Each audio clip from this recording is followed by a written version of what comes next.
Good Sunday evening, everybody. How are you all? Mike Asbill in the house. The first one here, 19 minutes early. What's good, CJ? And Tom, of course, as always. Marcus. What's up? Oh, did Vivian already say hello, or are you just getting ahead of that, Tom? I didn't see the hello from Vivian, but I'm sure it'll be there at some point. Let's see, who else is here? Mickey, good evening. I'm here mostly lurking. Yes, you tend to do that though, Mickey. You tend to do that. Not that there's anything wrong with that. I appreciate you being here lurking all the time.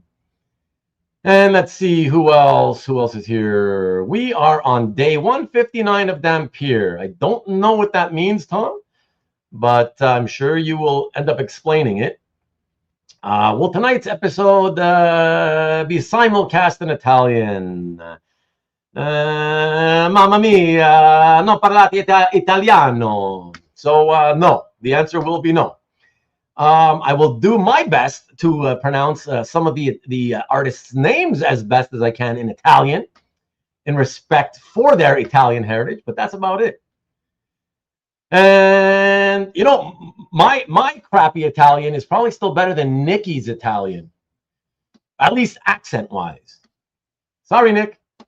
Who else? Dampyr for everyone. Peter in the house. Happy Sunday, fellow art addicts and vampires. And Peter, are you going to be taking off again like you did last week? Because I don't know if I should spoil it, but everybody, Peter's traveling. He's away from home, on the road. And let me see. Robert's got enough for all of us. Indeed. Peter. Dampyrical evidence will be presented. Not a bad pun. Mike, what's up, Mike? About to be a Dampyr fine show. I like that. That's a pretty good one. John Brown, good evening to you. Good to see you, my friend. And we have, who do we have? John, okay. Any, John C? John C hasn't come in yet? Nope, maybe he won't be here this week. Oh, let's see.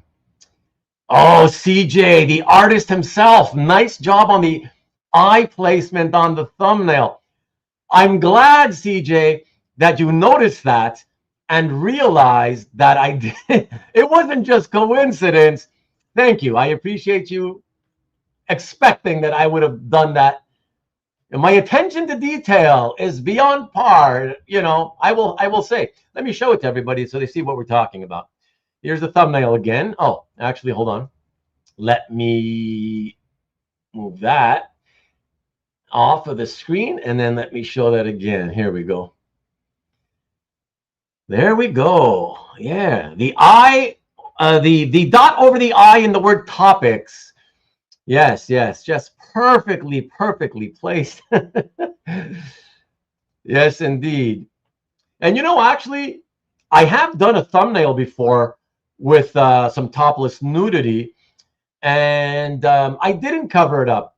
So it's not like I was scared of covering it up, because I feel like as long as my subscribers stay below 1,000, YouTube so far has left me alone all these years, which is the very reason when you hear me saying don't subscribe, that's why they leave me alone. And my wife just popped in. Hi, honey.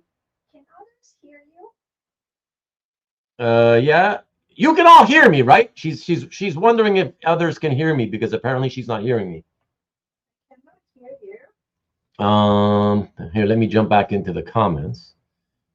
I'm assuming, yeah, nobody said they can't hear me. I'm assuming everything's okay. And Robert's backstage. Robert, you can still hear me, correct? Yeah, he's nodding yes. It's just you, honey. Sorry. You're gonna have to figure it out. Sorry.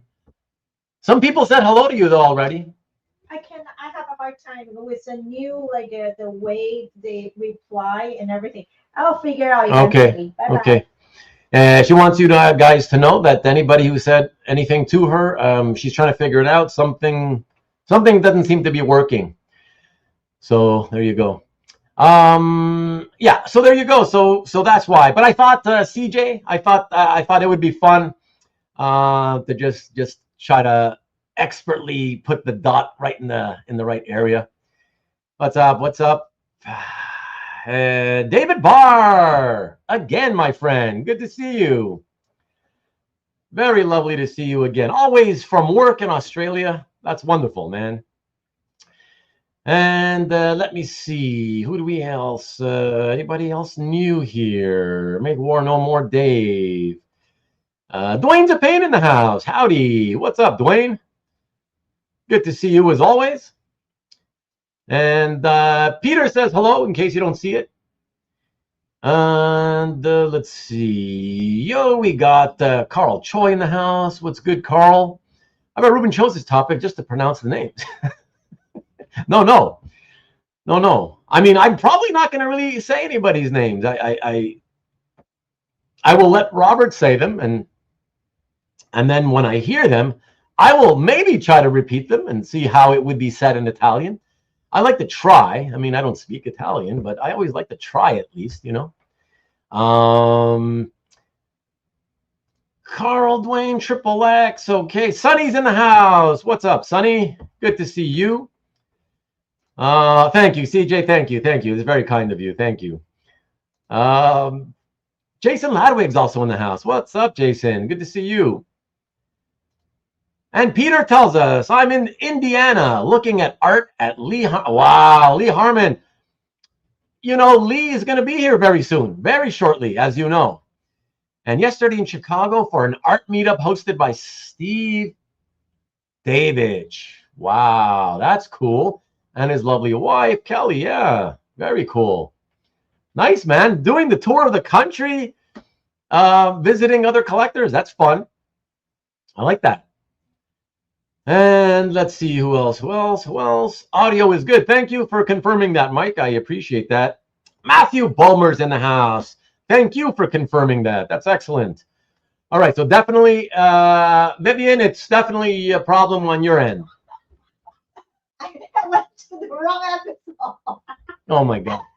Okay, so she wants to confirm as she laughs that she went to the wrong episode, and she was, I don't know how she didn't realize, but she was on one of the old episodes expecting something to happen, and it wasn't happening. So there you go. That's why she couldn't hear me. That's hilarious. Oh, too funny. And thank you. I mean, no, now I know that everybody can hear me just fine. So that's wonderful. And thank you for the welcomes to Matthew. That's nice. Thank you, guys. Much appreciated. And we got hellos back and forth, left and right.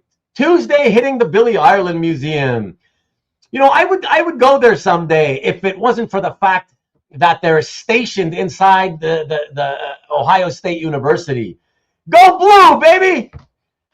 Oh, who knows? Maybe if I ever do, maybe I consider going one day, but I'll definitely be wearing my Michigan gear, you know? Mind you, that's kind of dangerous because those fans are pretty crazy and it could be dangerous to me. So I don't know. Maybe it's best I just never go. Quite the art tour you are on, Peter. Yes, indeed. Yes. Fun stuff, right? That Dampyr. Everybody's with the puns tonight. Maki Poo-Poo's in the house. What's up, Michael? Gonna see Michael soon, coming into town.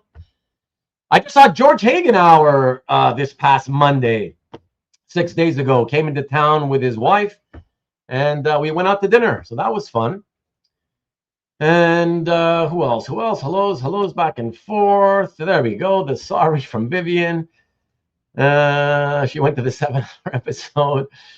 Are we in a live episode? Is it live or is it Memorex?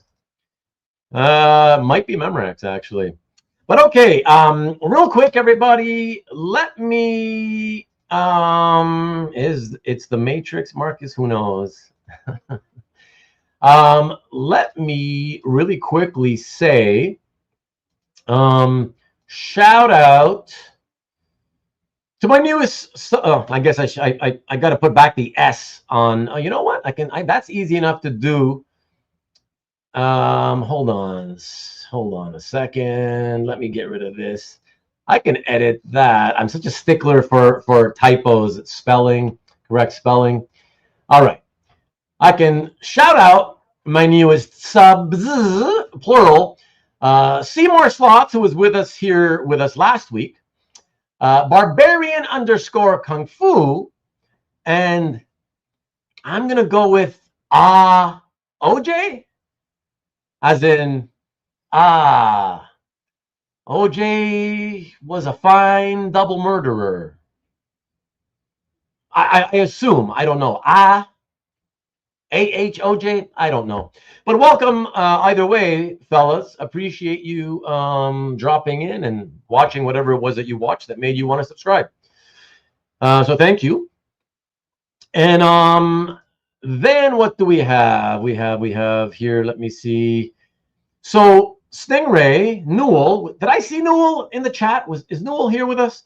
Doesn't matter. Either way, I'm still going to let you guys know that he has a video out where he's reviewing with video. He videoed, did a lot of video.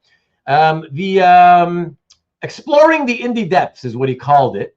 But it's his review of the IC3, that indie art or indie comics, if you will, convention, which I believe was last month. Correct me if I'm wrong. I think it was last month. Either way, he's got about a half an hour long video on that. All right. And I can point you right to it. Let me see here. And this should be the correct link to it. Okay. What does Ruben think of the X-Men cast? I only saw a post of somebody saying, oh, in honor of the X-Men cast, blah, blah, blah. I was like, what does that mean? I thought maybe they announced the cast, but I didn't see any announcement about the cast. So I have nothing to say about it. But later, once we're done with the Dampyr segment, bring it up again, if you will, and tell me who it is, and we can talk about that. I don't mind talking about that. There's Newell. He's everywhere I want him to be. Very nice. And it wasn't, okay, so last month, I was right. Slow getting the video out due to some technical issues. Yeah, no worries. He got it out. That's what counts. And there will be more IC3. Very good. Nice that you got to see George Hagenauer and his wife. Well, I didn't actually get to see his wife because his wife goes to bed at 8, between 8 and 8:30. So, yeah, it was actually only George. She stayed in the hotel and went to bed. And, you know, I met him downtown, and we went to get dinner and a few beers. And, yeah, so it was just us. Pulp Fest in Pittsburgh a few weeks ago. Wow, you went to the Pulp Fest? Man, you and I got to talk a little more. We haven't talked privately for a while, Peter. I never thought that you would go to Pulp Fest, but wow, that's cool. Okay, yeah. Well, remind me next time we speak. We should talk about that. Let's say. Oh, okay. I'm reading the private messages that I've gotten from Robert. Come on the chat. Oh, okay. Thank you, Robert. And hello to Vivian. They subscribes. I don't know why Worry's show might be getting to commercial mainstream for me. Hey, what's up, MLB? Good to see you. And who else? That's only, Marcus says, that's only because they wanted to go watch Ruben's show that they leave early. Oh my gosh, a new person. We have a first timer. He admits it. Thank you for admitting it, because I always have to end up asking. Slob Zombie. What a great name. Love it. Thank you. Happy Sunday to you. Welcome, my friend. I appreciate it. And thank you, fellas, for the welcomes to Slob Zombie. And Peter missing out. Your road trip like a History Channel show, or at least True TV, maybe a sleeper potential web series hit. All right.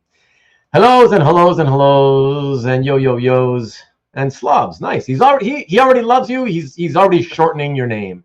You know, this topic brings out the undead fans. I assume so. That's what I was kind of thinking. You know, maybe he spotted that. Maybe Slob Zombie will let us know. Slob Zombie, is that what happened? Did you happen to somehow see the thumbnail for tonight's episode and you thought, hey, maybe I'll check it out and see what the heck they're going to be doing here?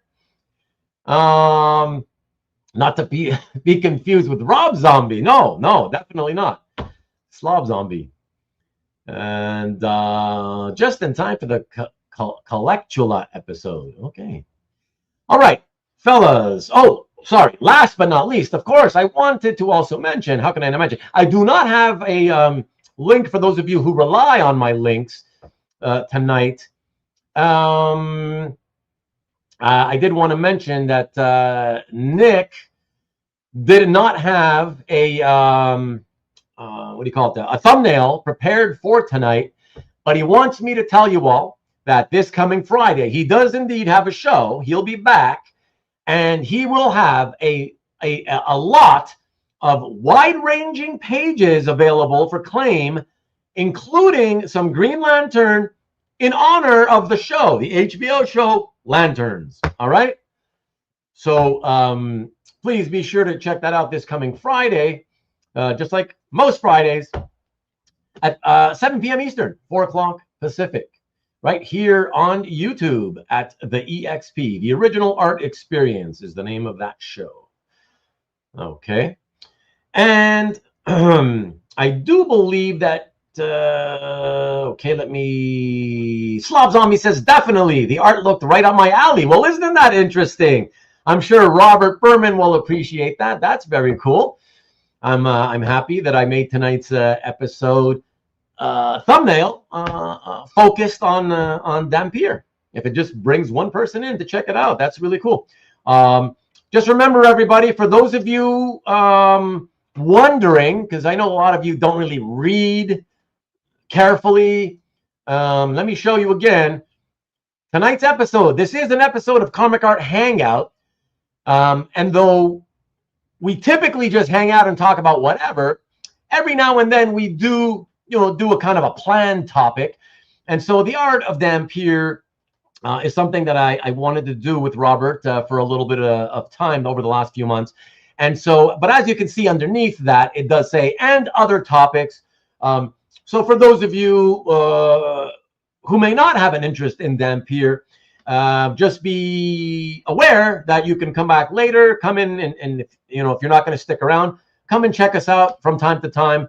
And at some point, we will be doing other topics, okay, once we're done with the first segment of the show. But this is the main segment for tonight.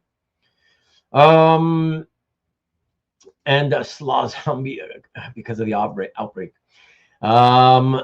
Hey, Kenneth, what's happening, Kenneth? Good to see you.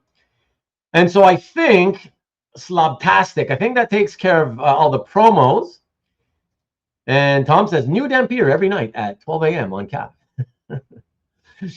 Without further ado, everybody, please welcome your friend and mine, Robert Berman, to the studio. Yay! Hello, everyone. Good evening. Good to see you. Good evening, Robert.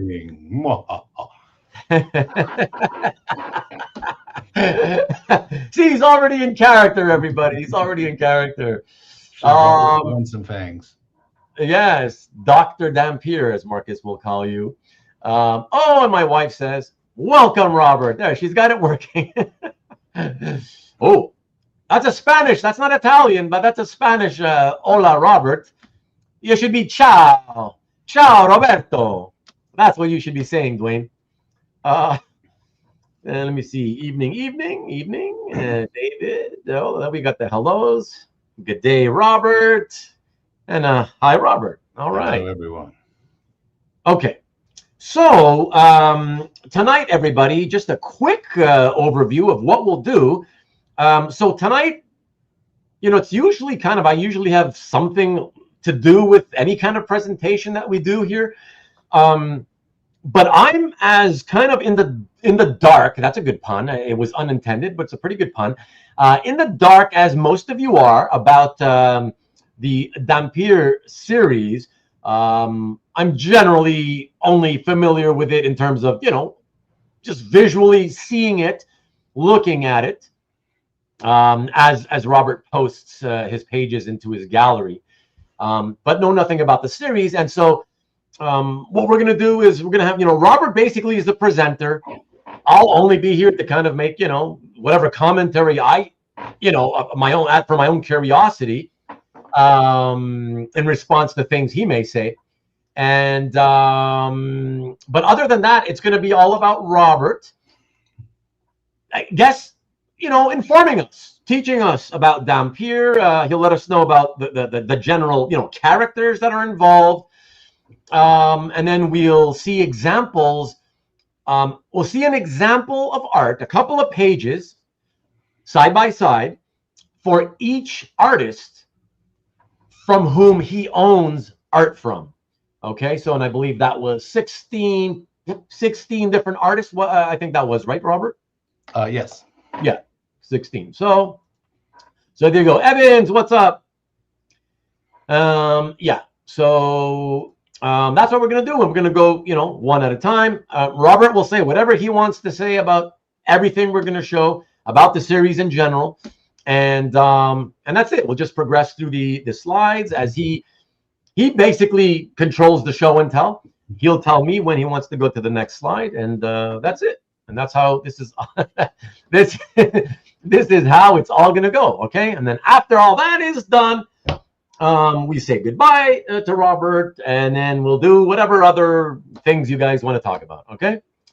All right. And without further ado, Robert, would you like to take it away? And you let me know when you want me to show the first one. Sure. Okay. Sure. So I guess the first thing is how I got into all this as an American. So when I was first learning about comics, I started collecting, maybe it's been 7 years ago now. And in 23, I went to Lake Como Comic Art Festival and met some of the international artists. And of course, being in Italy, there were plenty of Italian artists. And I started looking at some of the Italian art that was available there and got intrigued by that. I have always had a history in languages. So, the fact that it was in a foreign language didn't daunt me from jumping into it. And as I just got into it further, I found that I like lots of the Italian art. There's plenty of good artists over there that are not well known over here. But at the moment, at least, Dampyr is the one that's caught my eye the most. So that's what I've been getting a whole lot of instead of American stuff like I did in the first few years. Right. Okay. And can I just ask you really quick, Robert, how much Dampyr art did you come away with from that first? None from that one, actually. That one I got some other stuff. I got a Corrado Roy. I got a Ugo Pratt. I got a Serpieri. But no Dampyr. That wasn't actually on my radar quite yet then. But I was just jumping into Italian in general, and then as I saw what was out there in Italian, this is what this is the book that I kept saying, "Wow, that's really nice." Right, and finally, you're like, okay, let me dip my toes in here, and then it went from dipping your toes into diving in full-fledged, right? Like I'm kind of like that. I don't know if any of you seen that movie Adaptation about the guy who was obsessed with fish, and then he was obsessed with orchids, and it's interesting. It's a Nicolas Cage movie where it's a thing called Adaptation. Adaptation? Is that the one where the poster is like a flower pot or something? I think so. Yeah, the orchid. Yeah, I don't know if I saw that. Interesting movie. It's about Spike. It's about Charlie Kaufman wrote it. It's about he was trying to write a movie about this article that had been in the Atlantic about a guy who stole rare plants from national reserves. And he couldn't adapt it. And so he wrote a movie script about his inability to adapt it. Okay, that, I gotta say, it doesn't sound familiar. So I'm gonna have to say I probably did not see that one. Yeah, if you like Eternal Sunshine of the Spotless Mind, if you liked being John Malkovich. Oh, I did enjoy both of those actually. Same guy. So Okay, interesting. You know what? Now that I think about it, Robert, not only did I not see it, I just realized why I probably would have purposely avoided it, because I'm not a Nicolas Cage fan.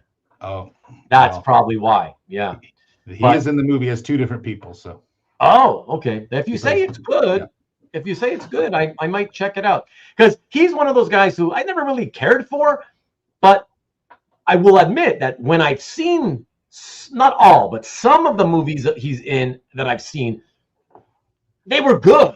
So I may not enjoy his work, but I can still sometimes enjoy the movie he's in, regardless. You know what I mean? Yeah. So So maybe I'll check that out. Remind me again, so I can write it down. What's it called again? Adaptation. Adaptation, right?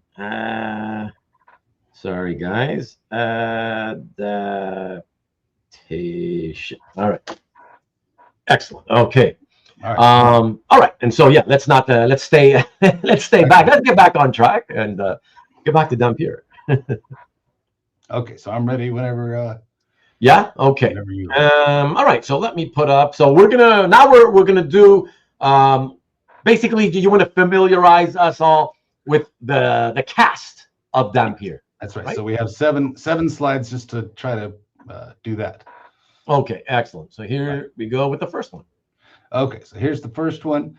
First of all, just a comment, you can see hopefully why I like the art of this series. And this is many different artists, but many of them quite good. So, but here on the middle tiers, you can see the three main characters.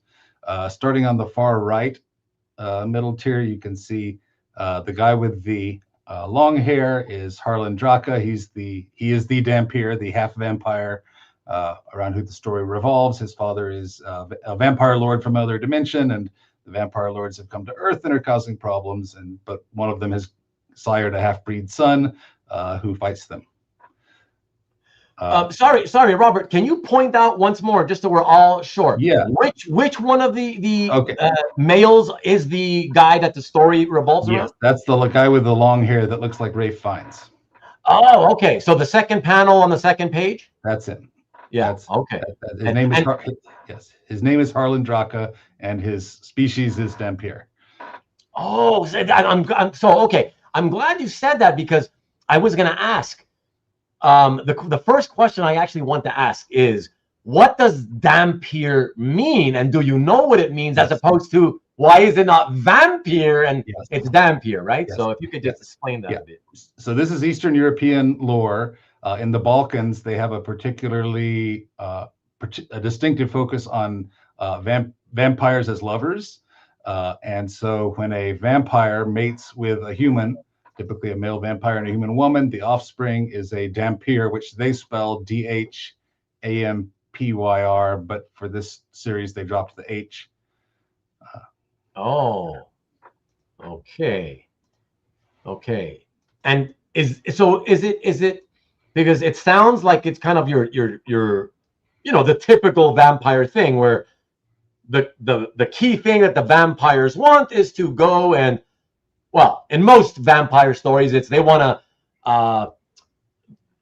the males typically want to bite the females so that they become vampires and they become whatever eternal lovers, if you will, you know. So in this series, there's kind of three levels. There's the vampire lords from another dimension. There are 300 of them who came to Earth centuries ago. Wow. and they're called the Masters of the Night. And then when they bite humans, the humans become their thralls that are called undead or regular vampires. And the humans are the ones who will burn in the sunlight, but the Masters of the Night are only inconvenienced by sunlight. Okay. And then the third kind, which is super rare, is the Dampyr, of which there have only been a few in history, according to the series. Oh. Yes. So people are listing in the other examples of Dampyrs in fiction. Blade, I believe, was originally not a Dampyr, but they retconned him into one. Vampire Hunter D is a Dampyr in manga and anime. Oh, so you mean the word Dampyr, it's not exclusive and original to this series of books? That's correct. Oh, so in vampire in different parts of vampire lore, that word has already been used before. That's right. Oh, interesting. Okay, see, that's the kind of stuff that I'm interested in knowing. Okay, I thought it was just a made up name for this series of books, you know. Yeah, no, for Eastern Europe. And the interesting thing about Italy to me is those of us here in America, maybe I shouldn't speak for all Americans, but when Americans think of Europe, I think we think first of Great Britain and then of France, Spain, Germany, and then Italy and Scandinavia are less familiar to us. And for most Americans, Eastern Europe is like a big blob. If you were to ask where's Hungary versus the Czech Republic versus Bulgaria, very few Americans would be able to do that. You're right. And so, but Italy is interesting to me because it's the furthest east that Americans really think of and know. But for them, Bulgaria is closer than France. Bulgaria is closer than. Oh, you mean to Eastern Europe? Yes. So Italy sits just as close to Eastern Europe as Western Europe, and so their culture, their references to things are just as likely to be from Serbia as they are from Spain. Okay, yeah, gotcha. But we know Spain much better than Serbia, at least I do. Right. So as a result, it's interesting to read a series by Italy as sort of between both worlds, the East and the West of Europe, in that way, and so their culture reflects it, and it shows up in the series. I'm like, I don't know much about Albania. Yeah. Right. Okay. So right. So and this is an example. Harlan Draka, the main character, is Serbian. Oh. Yes. I see. Okay. And so is the guy sitting next to him, who's a soldier named Kuryak. His name is spelled with a J, but Eastern Europeans pronounce J as Y. Right. So his Kurjak is the Serbian word for a wolf. Oh, so okay. His name is Wolf. So it's a wolf man and a vampire, sort of. He doesn't change into a wolf, but that's the idea. Okay, gotcha. And so he's sort of the gruff soldier who helps Harlan. He's just a regular human. But the origin of the story is actually, as we'll discuss later, the breakup of Yugoslavia, which, of course, Croatia and Serbia and Bosnia all came out of that. Right. So those are the two main characters, and the third main character, the woman that you can see on the first page in the middle and bottom panel. My middle on the bottom. Oh, the bottom. Okay, the first page. Yeah, the woman who looks like Annie Lennox with the short hair. Yeah. So her name is Tesla Dubček, and she's a German who was vampirized and was an evil vampire in the first story, but then they freed her by killing the Master of the Night, who was her sire, and she has joined their crusade against evil. Okay. So all of these three are good people. Yes, these are all three good. Protagonists. Yes, that's right. So these are the three heroes. She's still a vampire, so she still has to go feed. So she sort of goes out at night to see what criminal is going to attack her, and then she feels justified in sucking them to stay alive. So okay, and our new friend Slob Zombie, he says what I wanted to tell you, that I think I love this one. The art is fantastic. I love this on this one. Just the couch there is amazing. Yeah. That he put that much detail into it. Yeah, exactly. I was just looking at the first page, the fourth panel, I was like, oh wow, the pillows, the pattern on the just all the patterns. I mean, just wow. Yeah, that's one of the things I love about this series. The artists really put a lot of work into it. How these books are published. These books are black and white. So like the 70s Marvel mags that we love the 70s Marvel mags as art collectors, because when you buy a page from Rampaging Hulk or the Deadly Fists of Shang-Chi, it looks just like it does published because there's no color. They make the black and white look really nice. Oh, I am very happy that it's black and white. Let me tell you. Here's what smaller than our books. Hold on, because we're too tiny to make anybody really see that and appreciate it. Right. Let me. And big, and so here's an example of this is an American reprint of the first two issues, so it's thicker than most. But 1 month is 94 pages. 94. So that's the standard length, Robert? Yeah. Every month is 94 pages, although I think they actually recently decreased it to 80 something. Okay. But still far more than an American book. Now, the pages are smaller. They typically have 6 panels per page is the norm. Right. Compared to our 9. So art per book is still more, though, than a typical American book. And so no artist does like a year's worth of consecutive books. They do a couple of books a year because it takes that long, to produce. Right, it's 94 pages, so yeah. So in Italy, they have the Benelli company publishes these. They are sort of the Marvel and DC of Italy. I don't know that they even have a competitor of equal stature in Italy. If they do, I don't know who that is. And they publish Maki Pupu is asking. So the originals are in Italian, correct? Yes. Yeah, the originals are in Italian, and these days the originals don't even have text on them at all. But yes, it's originally published in Italy, and so they have different things they publish. This would be a typical monthly size. They also publish maybe once a year something they call a maxi, which is just three issues worth of stories, also at this size, or a special, which is their version of an annual, which is a double size. So it will be this big just for one story. Basically a graphic novel at that point, right? And then they also have what they call a gigante. Here's a Nathan Never gigante, which is much larger, still in black and white, and is more than twice as long as a regular monthly issue. Oh, that's twice as thick. Yeah, this is 224 pages. Oh, but with I see. But with the Dampyrs remain at the 80 to 93 or 92 page format. Yes, that's right. Except for a special, which is double sized. Oh, I see. Okay, that's like an annual. Okay. So gotcha. those are the different kind of volumes that they publish rather. Okay, so there are no Dampyrs that are as thick as that Nathan Never. There are, because they unless it's a special. Right. Yes. Right. That's right. Right. I don't even know if I'm not aware that there is a Dampyr maxi that's this size. Okay. So those are that's kind of how they're published. Very cool. Yeah. All right. So shall we go to the next slide? All right. So the next one is this one. Oh, sorry.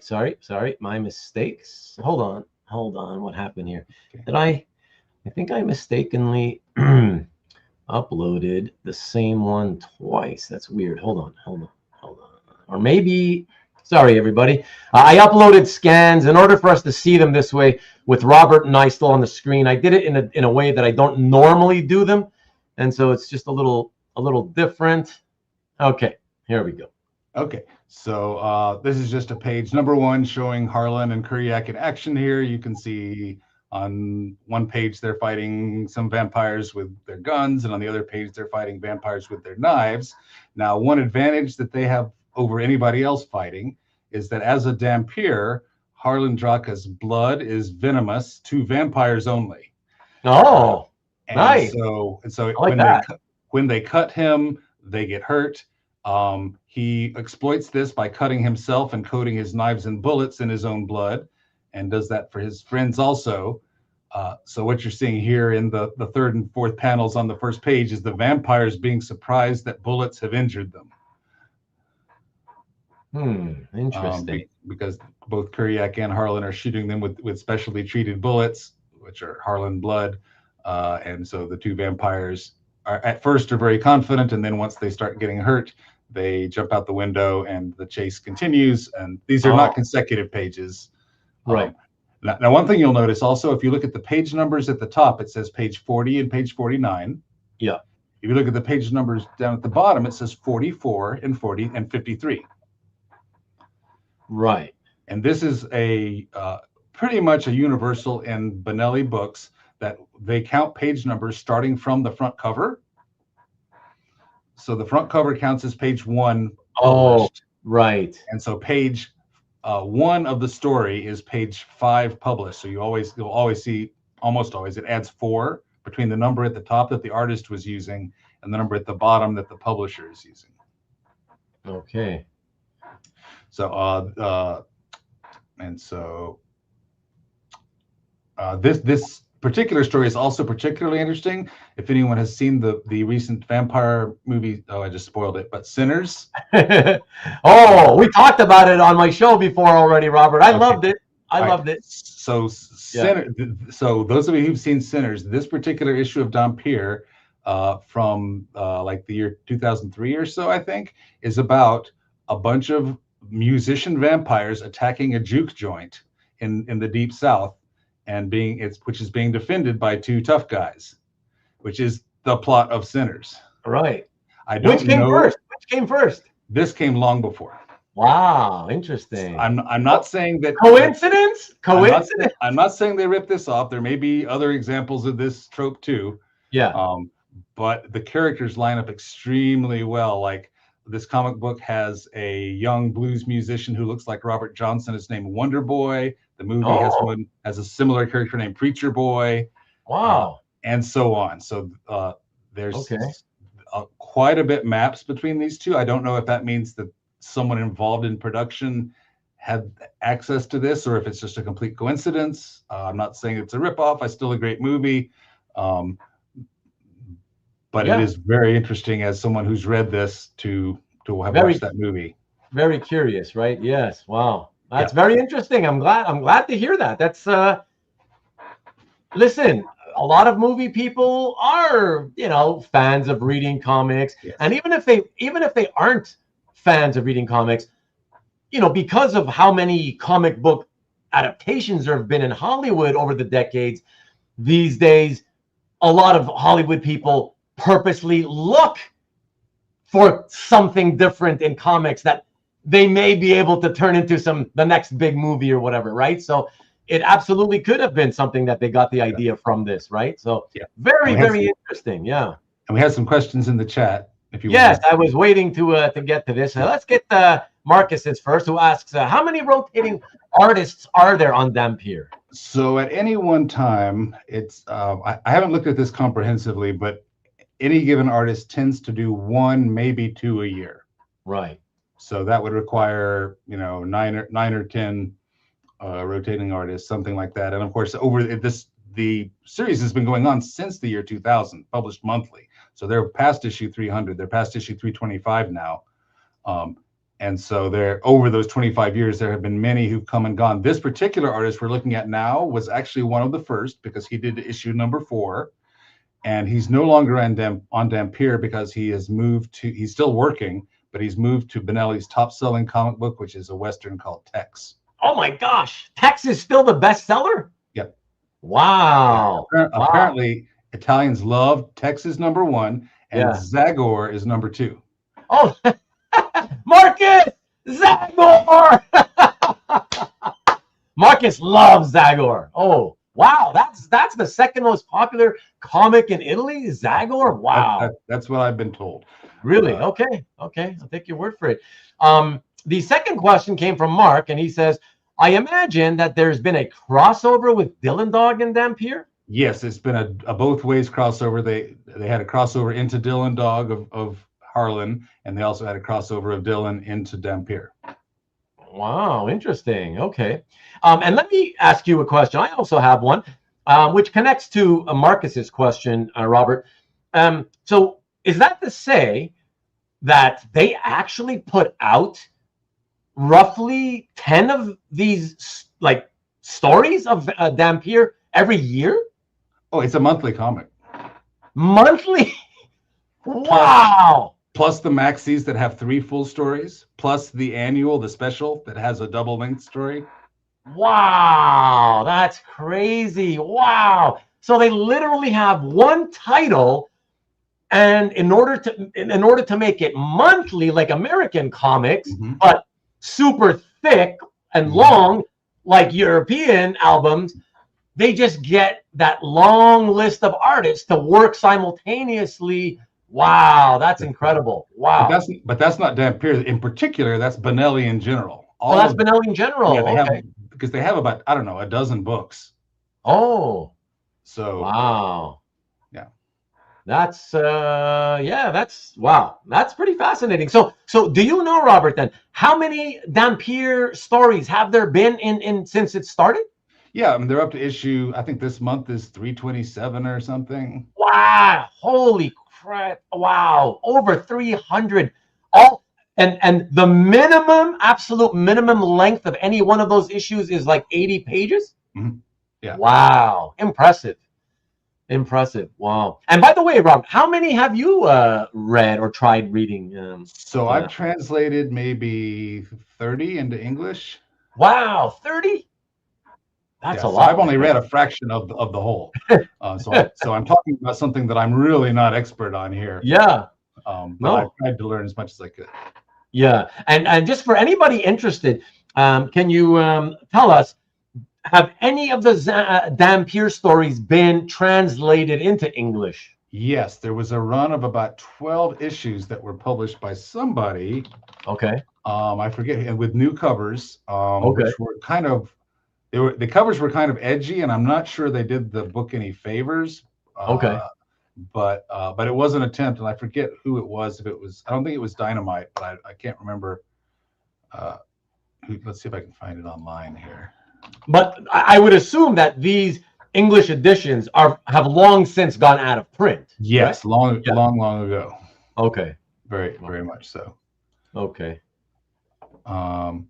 So yeah, Might have to check it out though, just to see how much they charge, because maybe if used English ones don't really, if they never caught on to much of an audience, maybe they're available for like close to the cover price. Yeah. I might. And Benelli themselves has published the first two issues are a single story. So the way it started was there's a different Dampyr, not different Dampyr, a different Benelli book called Martin Mystery, which is sort of Indiana Jones like, where he's a scholar and an adventurer. And they published a series called Zona X, which was basically an anthology series that was supposedly Martin Mystery giving story ideas to his own publisher about books he might publish, and it was just an excuse to publish various one-shot stories. Okay. And Dampyr not Jonah Hex though. No. Zona X. Zona X. Right. Okay. And so, because one of the stories was called Zona X, the X Zone, and so Dampyr was going to be one of those, and then they canceled that book and decided that Dampyr was good enough to instead just publish as a series. So they already had the first one somehow in some degree of being finished. And so they just split it into issue 1 and issue 2 of Dampyr, and it got a good enough reception that they kept going and they've never stopped. Wow. Okay. Slob Zombie is asking what I wanted to ask too, out of the curiosity factor. Now, was the Sinners like story, was that one in English? Do you know if it was translated? That was issue 15. So I'm not sure how far the book went. Okay. I'm busy having to host the show right now for the next few hours, Slob Zombie. So you've got the advantage over me right now. You can start Googling and trying to see if you can find a decent priced copy to get for yourself before I can. I'm not going to be able to do it until after the show. And I can tell you that Benelli does publish the book in English as well. It has been published. Okay. Oh, here it is. It was in 2005. IDW published 8 issues. So the answer is no, that was not one of the 8 issues. Move it to the right of it, Robert. Okay. There we go. This one is published by the Italian publisher in English. Okay. So sorry, what did you just say that wasn't published in English? Okay. The English series was published by IDW. It was IDW. Only 8 issues. Oh, 8 issues. Okay. So it didn't get and I wonder if the covers were part of that, and the unfamiliarity may have been part of it. Right. I would have gone with the original covers personally, and in retrospect, I'm sure they would have too now. But at the time, they felt they wanted to do what they did, and you try things, and sometimes they work. Yeah, for sure. But so, are you saying then, out of those only now 8 translated editions from IDW, you're saying the one that kind of has that Sinners-like story is one of the 8? It's not. That's number 15. So it hasn't been translated? It is not. Oh, I see. Okay. Oh, that's a shame. That's a shame. But you can look through it and just see the characters. It's pretty obvious if you should get a copy of it. Right. Okay. Very good. Hey, Murdoch. All right. Shall we go to the next one? Please. Oh, I love this next one. I love this one. Let's see this. Oh, sorry. I always forget. I gotta keep removing the last one. Sorry. Okay. All right. So this is just to zoom in on a Tesla image here. She serves a couple of roles within the series. Number one, as the girl, she's sort of the sex appeal, and as the vampire, she's also the muscle of the trio. And she's not in every story, because sometimes the story that they want to tell is one where it would be too overpowering if they had her helping them. So she's just off doing who knows what when that adventure occurs. But yeah, so I just thought that Michaela Cropera did a particularly nice job on her costume or goth dress on this one. So I thought this would be a nice one to just talk about Tesla for a minute. They initially posed her as a love interest for Harlan, the protagonist. But since she's a vampire and his fluids are deathly to vampires, that didn't work out. And they later hooked her up with Kuryak, the other secondary protagonist. And they've been a couple. And they've been a couple for 250 issues or so. Okay, excellent. So I wanted to say, if anybody cares, my personal favorite out of all of them, if I had to choose, and you guys know I always say it's hard for me to choose favorites, but right now I would have to, if you gun to my head, I gotta choose one. My favorite is Michele Gropera. Yeah, he's great. They're all great. I certainly. They're all very, very good. Yes, and I got to meet him. I picked these pages up from him in Italy last year at Luca Comics and Games in October. So I've started going to Italy to get the art from the artist. And oh wow, going there just for that reason? Well, I mean, it was part of the Luca Comics convention. Yeah. So he was going and I was going, so that was a nice way to get together. And I don't have a single favorite artist. I would certainly say I really like Michele Gropera here. He's my guy. He's my guy. I would love to get certainly at least the albums with Gropera's art. Do you know how many he's done, Robert? I think he's done maybe 6 or 8 stories. He is also the new cover artist. So we're going to talk. The new what artist? Sorry. He's also their new cover artist. Oh, the new cover artist. Oh. So he does the covers every month, and you can see. We'll get to talk about covers later. But as of issue 301, he's doing a monthly painted cover. Oh my gosh! Everybody, look at this. We have the honor of having Suzanne Berman in the house, saying that also in regards to his going to Italy because he has to take his wife to Tuscany. I love that. Hi, Suzanne. Thanks for dropping in. Oh my gosh. It's nice when we can come together and agree on a little expenditure. It looks like your husband is shell-shocked now. Marcus says, do they have the art complete when selling? I've never bought art before it was done, if that's what you're asking. Okay. Yeah, maybe clarify that if you want, Marcus. They do not. Some books I've been able to buy the entire book, which is my preferred way to do it. I have quite a few where I have the entire book, but some of them were broken up many years ago, and I get what I can get. Yeah. All right. Shall we go to the next one, Robert? Yeah, I would just briefly here. The other woman in this picture is Harlan's girlfriend of the moment, who's a police detective from Belgium. Oh, so it's lesbian vampirism. Well, no, I mean she's just meeting the team. Okay. It's Harlan's girlfriend, not Tesla's girlfriend. Oh, okay. But they're friends. She is just meeting her. They become friends. In this scene is where they first meet. This is a scene where Harlan finally shows his girlfriend the truth about his double life. Okay. She has only known him as a guy who owns a bookstore and does some sort of research, but circumstances force him to reveal his true occupation and meet his friends. So this is the meeting Tesla scene right here. Okay. So, excellent. Okay. All right. Okay. So we go to the next slide. Interesting. And Murdoch mentioned this just a couple of minutes ago. Check this out. That's right. So not original art, but there was a movie that came out in 2022 that is a pretty good retelling of the original 2-story graphic novel.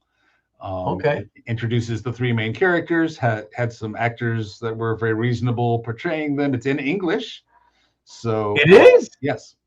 Mm-hmm. So was it a Hollywood production or just English but made in Italy? Or it's an Italian production. I don't remember if there was any American money in it. There must have, it was middle budget, certainly not blockbuster. Sure. But certainly a respectable B movie. And I would encourage everyone to watch it, if for no other reason so you can kind of get a handle on just what it's about. The original story, because they did choose the first story and did a pretty faithful adaptation of it. And is the movie just called Dampyr? The movie's just called Dampyr. Wow, interesting. Do you know offhand if it streams anywhere for free, or is it like I think I saw it on Amazon Prime, maybe. So I don't know about free, but it's like $3 or $4. Yeah. Okay. Very good. Yeah, I'll have to check that out for sure. Yeah. Spaghetti Vampire. Yes. Yeah. Tom, you got to check it out, Tom. Yeah, if it's playing, if I can find it here, I'll for sure give it a shot. Okay. And let's go to Caleb. Shall we go to Caleb, Robert? Okay. All right. All right. Let us do that right here. So one of the challenges you have in any ongoing adventure story is, how do the characters keep getting in trouble month after month? Okay. And so their solution to this, by issue number 5, they introduced this character, Caleb, who's the guy in the trench coat on these pages. And he is sort of their Charlie from Charlie's Angels, the person who gives you the assignment. Yeah. The invisible guy. Yes, that's right. So his job is M or Q or whatever it is in James Bond. Okay. And so he is an angel who lives in Prague. And so he meets them in issue number 5 when they go to Prague, and he is also interested in fighting the forces of evil. And so he has a network of contacts around the world that result in sending them on mysteries and adventures all over the place. Okay. So that's how the expedient is. And he's also exposition dump guy. And that's the guy who I referred to as John Constantine, right? Yes, he what he looks like. The trench coat and blonde hair certainly recall Constantine. It varies a little from artist to artist. He's often portrayed somewhat androgynously, like sort of David Bowie-like. Oh yeah, okay. Which is apparently he was initially modeled after someone in Renaissance painting. So his name is his earthly name is Caleb Lost. And he lives in a magic theater in the middle of Prague called the Theater of Lost Footsteps, because it's full of his footsteps and his name is Lost. So the theater is often a den of intrigue in the series. He's sort of like the Watcher in Marvel Comics. He's allowed to talk, but he's not supposed to interfere, and he's not supposed to leave Prague as well. Right. Not supposed to interfere. Interesting. That's right. So yeah, and so this because there are many different sort of sets of foes that Harlan fights. It's not just every issue is Harlan versus a different Master of the Night Vampire Lord. Okay. Many of the issues have him against some monster out of local lore from somewhere he goes in the world. Some of them deal with heaven and hell dimensions. So Caleb is from the heaven dimension and is an angelic figure. You'll see some other images of him later where he's in sort of an angelic visage. And then there's the forces of hell as well.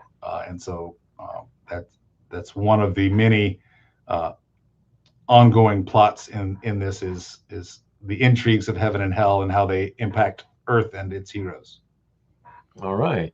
So this page is by Arturo Lozzi, and he does outstanding work. He may be with us still in the chat. He may be watching. He said he was watching. I'm not sure if he's chatting or even still watching, but thumbs up. Arturo Lozzi, is that what he said his name is? That's right. Arturo Lozzi. Thumbs up to Arturo for Benvenuto. Excellent work here. Great jobs on all the characters. The woman that you see the close-ups of is another woman who's caught Harlan's eye, and she's been having mysterious dreams, and they're trying to help her. Okay. Very nice. All right. You want to see Nicholas? Or is it Nikolaus? I guess I'm not sure. I think it's I think it's the first one, but I don't really know. Okay. But shall we see? All right. So the other frequent ongoing character is this sort of shabby looking guy named Nicholas. He's actually one of the forces of hell, but he's not so much explicitly evil mustache twirling, as he is more of a Loki type trickster. Okay. And so there have been stories where he was causing trouble for Harlan, but often he's just more interested in messing with people, and that often includes messing with the forces of hell. Okay. It's interesting, Robert, because he kind of looks like he's got that goofy look to him. So he kind of looks like he would be a good guy, not a bad guy, you know? Yeah. He's he's not a fighter, as you can see from looking at him. When he's more of a rogue or an illusionist. Okay. Talking in Dungeons and Dragons terms about the skill set he brings to bear. Right. On these pages, he and Kuriak, he's not peeping at the women's locker room through that hole. They're backstage at a theater, and they are looking through the set out at the stage and the audience. All right. And he also is often a bringer of exposition. We have a first timer, I think. A true fan 4136 says, "Do you think or know if this angel character inspired the trenched coat angel character in Supernatural?" I do not know for certain. I think in general, people have discovered, like, I think The Matrix, for instance, made people think that trench coats make an excellent substitute for a cape. If you want a more grounded story where people kind of have long, slim profiles and look cool. And so Dampyr, I would say, as a post-Matrix story, exploits that. And I'm sure, or Captain Mal Reynolds in Firefly, right, wears a long duster that gives him kind of a sleek silhouette. Okay. Thank you.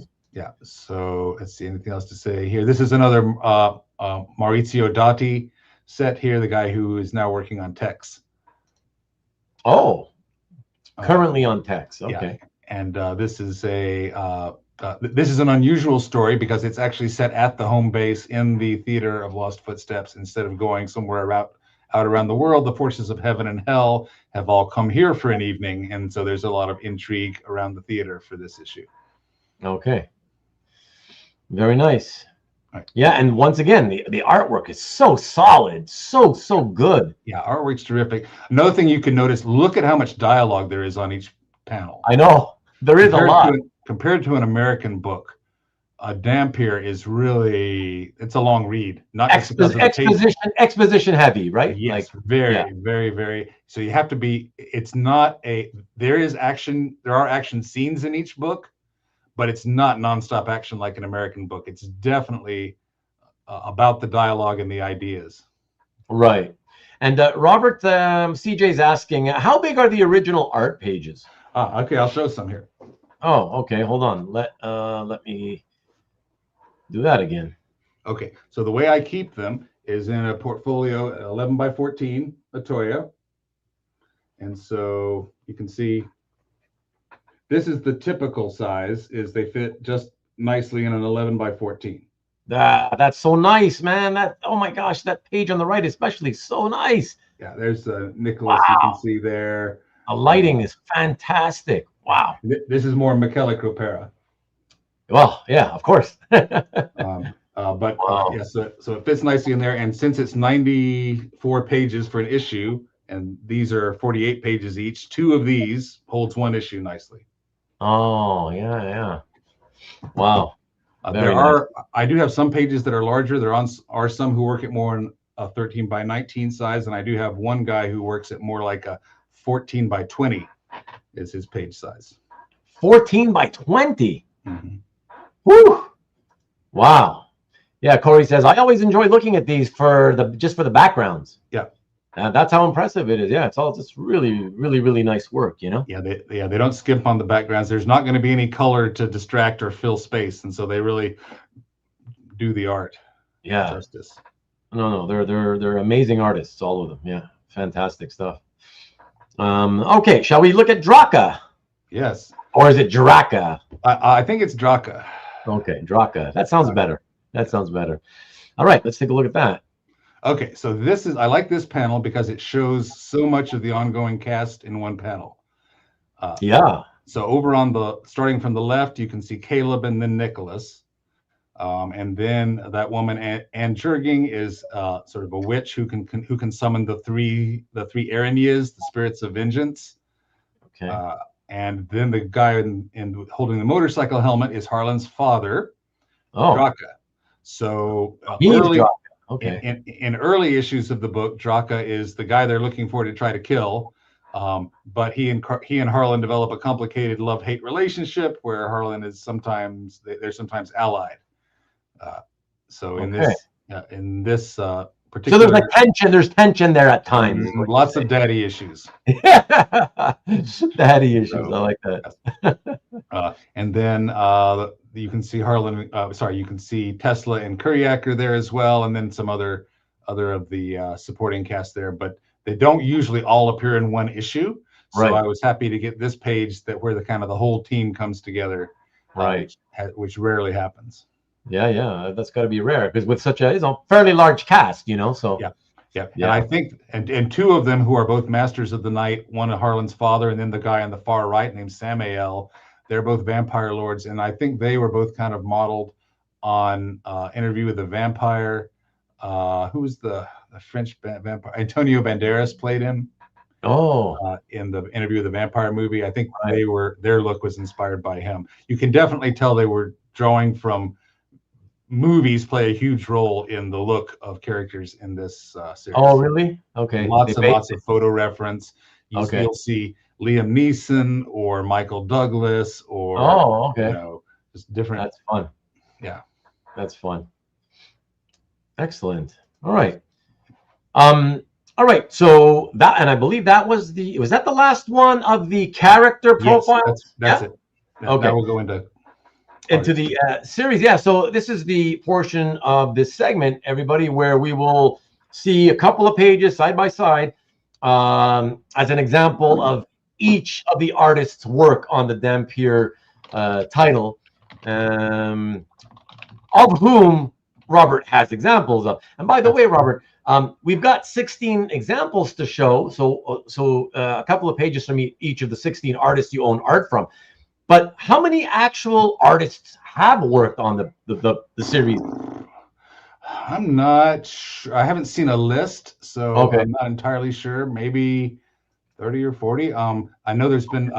I've seen a cover by Simone Bianchi. I've seen one where done by Esteban Morato. Spanish guy. Wow. Yes. Interesting. So there are some names in here that we know. In America from other work. All right. We ready for the first sample? Yeah. Yes, sir. All right. So first artist example is. Yeah. So going way back. That's crazy, Robert. Oh my God! Look at that first page. That's insane. Wow. So this is from issue. This is from issue number 2, which is part of the original graphic novel. You can see that they spell Dampyr with the H in the upper corner. Yeah. They had not yet settled on how to spell the book when he did this art. And this is an artist. His name is Mario Rossi. And Mario, if you say it fast, sounds kind of like Mayo. So I think that's why his professional name is Majo, but I think the J is pronounced as a Y. So Mayo is how he's known in Italy. Okay. And as you can see here, again, beautiful backgrounds, no skimping on the inking, amazing library scenes, amazing texture on the nun's face there, the wizened old nun and who keeps the library. And then on the right-hand page, you can see that a evil master of the night with a blowtorch is torturing Tesla. I don't know if you can zoom in on that first panel on the second page. I can't, unfortunately. We're stuck with the size we have. Well, it's sort of a really nicely done cross-hatching effect. Frank Cho has been doing work like this, I know, lately, experimenting with this style on selected pieces. Okay. Not his funny covers that he does, but other things that he does. He's been experimenting with doing this kind of stuff. So fantastic. I got a couple of questions from the crew. So the first one is from True Fan. He asks, have any of these artists ever worked on any American comics? There maybe a couple, and I can't recall who they are at the moment. Someone was telling me about one of them who had, I forget what it was, something for Vertigo maybe, Okay. but it's not, for whatever reason, It's not common, right? Generally speaking, the answer is no. They typically don't, you know? Yeah. And the language barrier may play a role in that. Some of them know English well, some of them don't. And right, for sure. Yeah. And the second question is from Corey, who asks, "How does one acquire such a page? If you wanted to get a page, could you get a page?" So, yes. So I started looking online and saw it was available, and then I started contacting artists and going to Italy to conventions to get them. So there are Dampyr pages available online, but for honestly, for a series that's had over 300 issues of almost 100 pages each, so there's 30,000 Dampyr pages out there. Right.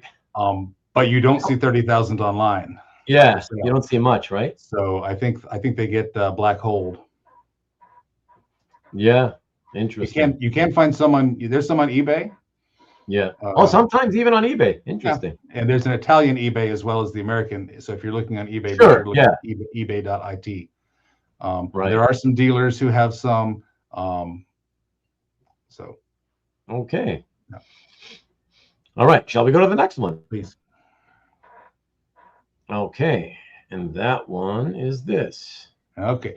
So wow. And there's kind of two themes that you see in the stories. One, as I mentioned, the original story was using vampirism as a metaphor for the violent breakup of Yugoslavia. So in many of the stories, vampires represent some evil of the world, like child abuse or drugs or gun running or landmines or civil war. So many of the stories have that element, but another strong element, not surprising in a vampire series, is stories that pay homage to classic horror stories. Not only Dracula, but also, say, this one. You can see the Murnau bioscope there. You may be aware that Murnau was the director of the Nosferatu movie. Right. Bioscope means cinema. So this is the Murnau cinema, and they go in, and as you can see, it's alive and tries to devour them. Well, it's phenomenal. My gosh, that opening panel on the first page alone, it's like, wow. Yeah. So there are lots and lots of Dampyr stories, which in part or in whole are inspired by 20th century horror movies. Many of them, ones I wasn't familiar with, like I was reading Dampyr number 3 this week, and it references in the text that it's based on a 1948 Joseph Cotten movie called Portrait of Jenny. I love Joseph Cotten. So, love Joseph Cotten. Wow. So Portrait of Jenny. I may have seen that one. Yeah.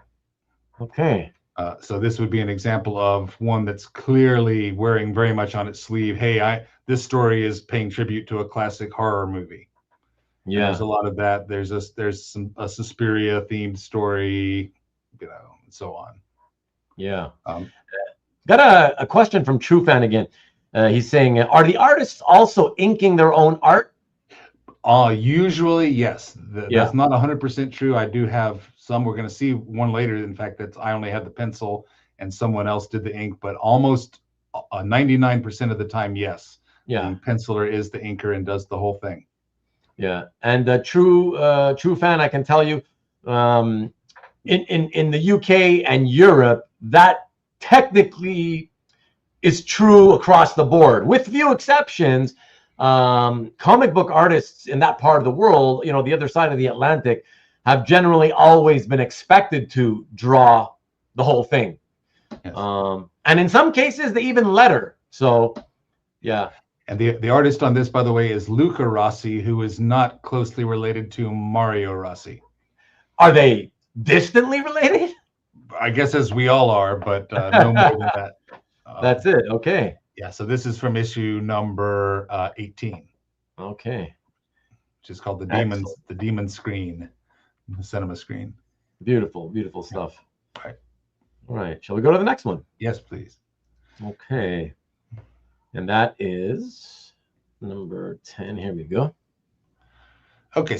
So this would be a good time to talk about how I use them on CAF.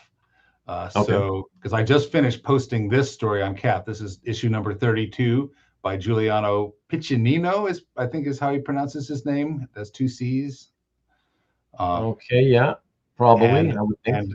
And so what I do is every day I post a 2-page spread, which are not necessarily consecutive pages. Like you can see, this is page 78 and page 82, but I don't own the intervening pages.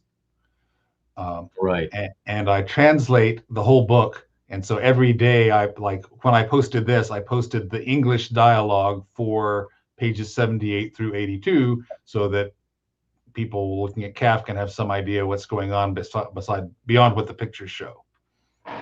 Right.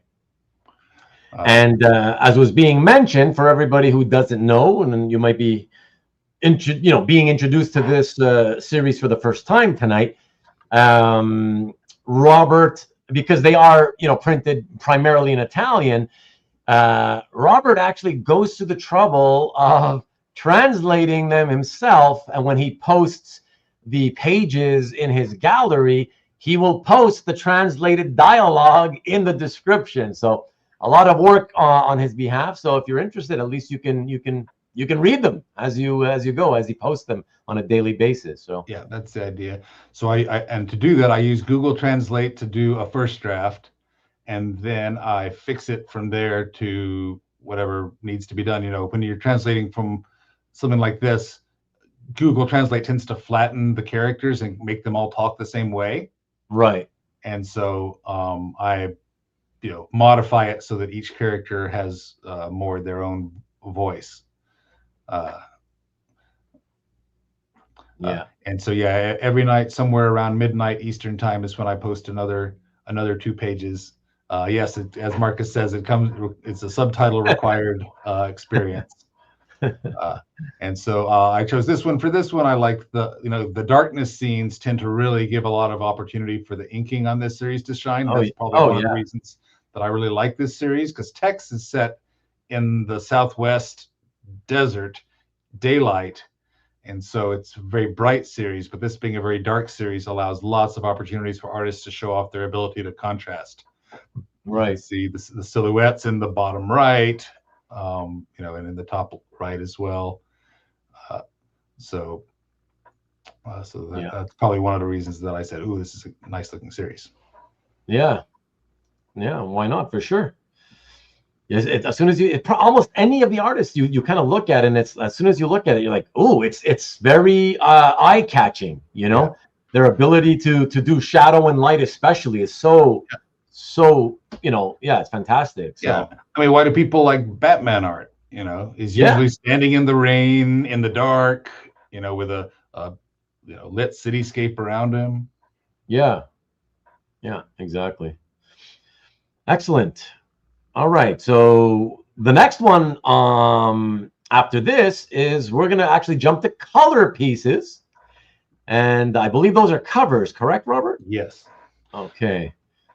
All right, let's take a look at those. Here we go. So here's 2 covers I have. These are the covers to issue 40 and 65. The Chrysler Building. Yes. Wow. So and you can the story on the left takes place in Africa during a civil war. Harlan also often ends up in military situations, like pictured there. And then on the right, he travels around the world, including adventures sometimes in the United States. But these are also about 11 by 14, the total page size. The image is smaller, you can see. And the first 300 covers were done by this artist, Enia Riboldi. Really? Yes. The first 300? 300 consecutive covers. Wow. Plus some of plus specials and maxis and others as well. So. Wow. Okay. Are you perhaps, is it possible that there's a little bit of exaggeration? In other words, no. Could there have been a few fill-ins in there? No. What? I think, as far as I know, he did all 300 consecutive covers. Wow, that is incredible. And how many years has it taken to get all of those out? Oh, well, it's monthly, so it's been going on since 2000. So it's 26, 27. It's in its 27th year right now. Wow. Tonight's word is wow, apparently. Yes, it is. And as I said, Michela Cropera took over with issue number 301. Oh, right. 301. Okay. So he does all of them from that point, from 301 onward? Yes, and he's been doing it for 2.5 years now. Wow, that's amazing. Holy smokes, man. So and these are watercolor, mixed media kind of work. Yeah. And given that you really like myself, that you really like Cropera, Robert, I feel like you're gonna want to get yourself at least one cover at some point from him. It'd be tempting. He does great work. You can see him online. Would his covers also be colored on the original like these? I believe so. Yes. Okay. That is a very European way of doing it. They tend to just color their own covers and do the whole job, you know? Yeah. Wow. Yeah, that's really great. I have to say, the second one, it looks so much more, not only American because, of course, the Chrysler Building, but the fact that that white character looks very superhero-like, you know? Yes. So it looks like more of a superhero thing than a vampire thing. Yeah. No clothes. The sleek, muscular outline. Yeah. Wow. Yeah. Very, very lovely. All right. And interesting that even for covers, they just seem to like to draw at that same size, that 11 by 14-ish level, you know? Yeah. Yeah. Very interesting. All right. All right. Let us remove this from the screen and then go to the next artist, who is... Okay. So this is Arturo Lazzi again. Okay. Wow. Nice. Sort of showcasing his work here. This is the story where the woman is having the nightmares that Harlan is trying to help her with, and you can see there that she's now having a nightmare of a massacre at a cafe in Krakow. Oh, some of us would say Krakow because it's a V sound, but yes. Yeah. So that's beautiful. Oh my gosh! I mean, wow. Yep, tonight's word is wow, indeed. Wow. Yeah, it's incredible. Incredible stuff. Yes. So this is great with the faces, great poses, beautiful inking. The cityscape in the bottom right corner is something most American comic artists wouldn't bother to do like that. Yeah. Right? Yeah, exactly. But Arturo really put in the effort to make it just look amazing. He's got kind of a Dutch angle on that bottom left one. You can see where it's tilted sideways to be extra unsettling. Look at Corey says the bottom panels of both pages. Cray. Yeah. They use mostly the same sound effects that we do. You can see whoosh there, for instance. Yeah. They do have a few that are not how we would onomatopoeia them, but by and large, they have the same. It's actually funny to see how many figures of speech when I do the translation. I'm surprised that they have the same figure of speech for something like we do. And of course, there's times that they have a different one. But not as much as I would have expected from our English to their Italian. Right. Yeah, beautiful. And Tom happens to mention, in case anybody's wondering, I'm sure every collector, when they're introduced to something new, that especially if they're impressed by it, how much the originals might cost, And Tom says that the covers seem to be around $1K on average. And if that's the case, that is not bad at all. That's very affordable, especially for European art. Oftentimes, Italian artists charge a lot of money for their work. So, so that's very interesting. Okay, let me see. So this was 12. All right, Robert, are you ready to go to the next one? Yes, fire away. All right. And so we have this. Oh, with the dragon. Love this. Oh my gosh. Wow. Yeah, so this is Michele Cropera here from his two-parter that I got from him last year, and that's Harlan's girlfriend Hanukkah there. Who you can the second panel, the first panel shows Caleb and Nicholas walking away through the snow, and then in the second panel, it's small, but hopefully you can see them in their angel and demon visage, and Caleb's white and has wings, and Nicholas turns black and has a forked tail. Wow, man. So good. And the third panel has one of the most common refrains in the series. When you read a bunch of issues, especially in a short period of time, they have certain catchphrases that keep appearing, and one of the most common ones is "No, it's not possible." When some regular person sees, the supernatural happening. Oh, So Hanukkah's comment there, "Non è possible," is one of the most common things that you'll see someone say in Dampyr, apart from "Aiuto," which is "help me." You picked up quite a bit of Italian, Robert. Yes, I'm to the point where I can get about 30 to 40% of the translation just eyeball. Yeah. But it's not enough usually to get a whole sentence done, because whatever word I don't know, I still need to use the translator. So I hope to get to the point where I can just totally read them in Italian and not even have to rely on computer translation as a step. Oh my gosh. Yeah. So this one, again, great details in the building. You can see some nice mood there from the mist and the snow. There's the footprints on the snowy street because this is a winter scene. The dragon fire in the upper right corner is amazing. Great contrast between the dragon and the heat of his breath on her. And then the crazy angle in the bottom one, kind of a worm's eye view, as Hanukkah's fleeing all the monsters that are flying around her. Man, yeah, it's so special. So Corey, I got it right here. I listed it out for you so you can see it written. Here we go. Michele Gropera, my favorite of all. Yeah, certainly he does a fine job. Yeah, I won't play favorites, but I do like it. Oh, I know, I get it. But I'm able to. All right, you. I know you can't, but I and again, but you've heard me say, Robert, yes, although I say he's my favorite one, they're all really good. So, you know what I mean? It's like you can't really go wrong, Yeah, no, that's true. Yeah, it's very fantastic stuff, like all the way through.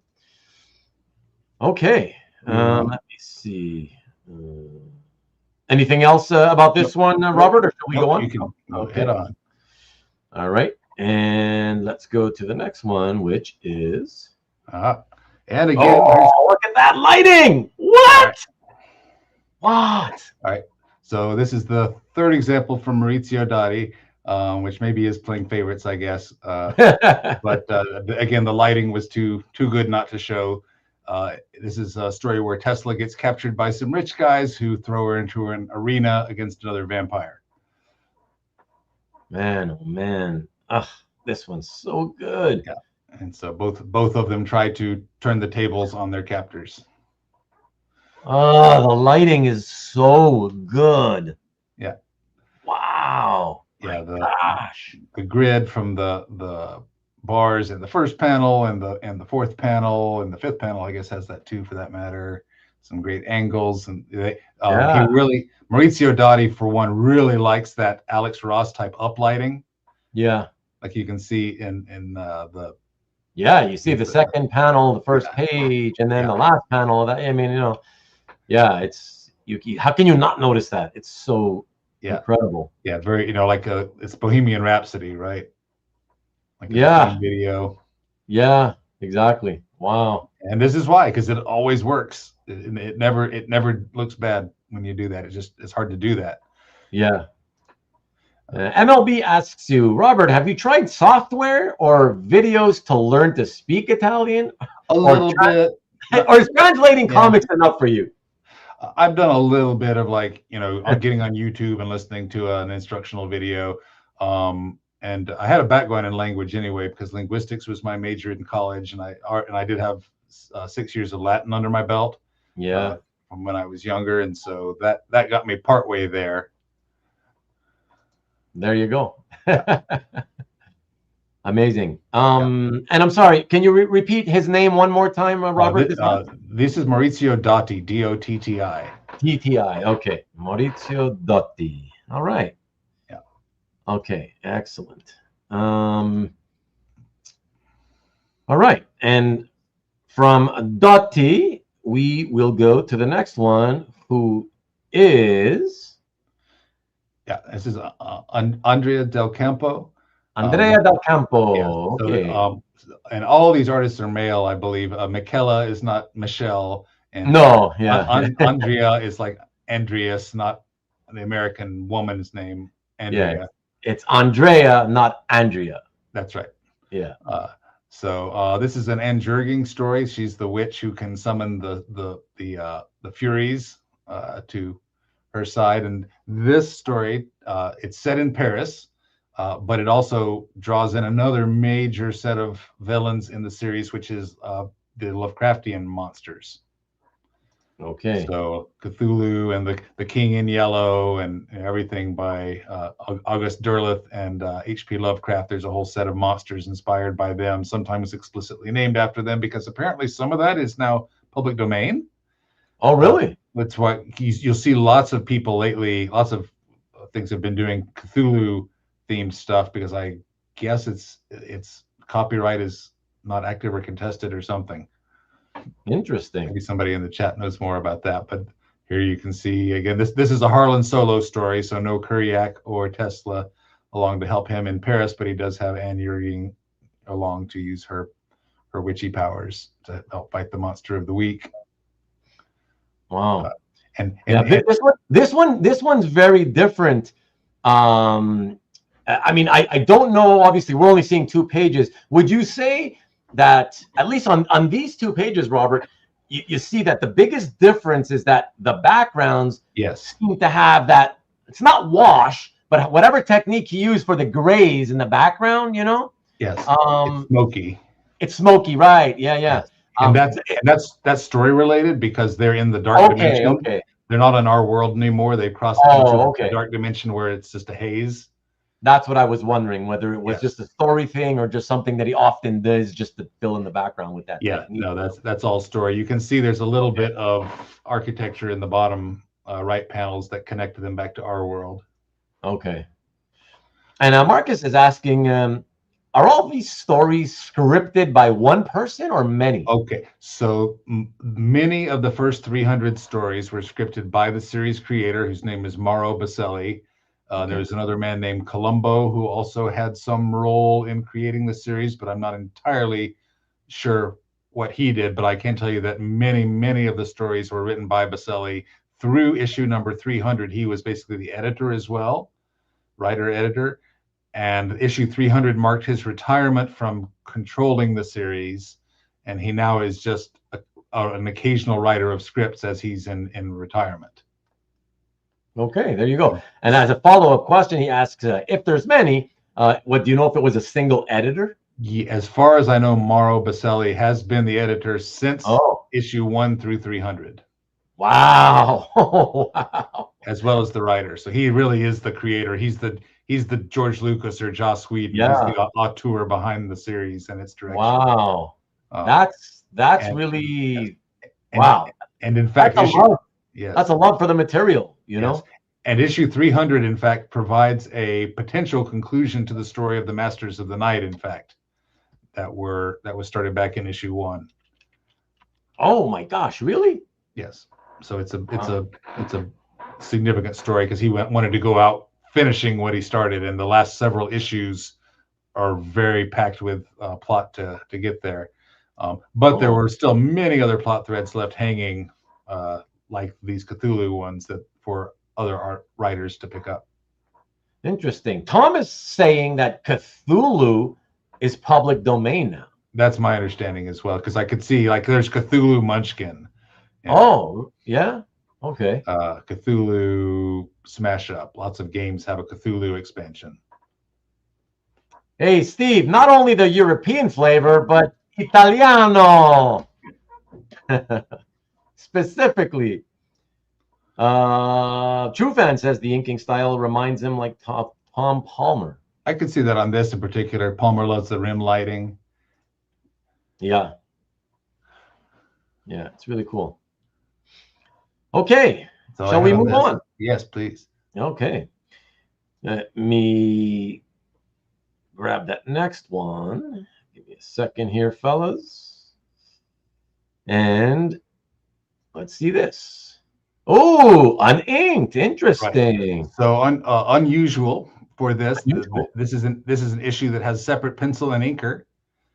Oh, I see. Okay, it is inked, but on different boards. That's right. So okay.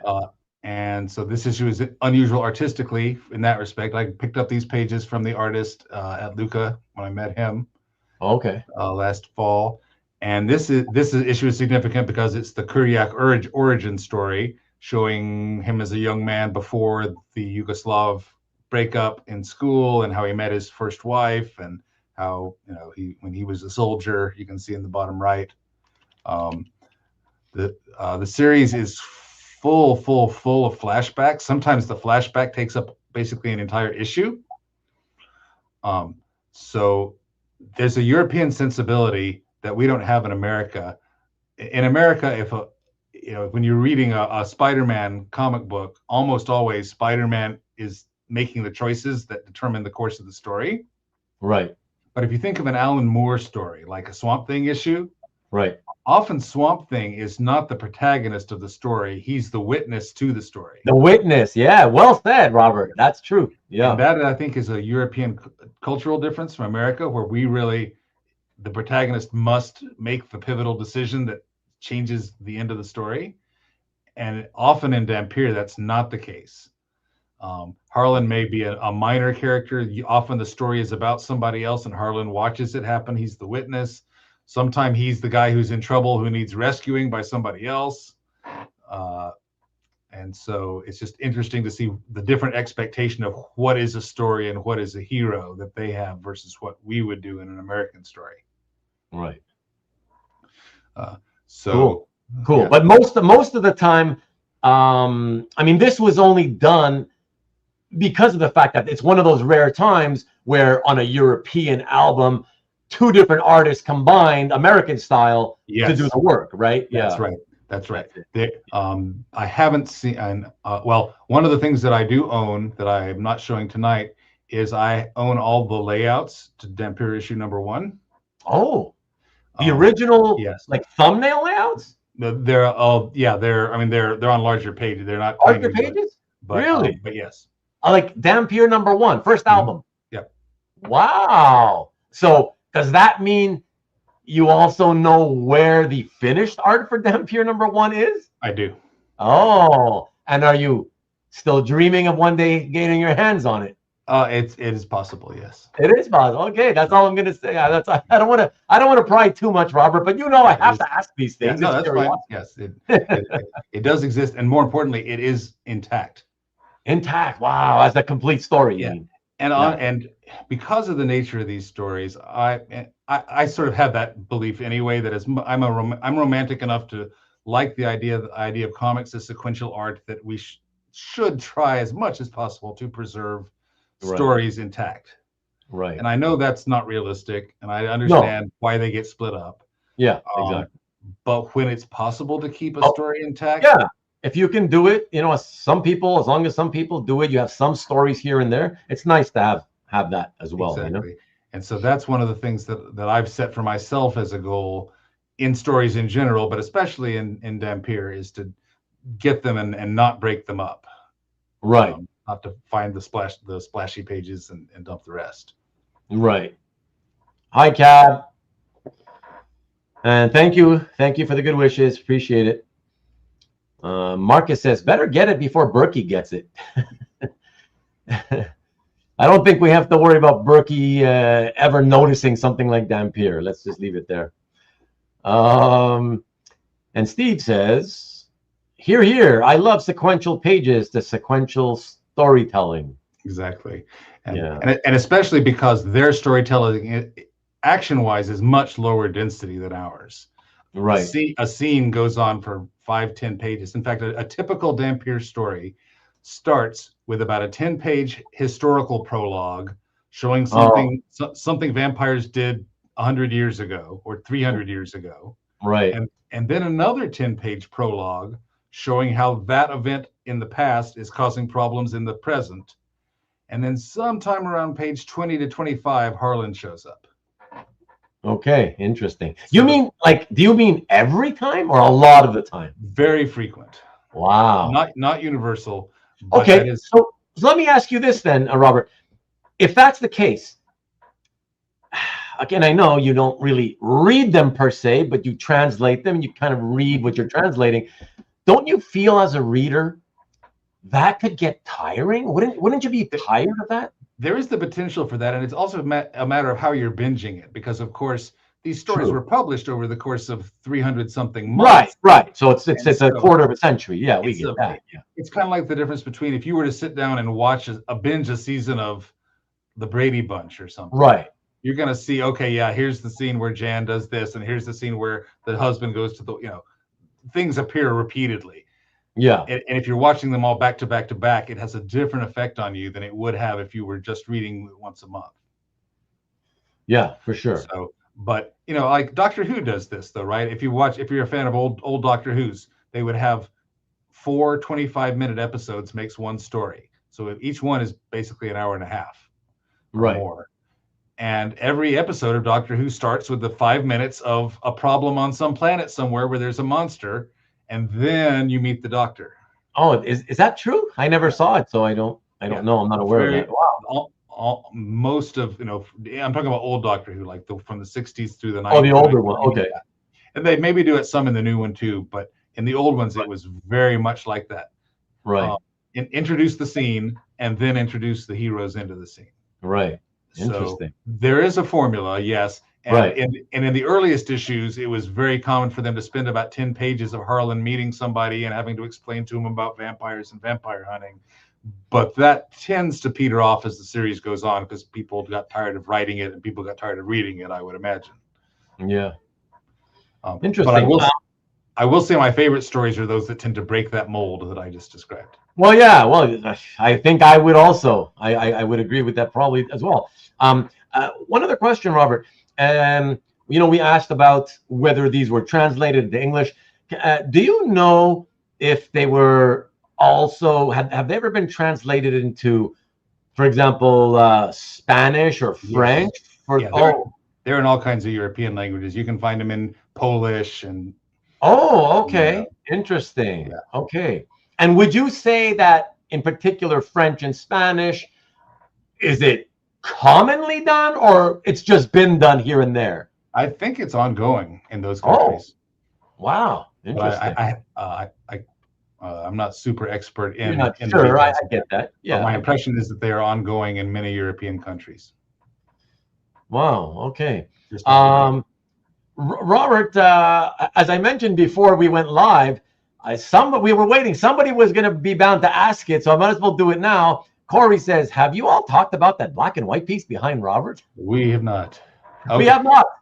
All right. Go ahead and tell us what you got there. All right. Well, so this is Nicola Scott, the Australian. Oh, that's a Nicola Scott piece? Really? Yes. This is from her Wonder Woman series. She did a Wonder Woman issue. It was 3 issues called Wonder Woman Historia. That was a Amazon's origin story. And there's 1 issue by Jean Ha and 1 issue by Nicola. And the third one, I can't remember who the third one is. But the other 2 issues were all digital. Jean Ha worked purely digitally, and so did the other artist. Oh, it was Phil Jimenez. Oh, yeah, okay. Love Phil Jimenez. Nicola Scott worked #1 traditionally and #2 quite large. Okay. So this is the central DPS from her issue of the Amazons having a fight with Hercules, who's much larger than they are, but they over-team him. And there's about a dozen characters in the central circle, and then about 30 or 40 Amazons around the edges as well. So how old is the issue that's from? It's like 5 years now. Okay. It's recent. Okay. Maybe 3 to 5 years. I forget exactly how old. Yeah, that's good. I'm just curious. They have an idea. That I owe getting this to the CAF updates because I had looked at this page and thought about getting it, and then on the CAF main page, it popped up. It has these highlights or announcements, and one of them announcement Nicola Scott art sale popped up, and there was she was running a discount on her website that I found out because of CAF, and so I went and I got this pay. I already been sort of eyeing it, but the discount kind of clinched that yes, I can do this, and I did. Oh, that's very cool. Congrats. I'm happy with that one. Then over here, this is. I was gonna say, tell us. You might as well tell us about the other ones too. Yeah. So this is Kitty Pryde as the Red Queen from the Krakoa X-Men. And she's Pirate Kitty there. This is by Miles Wall. This is a commission that he did for me 2 years ago. Oh, at OAX? At OAX. Okay. And Lockheed, you can see there. and so he had fun doing that. And then this one is hold on. I have to ask Robert, because Yes. With Milo's wool, from what I've seen, doesn't he usually work much smaller than that? That looks pretty big for what I've seen. You don't know? I don't know.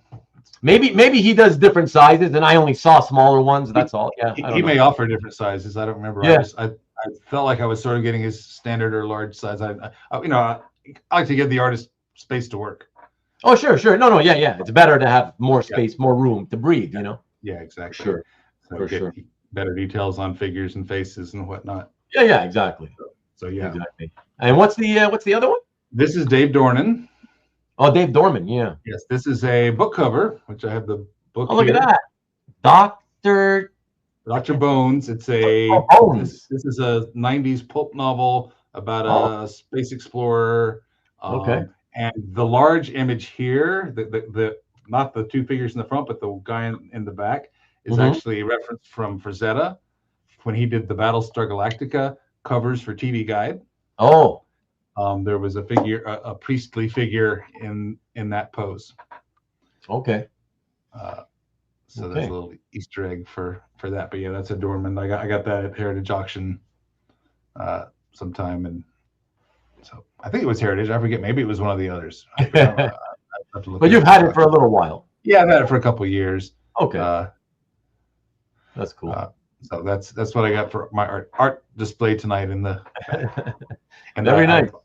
I do the room in Superman colors. You can see the blue and the red here. This is my Superman colors for the room. Yep. Very nice. There you go, Corey. All right, let us get back to Dampyr, and just so everybody knows so you have an idea. We have about a handful of pages left to show, and let me see. I forget. Is this the next one? Yes, this is the next one. All right. Okay. So so here we have Fabrizio Russo. I have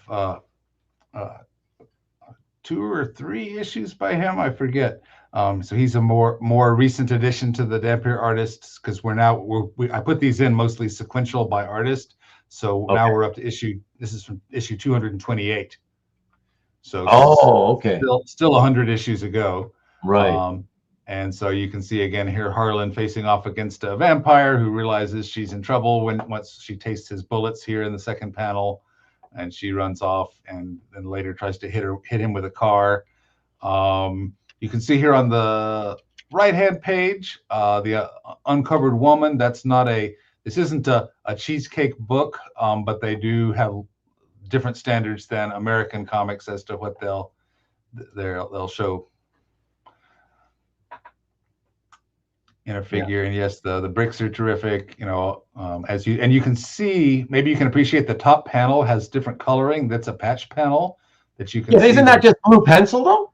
There is a blue line pencil under, and so he patched it with art that had a blue line pencil and then inked it. But the rest of it I don't think has the blue line pencil.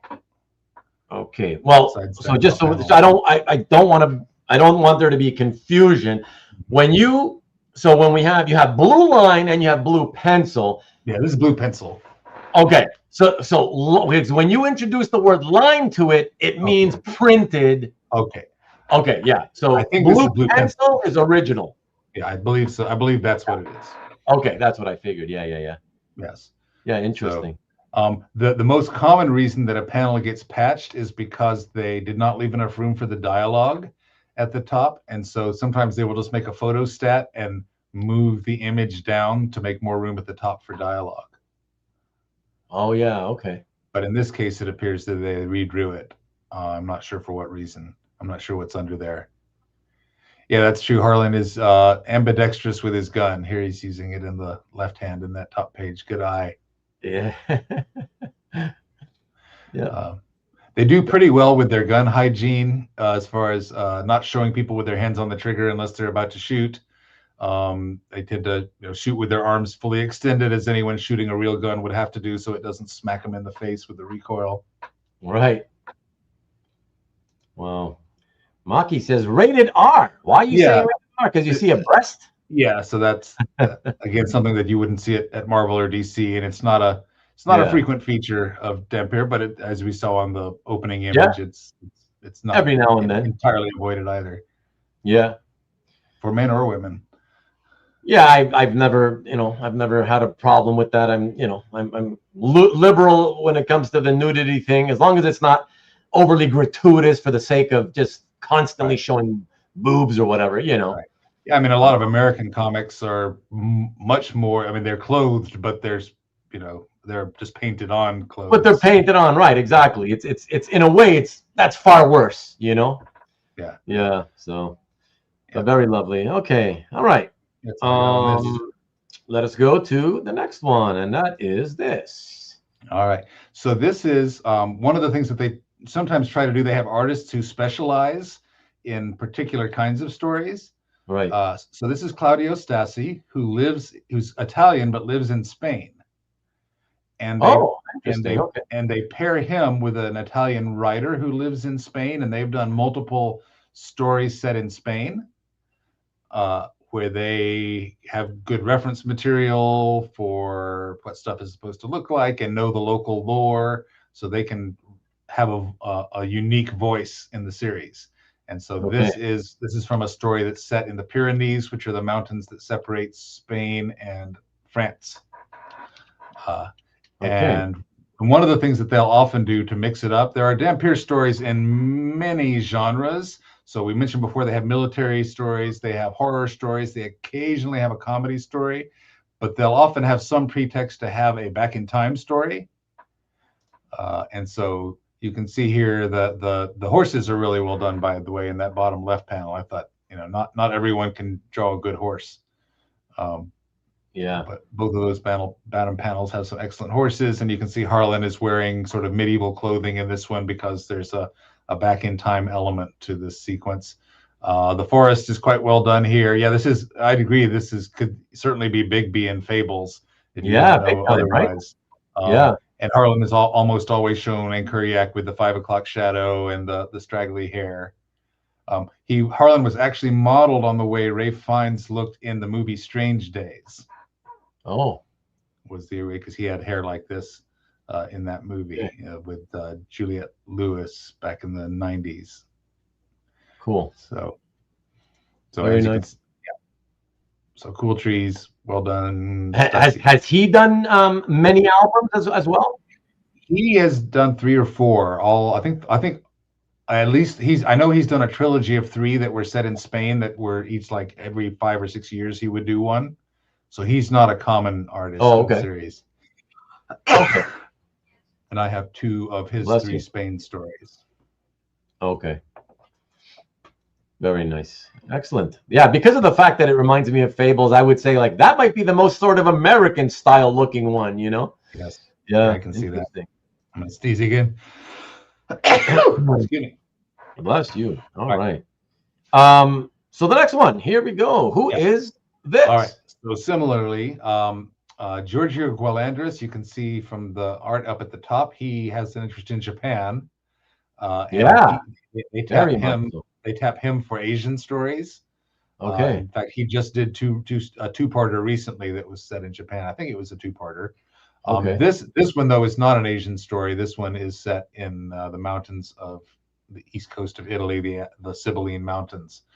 So this is one of the heaven and hell stories, and you can see down there, and for instance, in the bottom left panel, Harlan is with the woman in black with the eye patch is Lady Nahima, who's one of the agents of hell, and then she has standing to her right 2 fallen angels that they call Naphidim in this series. This is actually, if you see on each of these pages, it says exclusa, which means rejected. So this was a story which had some behind-the-scenes politicking that went on. As I understand it, the editor decided to change the direction that the original writer had contemplated, and that necessitated redrawing some of the pages. And so these were pages that were not published because of some details in them that were changed, that it was deemed couldn't just be patched. Right. Interesting. So, and you can see a little bit of the manga influence in him with the woman's large eyes, for instance, Lady Nahima there in the second panel. Yeah, yeah. So, but again, still beautiful figures, beautiful backgrounds. Also, in the final edition, Lady Nahima was changed to be wearing a dress instead of a pantsuit throughout the book. Oh, yeah. So that required some redrawing of pages and panels all throughout. Hey, Where I think 10 of the 90 pages had to be redrawn. oh, wow. Okay. That's quite a lot, actually. It's wow. It's over 10%, you know? Yeah. Mm-hmm. Robert, I have a couple of questions, one on my behalf and one on behalf of a true fan. As a gentleman that I am, I will give true fans question first. And he asks, are there any non-Italian artists that have ever worked on the Dampyr series? Esteban Maroto is Spanish. Okay, right. Well, what about, like, because he just did did you say he did a story or a cover? No, he did a story. He did a story. Wow. Okay. Oh, there you go then. Or at least I think that may have been an issue where he did 40 pages and somebody else did, but he did a large, that's 2 issues of an American comic. But by and large, no. By and large, they use Italians. Okay. My question was, you mentioned that you thought he had done like a 2-part story, right? Yes. Okay. So are you saying 2 consecutive albums worth? Yes. Okay. Yes.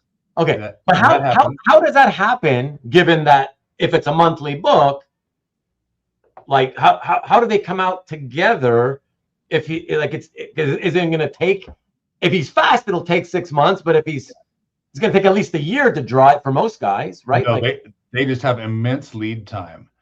In fact, this artist, you can see down on the bottom, it's too small to read here, but if you look on the bottom of the left-hand page, you see some tiny print down there. Yeah, yeah. What that print is, he noted on what days, on what the date was on which he started and finished this page. Oh, interesting. How interesting.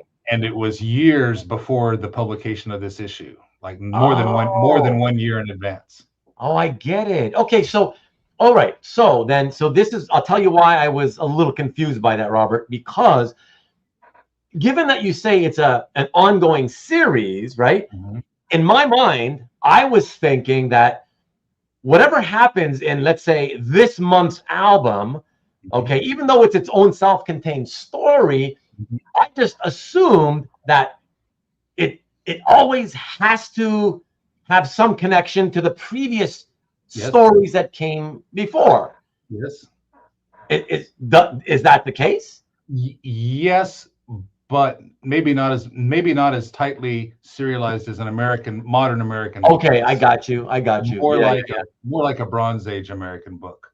Got you. Okay. There are elements that carry over, but it's many of the stories have a monster of the month format, where they could be told in any story. But over the longer term, there are characters who enter and things that happen in one issue that do affect future stories. Often not necessarily the very next story, though. Right. Got you. So, but they will have artists who do 2 in a row. Yeah. Like Michela Cropera, I have issues number 104 and 105, which are a single 2-part story, for instance. Or the Sinners one is spread over issues 15 and 16. Okay. The first 2-part story was they started doing that with issues 6 and 7 were a 2-part story set in Namibia, on Southwest Africa. Okay. John, hey John. John is asking, do you happen to own any of the Ashley Wood Dampyr from the IDW stuff? I do not have any Ashley Wood. Okay. He just did covers, right? Yeah, that's what somebody earlier had mentioned. Yeah. I'm pretty sure that he was the cover artist on the IDW series. And no, I don't own any of those, nor do I know who does. Right. Excellent. Okay. All right. Okay. Let us continue. 3 more, everybody. 3 more examples. And the next one. Oh, look at that. So I put this on just to show that sometimes they'll use ink wash. Yeah. Wow. Very rare, but wow, that's cool, right? Yeah. This was from a special issue that they called Dampyr Magazine. And it contained 3 stories totaling 90 pages, I think, something like that. Okay. So unusual format for them, so this was a Tesla solo story called Rave Night, where she, as you can see, tears it up against some monsters terrorizing some civilians. Okay. It's very cool. Wow.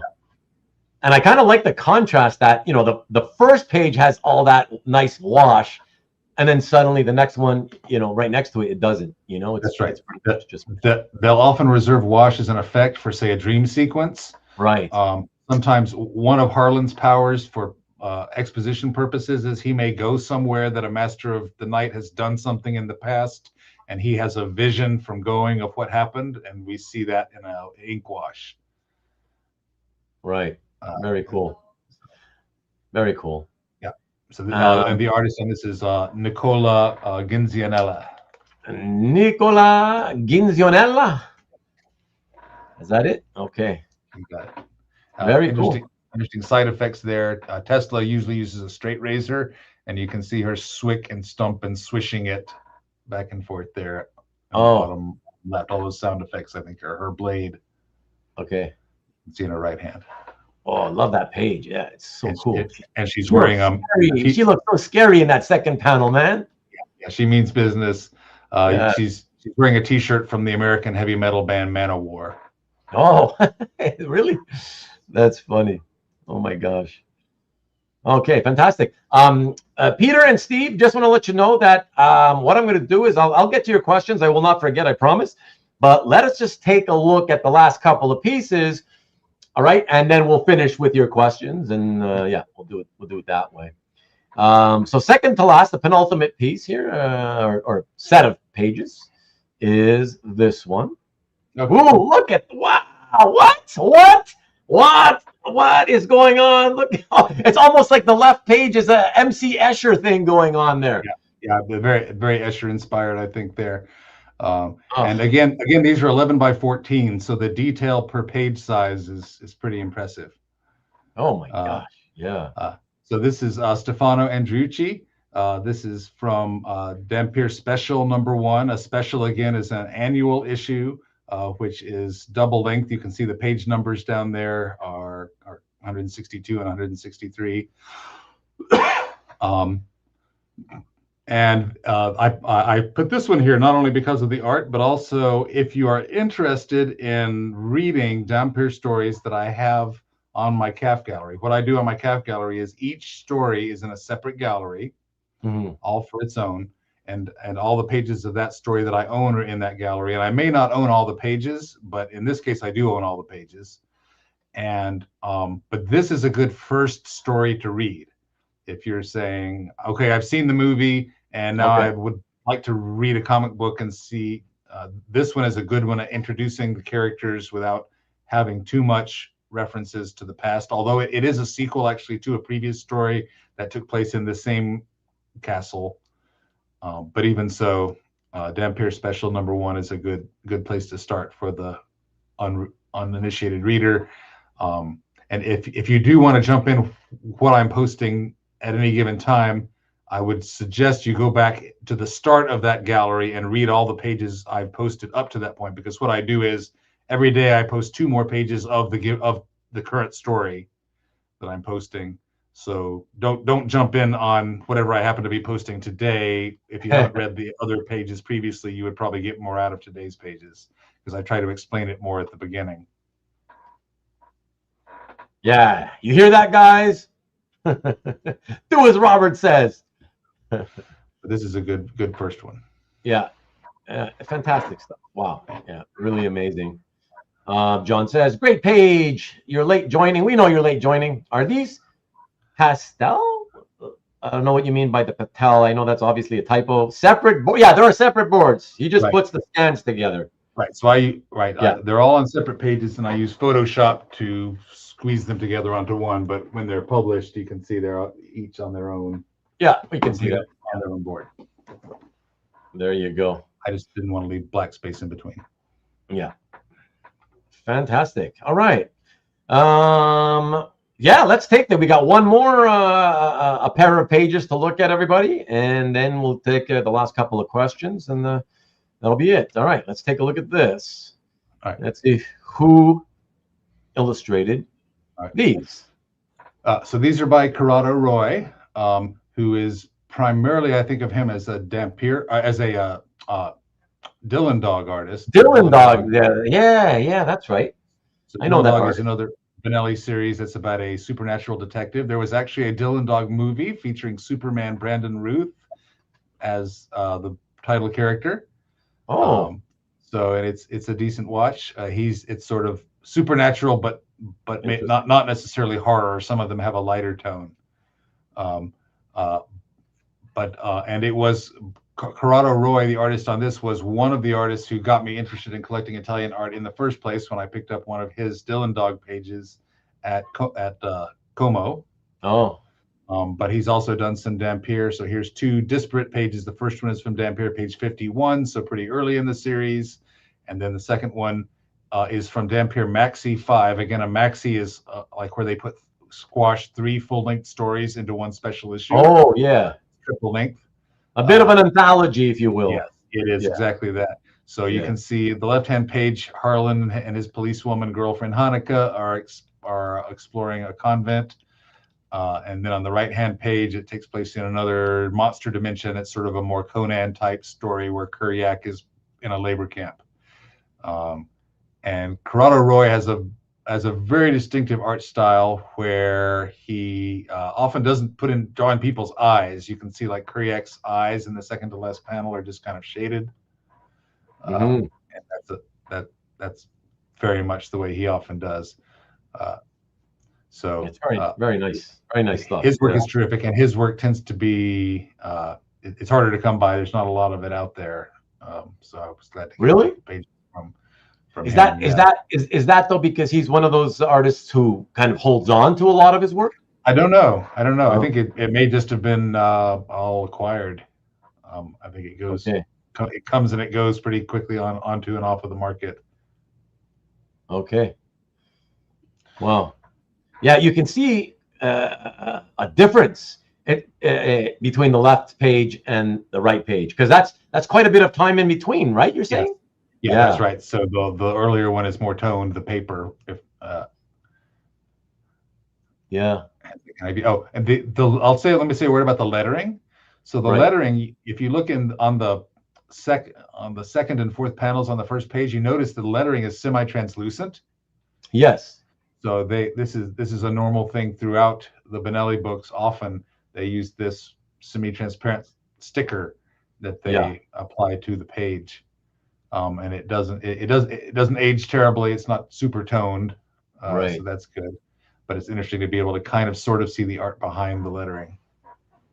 Yeah, I got to tell you, because I have owned pages, particularly newspaper strips that had those types of word balloons, Robert. I got to say, personally, I don't like them because on my examples, at least, I found that you see through them too much. And so you see the different shades of the inking on them. And so sometimes it makes it harder to read. And you know what I mean? Like it's, right. Sure. Yeah. So I prefer it to be white, whenever possible. Yeah. But for whatever reason, they don't do that. Yeah. Yeah. Sometimes they did that. But Tom, it's como te llamas, not amas. That what you just said is how do you love yourself, Ruben? Not what's your name. But close, but no cigar. Steve says, I feel like you don't get thought and whisper balloons in American comics anymore. Well, no, they that's the thing. Like 20, 30 years ago, they said no more thought balloons. Like no, they're so silly. They don't make sense anymore. So they purposely got rid of them, which was ridiculous. I think it makes total sense. We're all thinking, even when we're not speaking, you know what I mean? So yeah, you can still see dialogue in their head. I mean, it seems silly when somebody's walking quietly through some building or outdoors and they want to be quiet and not let anybody know that they're there. You're going to be thinking. You're not going to be talking to yourself out loud, So I do miss the thought balloons for sure. Yeah, great point. Yeah, they still do both of those things, as you can see between these two pages. Yeah. Like American, they do tend to, sentences never end in just a period. They either end in an exclamation point or in 3 dots. Yeah, yeah. For the 3 dots. Yep. Oh, look at that. We have another new person tonight for the first timer. Sheldon Martin 999 comes in and says, Dampyr, as if it's French. That Dampyr art looks great. He's making another pun. Even a first timer is making puns now, Robert. Look at that. Everybody always so comfortable to do things here on this channel. Welcome, by the way, Sheldon. And thank you. Yeah, it does look great, right? If you missed the rest of the show, by the way, be sure to rewind after and look at it all if you have time. You see a lot more beautiful stuff. So, and Peter, welcome wagon again. Thank you. Appreciate it. You too, CJ, of course. And another, Steve points out another ambidextrous person. Where? Who are you talking about here?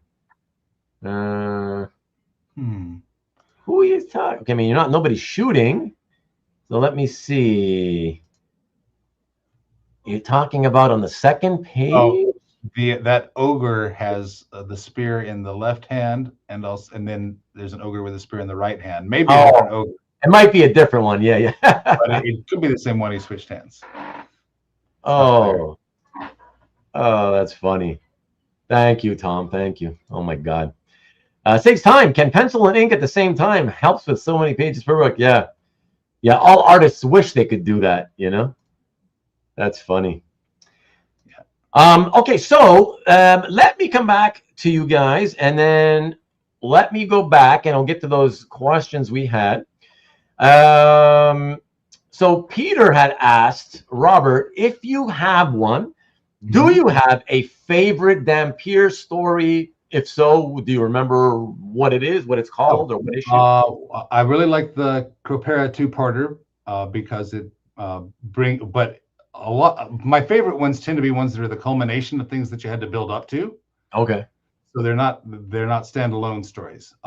54 is a really important one because it introduces so many of the heaven and hell characters who then show up in 104, 105, the Cropera story. 54 is the theater of Lost Footsteps, where they all come to the theater for an opera show, and you get the chance to meet a lot of, because one of the problems that you always have in fiction in general, in action fiction in general, is having the hero and the villain together not fighting. Why would they do that? Right. So coming up with a scenario where Doctor Who can be with the Daleks and they're not trying to shoot him, so they can have a conversation. And so the same would be true of, again, the Masters of the Night with Harlan, or the Angels with the Devils. And so coming up with a plot trope that allows that to happen is often an important thing that a storyteller has to solve. And so 54 has a nice solution to that they've declared a truce, so you get to know a lot of these characters that then become important ongoing characters in the series. So 64 and 150 are really good stories that, for reasons that I don't want to tell until I own these stories, and I will be publishing them on my CAF at some point. But I sort of have in my mind a schedule of which stories I'm going to publish when. I just finished 32. And I'll be starting another one soon. I actually have some non-Dampyr I'm going to publish for the next 2 weeks, and then go back to Dampyr. But I have in my mind how I'm going to unroll these. Right. I also don't want to. I don't want to harm the franchise. I don't want to be publishing so much online that.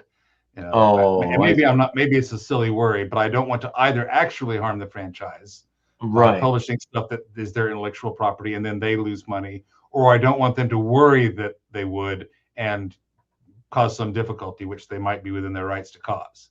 Right. So I want to respect the franchise and the publishers and the creative teams and make them feel comfortable with what's going on. As far as I know, they're not even aware of CAF.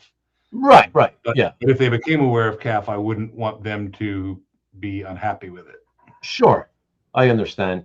Look, many years ago. So I have in my gallery, I have some strip art folders, and in one of those folders, I have a few strips by Romero on AXA. I don't know if anybody's heard of AXA. Okay. And one day they discovered calf, and they saw these access strips on calf. And so they just basically asked, they got in touch with Bill. They kind of told him, like, well, you know, we kind of know what you're doing here. We get it. We don't have a problem, but please, can you tell everybody who posts their access strips at the bottom of their descriptions to please add this copyright information? That's it. And so whatever, I just copied that stuff into my, you know, no big deal, right? It doesn't, no harm, no foul. Sure. You Yeah. know? Because ultimately, I mean, we like this stuff, right? We want it to continue. We want there to be more of it. Yeah. And so that's one of the reasons I'm grateful to you for giving this platform for Americans to. My pleasure. Yeah. That this exists, and you know, the more people like it, the more it can thrive. Yeah. One last question, Robert, if I may. I don't want to forget Steve. I don't think you would know anything about this, but I'll ask anyways. Do you have any idea how lucrative that Dampyr is for the artists versus artists working in America? Oh, I don't have any feel for how much they. Feel. Okay. I've never asked the artists what their. Right. Yeah, I wouldn't think you would. Yeah, I wouldn't think you'd. That's why I didn't think you'd know the answer, because why would you want to ask such a personal question, right? I mean, honestly, the quality of the work, because they have to do it all, and the colorist is not going to shoulder any of the burden. Right. Yeah. I don't know if maybe it will be presumptuous to say it's superior on a page by page basis than the average American book. There's great American artists. We all love great American artists. I would say an average American page compared to an average Dampyr page, I am likely to prefer the Dampyr page.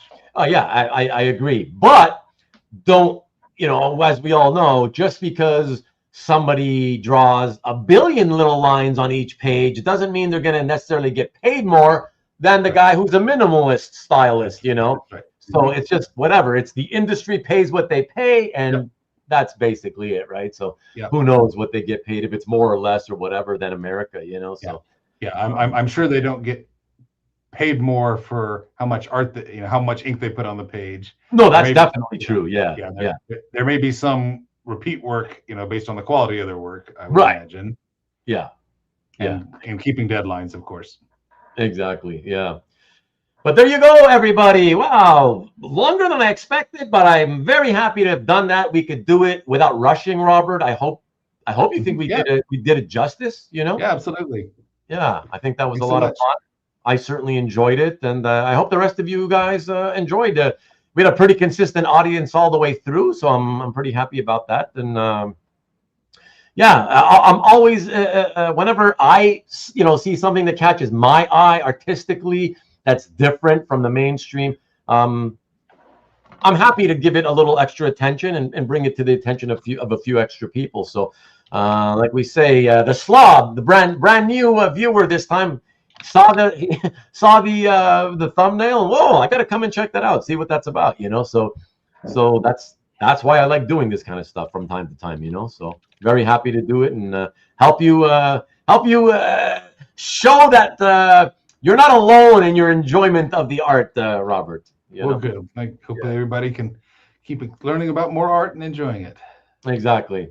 Well, that's it, everybody. Thank you and good night. No, I'm staying here. Robert, we're maybe be jumping into the hanging out with you guys. But thank you again, Robert, for doing it, and I appreciate it. And we'll see you maybe in the chat. All right. Bye-bye. All right. Thank you. Bye-bye.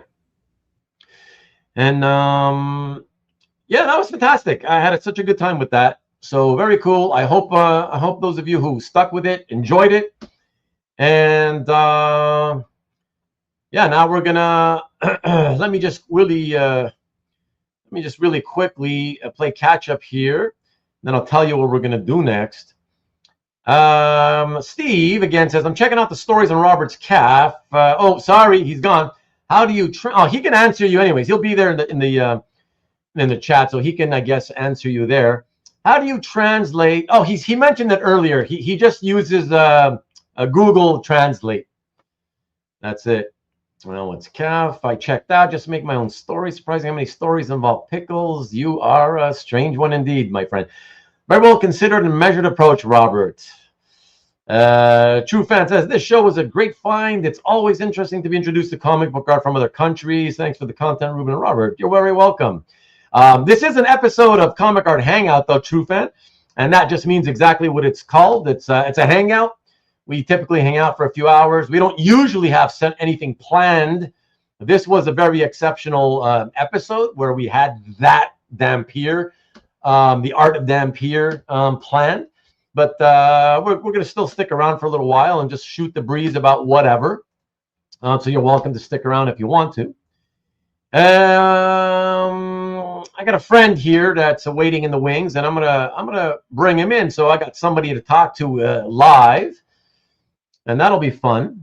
But yeah, let's see. Many thanks, Robert. Great insights. Appreciated. No worries. Thanks, CJ. Thank you for being here as always. Sheldon, love American artists. I guess you do. Sean Clancy, what's good, Sean? How you doing? Made a few Google searches and had no idea where there was a movie too. Yeah, exactly, Steve. You missed that too. We talked about it earlier. We even showed a little image of the three main actors on the movie. Great collection. Very nice comment. Very lovely, Tom. And there you go. There's Robert already answering you. I didn't even need to do that. Yeah, glad you enjoyed that, Maki Pupu. And let me see. Gotta hit the bed. All right, Corey, later, man. And let me see. MLB, North American Comic Art Road Trip with your host, Peter the Mayor Rowe. John O'Well, we still got Burn. Everybody's talking about the CFA APA talk. Let's go. What? What's that all about? I don't get that. But anyways, yeah, man. Let me. Oops, something just happened here. All right, I'm gonna bring in a friend of mine so I can have somebody to hang out with for a little bit and chat with. Maybe have some fun. Let's see what we got to talk about here. Mystery guest in the studio. Are you ready to for me to bring you in? I can't hear you from down there, so I have to see you nod up and down or sideways. Yes? All right. Look at them, already guessing Kavi. I wish it was Kavi because he's been having a hard time lately, and we haven't seen him in a long time here during the show, obviously. So that'd be nice, but no. But yeah, everybody, please welcome my friend and yours with the cool shades. Look at that! Wow. I'm trying to, I don't have regular glasses like you do, but I'm trying to make it work. Is that actually like when you got the prescription and that you have to have the tint because of your prescription?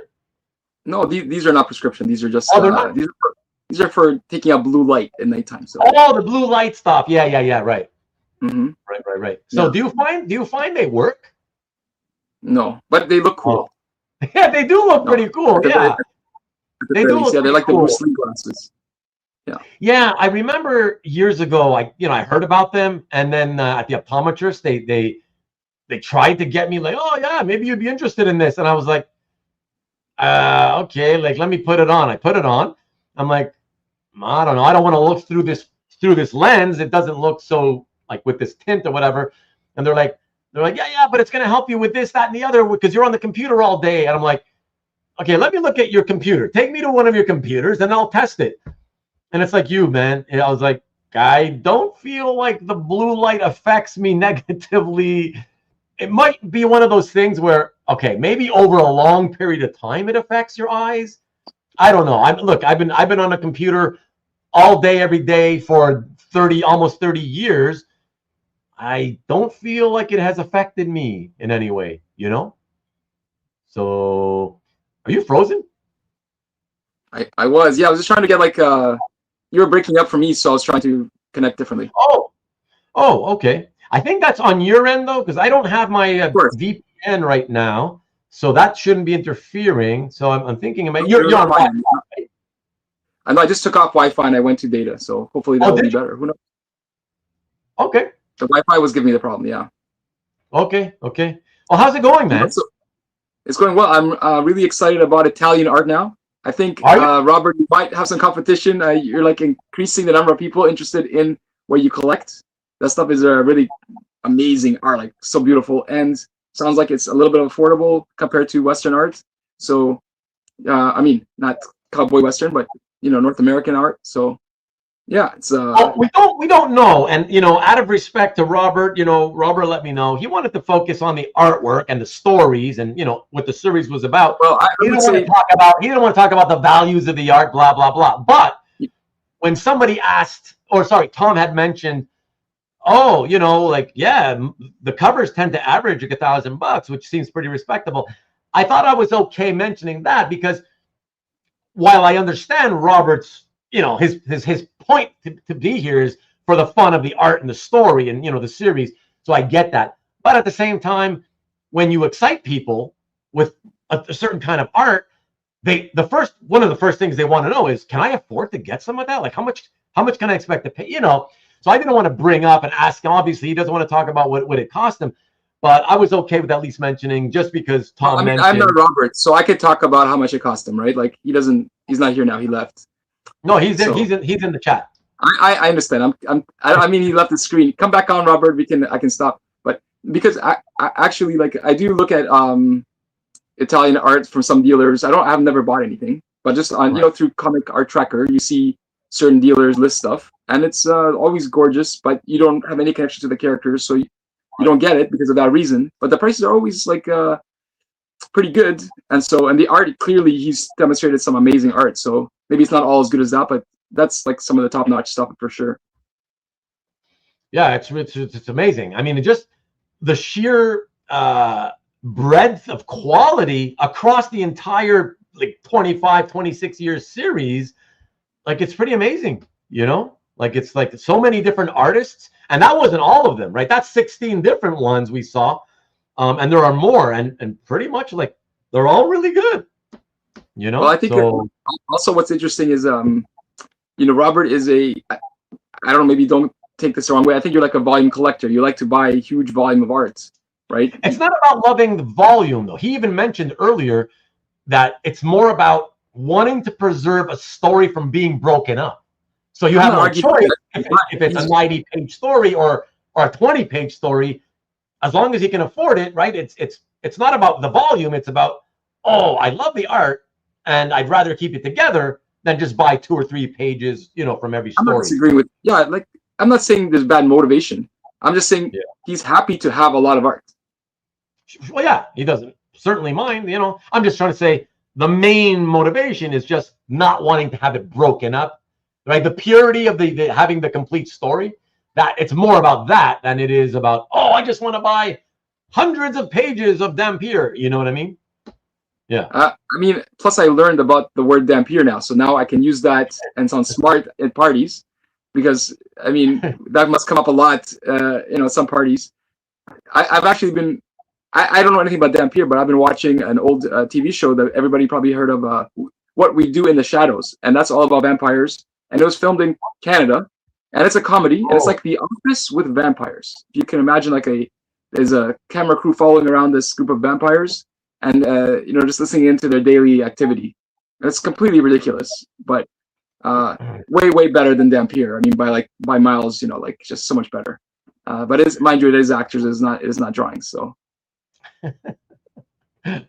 And the main guy's name, who's a human, wants to be. He's like he wants to be a vampire. His name is Guillermo. So you have a cool sounding Guillermo, the Mexican vampire or wannabe vampire. He wants to be a vampire. He's what do you call those? He's a familiar, right? And he's dreaming to be a vampire one day, but they won't. His master really doesn't want to give it to him, right?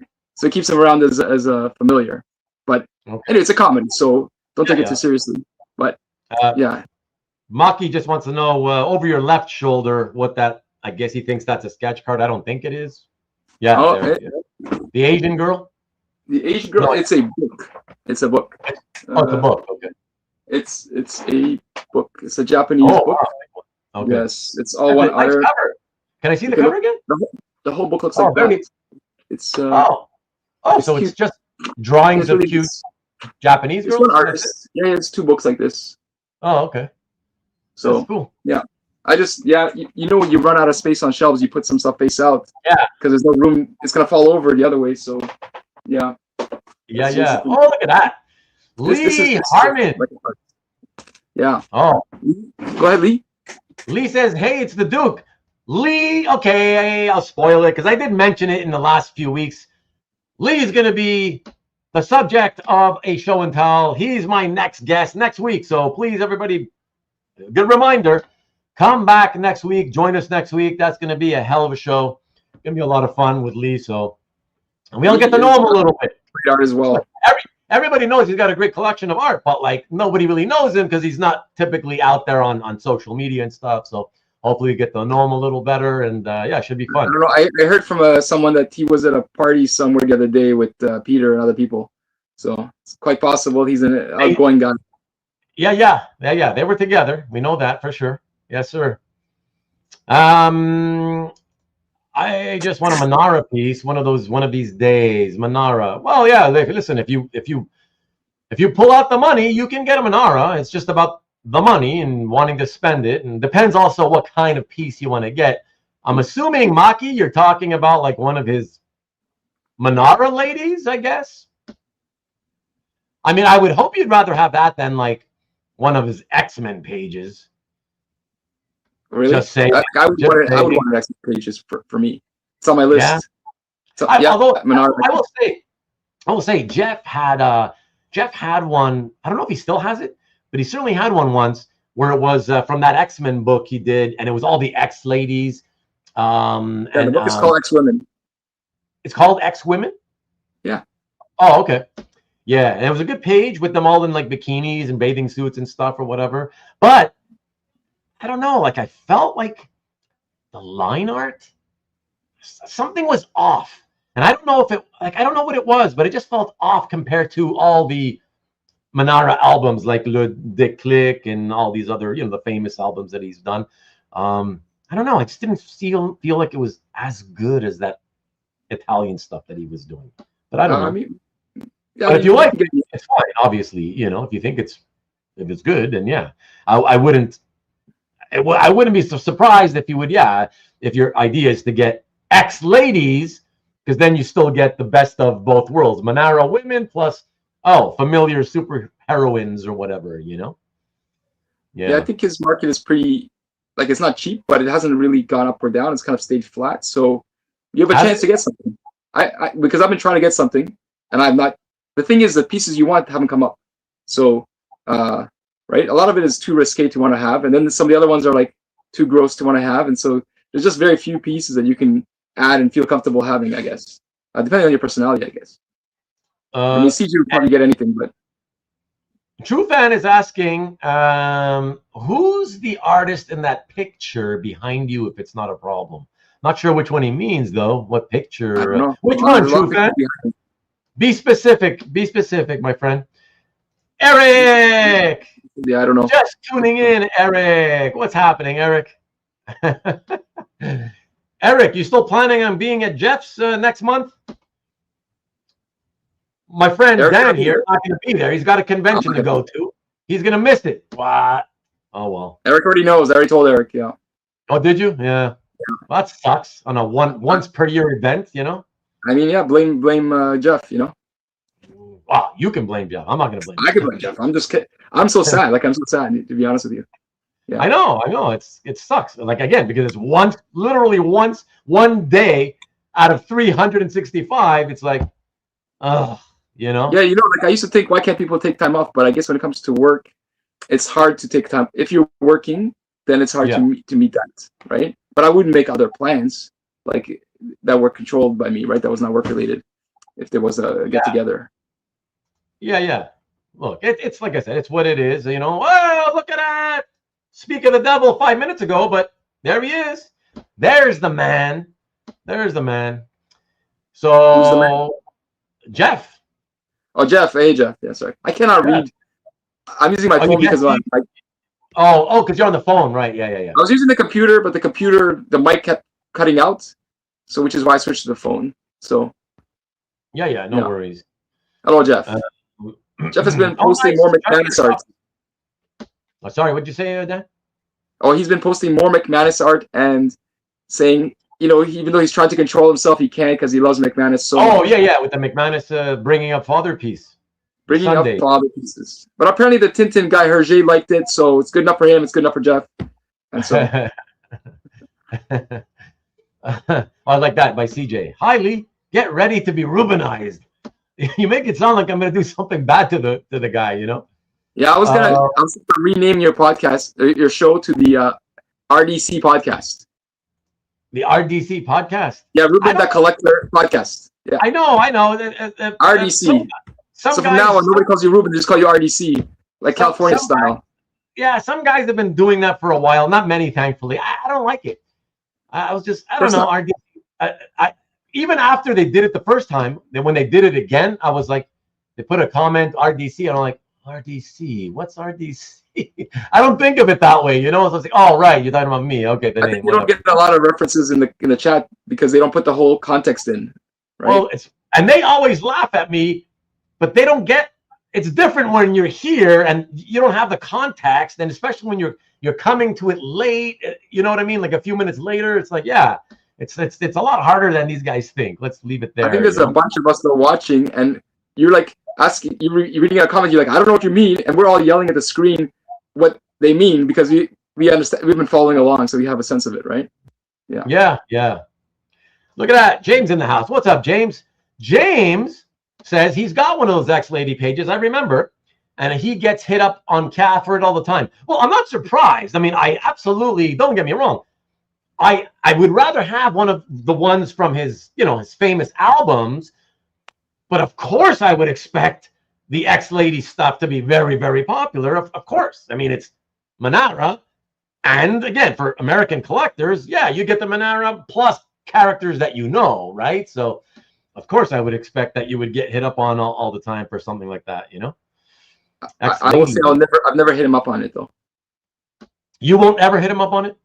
No, I haven't. But now that I know, this is a good opportunity. I'm saying, well, Maki should hit him up on it. Maki, hit up James.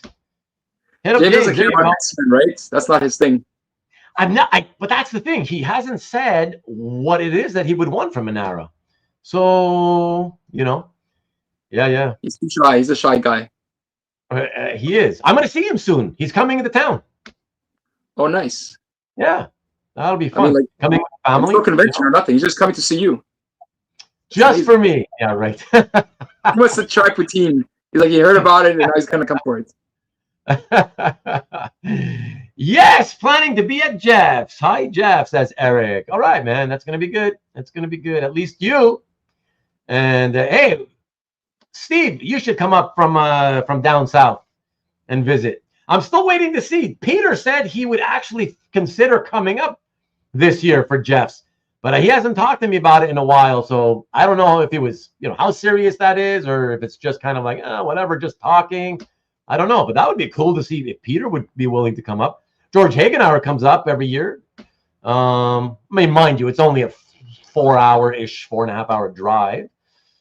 But Sean Watkins from Athenium Art he's going to be driving George. So they're both going to be coming up again this year. So that's John cool. Needs to drive everybody.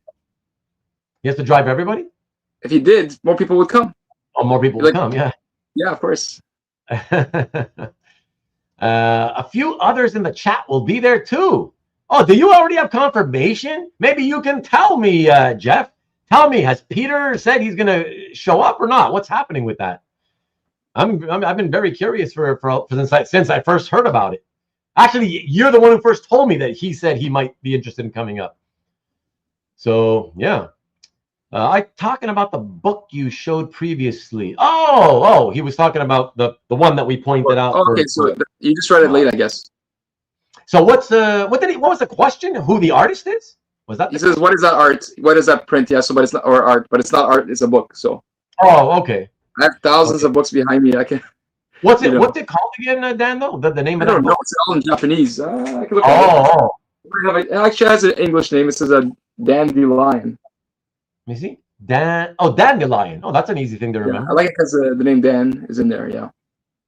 Hey, actually, good plug. Can they get that from your Amazon store or your website? I'm not sure. Maybe. I'm trying to help make you some sales, Oh, and you don't even know what your inventory is, man. Come on. I know what it is it shows, but I don't know what it is online. I have no idea. Oh man. All right. It could be. It could be. Yeah. Don't. Yeah. It's not. I'm not that important. But actually, like one of the thoughts I was thinking about. Let me see. I think I might have wrote a note because I was trying to. How can we talk about comic art? I guess one of the thoughts that yeah, go. Hold on.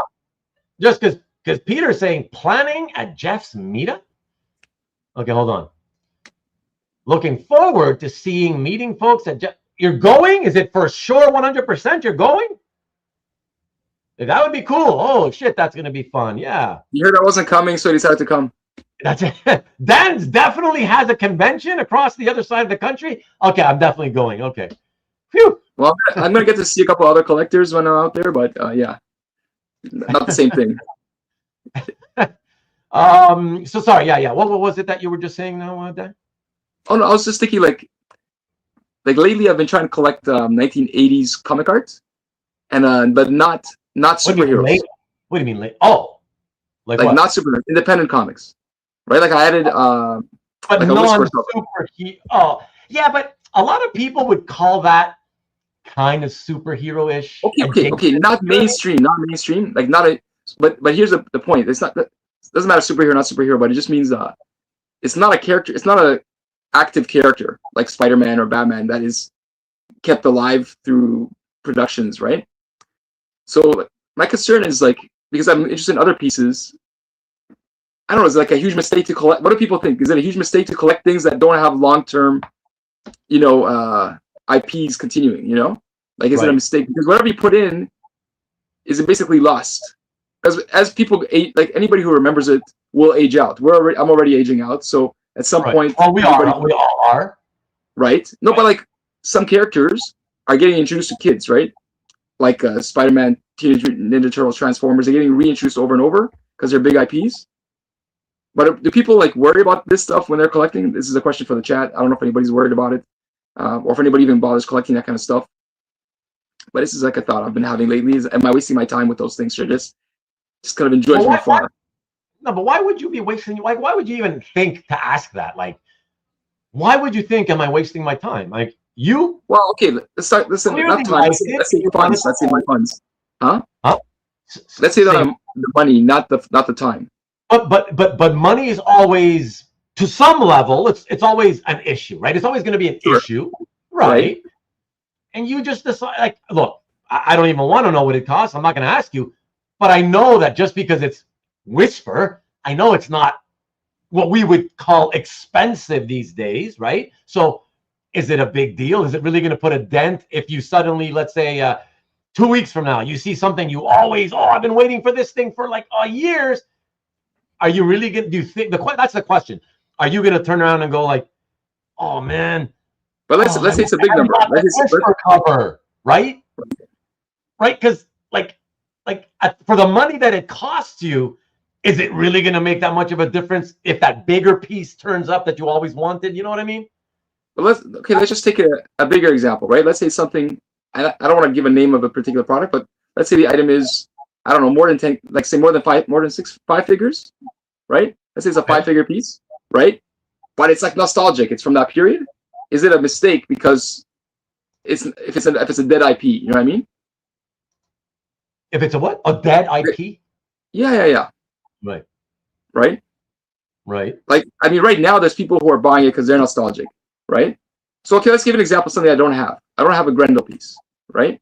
And I'm quite confident if there was a Grendel piece came up today, there would be enough of us of our age that'd be interested in buying it. And so the price would be high, right? It would be at least a 5-figure piece. I haven't seen any Grendel pieces from the early. You mean like a Grendel cover, I guess? Even like a really nice page from like the 1980s, the first series, let's say.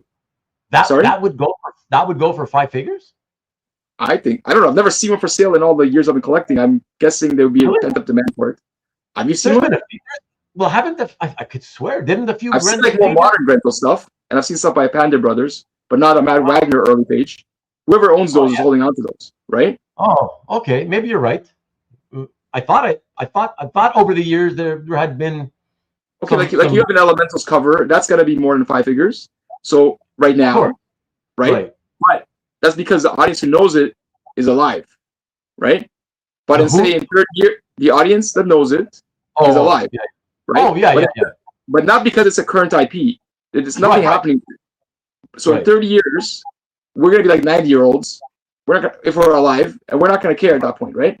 So it'd be a mistake to get something like that, or like a Grendel or whatever, and then just sit on it, enjoy it, but then know that that money basically is never 100% not coming back. Do you know what I mean? Yeah. Yeah, I don't know. These are thoughts that I'm thinking as a collector, and I don't know if anybody else is thinking. I don't tend to think like, 30 years in the future. I don't look at that way. Like I'll be happy if I'm already looking right now at October 24th of this year. Right. If I can stay alive until October 24th of this year, I will have passed my dad's age of death by a day. Right. And that's what I've been. That's what I've like the first thing on my mind in terms of thinking forward into the future. Of course. That's what's been on my mind since I was 17. So I only got a few months to go, and I'm like, let me just think of that, and I'll be cool, right? And then after that, it's getting 5 more years, because then I'd be at the average age of death of my mom and dad together, right? And then if I pass that, then I'll be looking at 5 extra years, and then I'll have passed my mom's date of death or age of death, And then after that, whatever happens, So I'm not like 30 years. Yeah, I can't. It's just I can't look at it that way. I'm not arguing. That's cool, but I can't. I'm not arguing with you. That's not. But that's like everybody kind of worry what you're saying about the parents and things, right? But collecting is a separate thing. So I was looking at it from the collecting angle, not from the everyday, person kind of angle, which is fine. But it's a separate thing, I think, right? Yeah. Because again, though. Yeah. I'm just gonna say, keep in mind though. This made you you started thinking about this recently because of, would you say it's because of that specific piece, the Whisper piece? Yeah, not just because I've been interested. Okay, so I've been collecting for a while, and initially, when everybody starts, you just kind of buy random things, and then as you keep going, you're like, oh, you know what? I really would like to have this or that, right? And then you narrow it down, and then, so I'm at the stage now that the only things I really would like an example of are some of those 80s things in my case, right? That I kind of care about. But okay, so Robert has great points, and listen, when we've talked about this topic before, and other people have brought this same point up, right? Let me give it here. Okay, Buck Rogers and Tarzan art from the Golden Age, still big bucks. And yes, I will also play the devil's advocate, and I'll say there's not a lot of interest in Buck Rogers as an IP or Tarzan, and there hasn't been for decades, right? So I'll say that because I know that you would say that the same thing, right, Dan? But he is right? It's like, even though it hasn't been popular for many decades, the artwork, some of the artwork, like if it's vintage, it still holds its value. You know what I mean? That means, yes, there's a much smaller pool of people who are interested in it, but they're out there, even though most of them are, they would.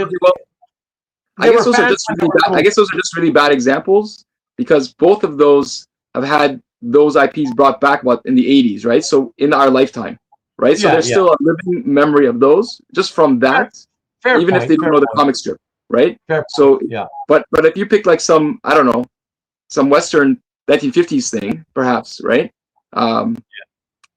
This is where the question is, because even Robert's entire collection of Italian stuff, okay, so I think he's gonna have a hard time with that stuff at some point if he decides to move on with it, right? Because you gotta find Europeans to buy it, and I feel like Europeans, there's some really top-notch collectors, but I feel like their market is much more depressed than West, at least at the moment, than say North American market. Am I wrong?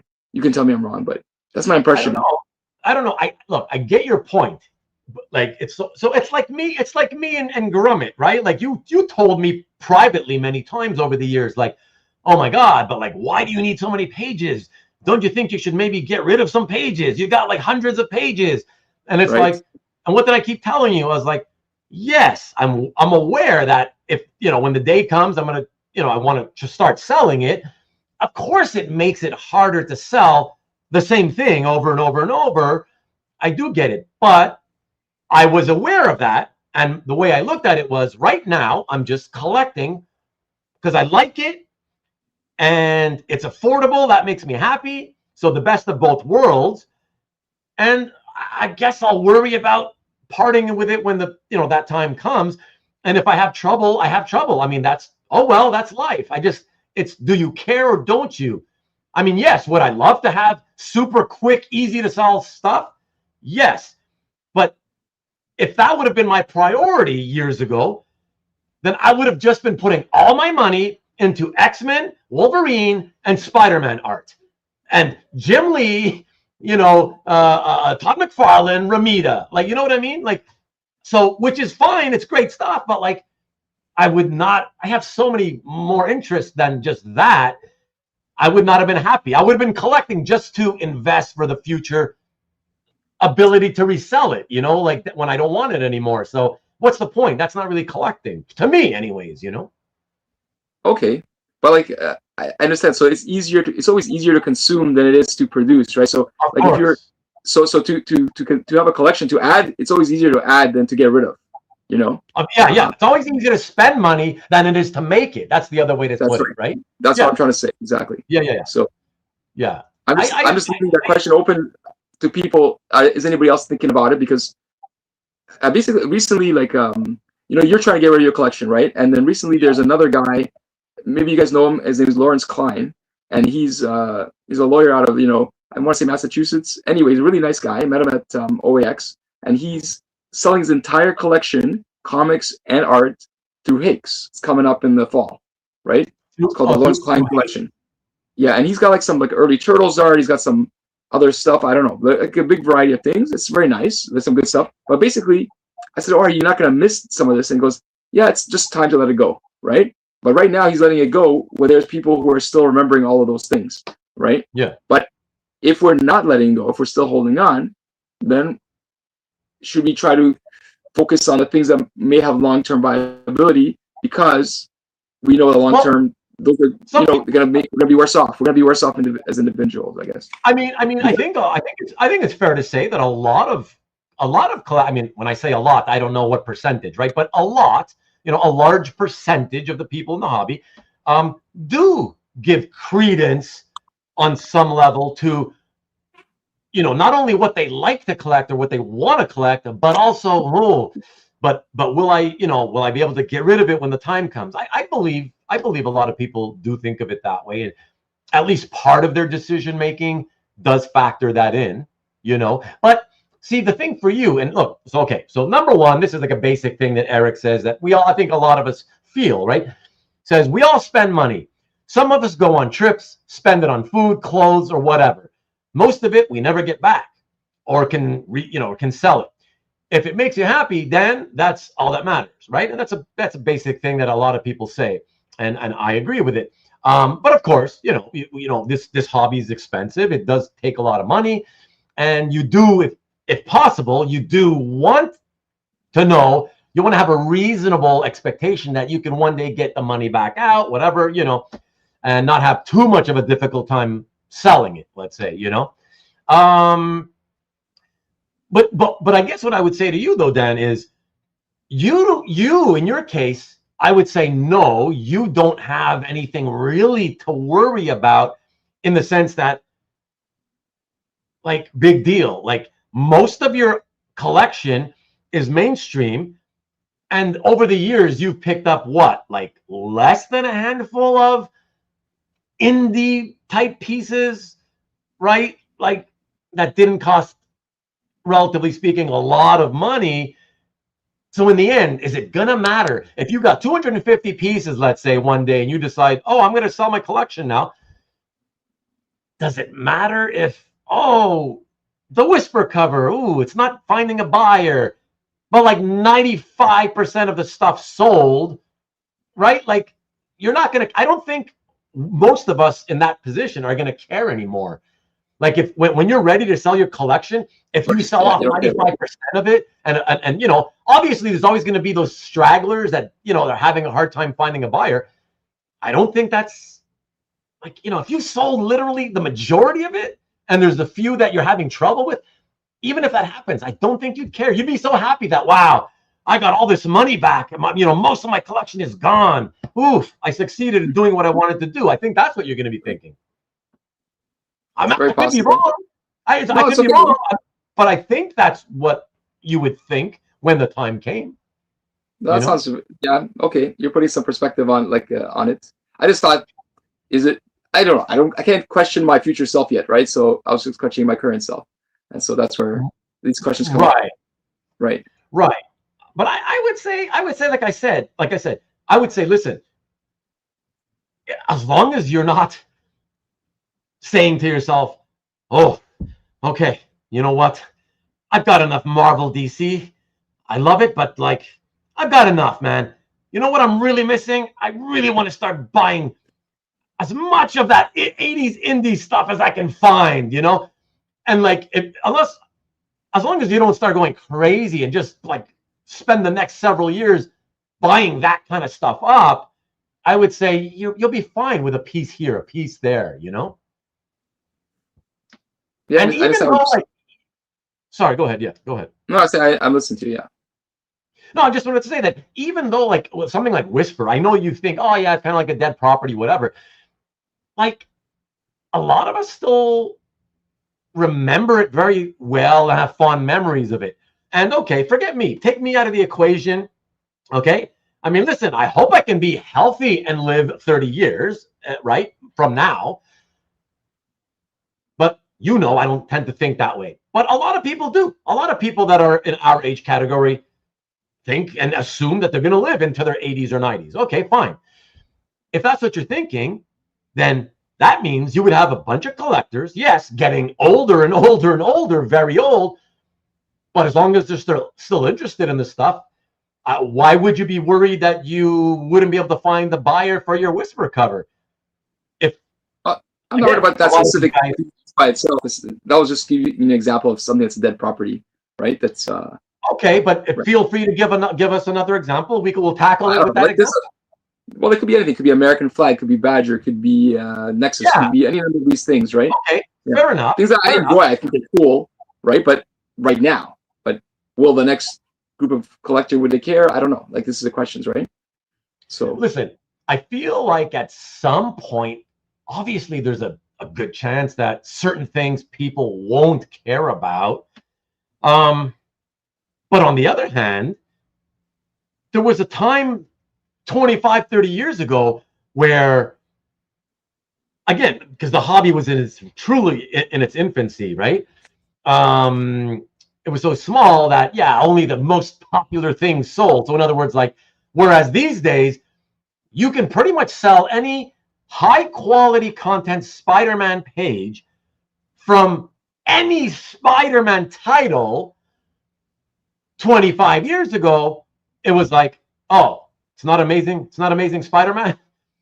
Forget it. Nah, I'm not interested. Spectacular. That's the secondary title, you know. Web. Oh my God, that's the tertiary title. Team Up. Forget it. No, like, it was. People would buy that stuff, but it wasn't easy to sell. You know what I mean? Everybody was obsessed with Amazing Spider-Man. Yeah. You know, I feel hierarchy's still there, but a lot of those titles, they don't even exist now. So, yeah. Sorry, what do you mean? What titles? Like, I think Amazing Spider-Man still has the biggest cachet, or Batman, the main title, has the main cachet, as opposed to a miniseries. What are people saying? No. That's Marcus making a joke about my one of my pages that I own or whatever. Okay. Look at all these guys. Hang in there. Oh my gosh, they're all freaking out. See, I'm telling you guys, nobody likes to confront their own mortality. It's like everybody's so scared to do that. I'm just being a realist. Again, I'm hoping I can live 30 more years. I'm just being realistic. When you're in my situation, your odds are much lower than the average person. That's all I'm saying. Well, I think you're probably eating healthier than your dad did, and you probably have a healthier life. Whatever. Yeah. again, but it doesn't promise you anything, doesn't guarantee you anything, you know. Look at Mike NSN. Dead IP? Oh, you mean my collection? Yeah, Mike's collection could be trash in 20 years, right? Yeah. Oh my gosh. Except for the preacher, right? What if the preacher reruns come back into vogue or something because of AI or something? Future robots love to watch the show. Like we don't even know if there'll be customers in the future for anything, but assuming that still exists. Yeah. Is the elf genre dead IP? Elf genre? What the hell is that? You mean like elf? What's it called again? Elf Lord. Elf Lord. He's got an Elf Lord piece. I do. That's a dead IP. Yeah. I know only me and Rick W like those, and one other guy. I think there's more. Maybe not enough to want to buy the art, whatever, but there's more than 3 people that remember it fondly, certainly, you know. And anyways, again, I think as long as the trick is, are you paying a fair price for what it is? And as long as you are, I think you're always going to be fine. You know what I mean? Like, yeah, Elf Lord, how much could that thing be worth? Or a Whisper, you know. A few guys ended up buying Whisper covers in the last couple of years from Neil Hansen, you know. And because he still had some, you know, they were shocked to find that he still had some, and they bought. I'm sure, I don't know, again, I have no idea what they cost or what you paid. Just because it's Whisper, though, I'm pretty sure it's not a lot of money, or, you know, what's considered a lot. Yeah. So that's it, right? So I feel like, again, it's not like you're loading up. It's not like you're going to tell me one day, hey, Ruben, what do you think? I've got 250 pages of Whisper interiors. Whisper interior art by Brayfogle and whoever else did the title. You know, then I'd be worried. I'd be worried for you. You know, I tell you, you might want to maybe stop doing that. You know, right? You know, but I ultimately I think again you're doing it so rarely and frequently that I think you're going to be fine, Dan. I think you're going to be fine. It's fun to see people pick up a piece of that stuff every now and then. I think it's fun when I saw the Whisper cover that you posted, you know? Oh yeah, no, like it was cool when I saw it. I was like, my eyes lit up. I was like, oh my god, this exists! I can't believe this exists. And now, you know, like just to show you, like just the crazy thinking is after it not only is a Whisper cover, but it's an unpublished piece, right? And that's why I'm thinking maybe I could follow Ruben's path of collecting things nobody else wants, and I'll collect unpublished pieces because then I'll have like art that nobody's ever seen, but still ties into stuff that I like. And hopefully it'll be cheaper, right? Look, yeah. This was a gift. So it's not a great example because it's a gift, okay? But I got a bunch of this guy's art. I mean, it's very specific. It's music, you know, a cartoonist doing music-related stuff. Who's ever going to buy that stuff off me? I don't know. But the Doors' biggest fan, probably. I don't care, but like I feel like I think I have certainly a much better opportunity and chance to get rid of the superhero art. It'll take me a long time. Yeah, it'll take me a few years, but I'll move it all eventually. I have faith in that. And if then I'm at the end, I mean, I'll keep some of it, but whatever I keep plus the music art, I'll be okay if I sell off most of the collection and I die with the music art still here. I'm not gonna feel bad that might happen. Because as long as I can extract most of the monetary value, so the girls are okay with that and don't have to really deal with all the hassle, who cares? I mean, plus Arwen is a music lover as well, and I think and I hope that someday she will grow to appreciate like the older music that she's not familiar with today. And then if she does, like I think if I left that music art behind, you know, it'll be something that she could keep and maybe it means something to her, you know? So again, and even if it doesn't, like I said, as long as it's the majority of the collection is sellable, right? I think you're okay, man. Yeah. Not something I would worry about. Let's put it that way. That's how I see it. I think most people don't worry about anything. They just like focus on collecting, right? That's yeah, I would say that's true. You know, I mean, some people worry. I mean, like you, right? Like I've always kind of thought about these things. You think about these things sometimes. So people think about them for sure. I just think again, I don't think anybody has anything to worry. Like, you can buy what you want, even if you know it's unpopular and doesn't really have much of a market or like a resale market, as long as you're not going overboard. If it's just a small, if it represents a small portion of your overall collection, the way you look at it is, okay, if I could never move these pieces again, am I okay living with that? Like, can I live with that? Being stuck with it? Like, can you? And if the answer is yes, then buy them once in a while. That's cool. You know? That's actually a good, you made a good point there. I think that's a good way to think about it. As a percentage of the collection. It's like those people say buy gold, but only 2 to 5% of your portfolio should be gold.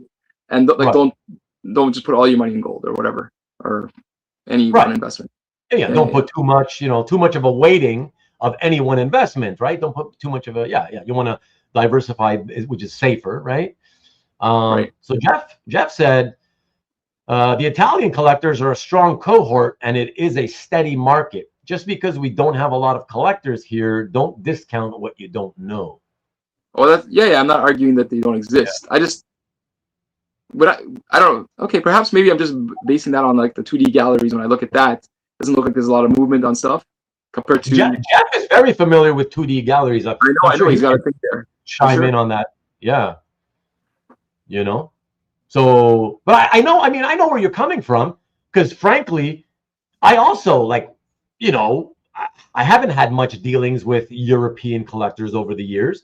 I've always said it's like 98% of my sales have always been to America, and the other 2%, it's basically Europe and the UK.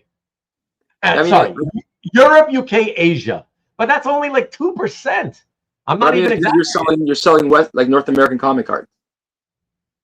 Right. It's mainly North American mainstream. Yeah. They might not be consuming that over there as much, right? Right, exactly. But I guess what I'm saying is, Jeff has shown me over the years, because he's very much tied into the European market.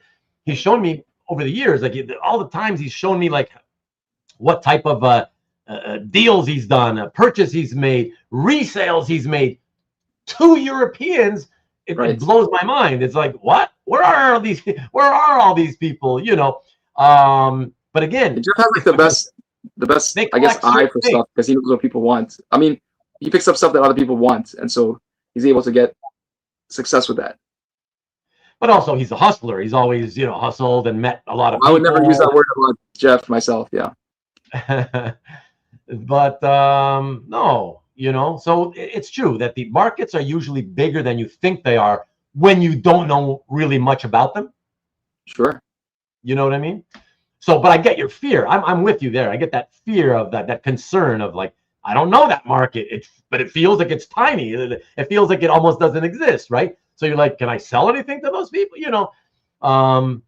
So who knows? Again, in terms of Robert, because I think Maki Pupu was talking about Manara earlier, right? Yeah, that he wants to get a Manara piece. Right. So I have one piece that I think is fantastic, and I got it maybe 5, 6, 7 years ago, and it's worth the same today as it was at that time. It's not gone up or down. You know what I mean? Maybe down, who knows, but definitely not up. Right? I just think that market hasn't moved that way. Sorry? What's down? The Manara page that I have in the gallery, yeah? You mean the value of it? Yeah, the value is about, it hasn't gone up or down, right? It's basically stayed steady. Oh, like just steady or whatever. Okay. Because I see your pieces come up and they're like about the same range. More than 5 years. More than 5 years. Yeah. Are you talking about the X ladies? No, just I don't have X ladies. I wish. Thank you, James. Give me next time you want to get rid of it. That's the one you wanted. Yeah. Sorry. So what is from what album? Do you remember the album it's from? It's a Perfume of the Invisible. The Parfum Invisible. Yeah. But does it have the typical Manara woman and nude, or no? Not nude. No, that's there's no nudity. Right. You think that they only want the nudity? I don't think only, but definitely that's the strongest, most easily sellable stuff. Interesting. Okay. Yeah. Some of that stuff makes me like it's like a little too far, It goes beyond nudity, right? Yeah, but then don't forget, it's not like we're talking about Serpieri, where it's like hardcore triple X, right? It's a lot of pages you find are just tasteful nudity. It's just standing there, lying there, sitting there, Right. you know. Some are, some aren't. Not the ones that I've seen come up. But there's a lot that's tasteful with the Manara stuff, right? Usually Serpieri, you know what I mean? It's not super tasteful. Most of it is hardcore, you know? So that's what I mean. Like, I think, people want nudity, tasteful nudity. But if she's fashionable looking and like some cool looking clothing outfit or whatever, that also can be very desirable. Again, you're not looking to sell it. Like, it's not like it's on sale, right? No. I love it. I want to get more Manara. Like, I think he's fantastic. And So that's what I'm saying then. So why do you say, like, what makes you think that you might not be able to sell it for a few thousand more than you paid for it now? Oh, but I'm just saying the fact that I was just trying to look up when I added it. So I just think it's not moved. Okay, I added it in 2021, so 5 years ago is when I added to CAF. So I probably got it close to that time. But just the fact that it's not, that I've seen the market not move much, just makes me think that like it's more of a, it's not a growing market for that stuff. Yeah, that's all I think about it. Yeah, I mean, in the same time period, a lot of things have moved, I guess, right? So, yeah. Jewish Dragons, Ian, he wants to ask you, should he dump everything? Dump everything he owns so he can buy new artists' monoprints? Of course. I mean, this is yes. Why this is even a question. This is not even a question. Yeah. Dump everything now and start buying, man. Start buying. That's what I say. Well, I mean, Matt Kennedy will agree with that. Who'll agree with that? Matt Kennedy. Oh, Matt Kennedy. I don't know. He's the only person I've seen promote monoprints. Yeah, and I tease him because I tease you whatever about him, but he's a great guy. It's possible it's just a whole different class of collectible. It's not art. I mean, it's art prints. Yeah. So. Konnichiwa, Timothy. What's up? Land of the Rising Sun, baby. Woo! Like, it's interesting because like with the trading cards, there's like new trading like sports cards where there's like one of one, and it's still a card at the end of the day, and then it goes for like $1 million. Meanwhile, like a monoprint, which is a one of one, in comics we don't even value that, comic cards. So.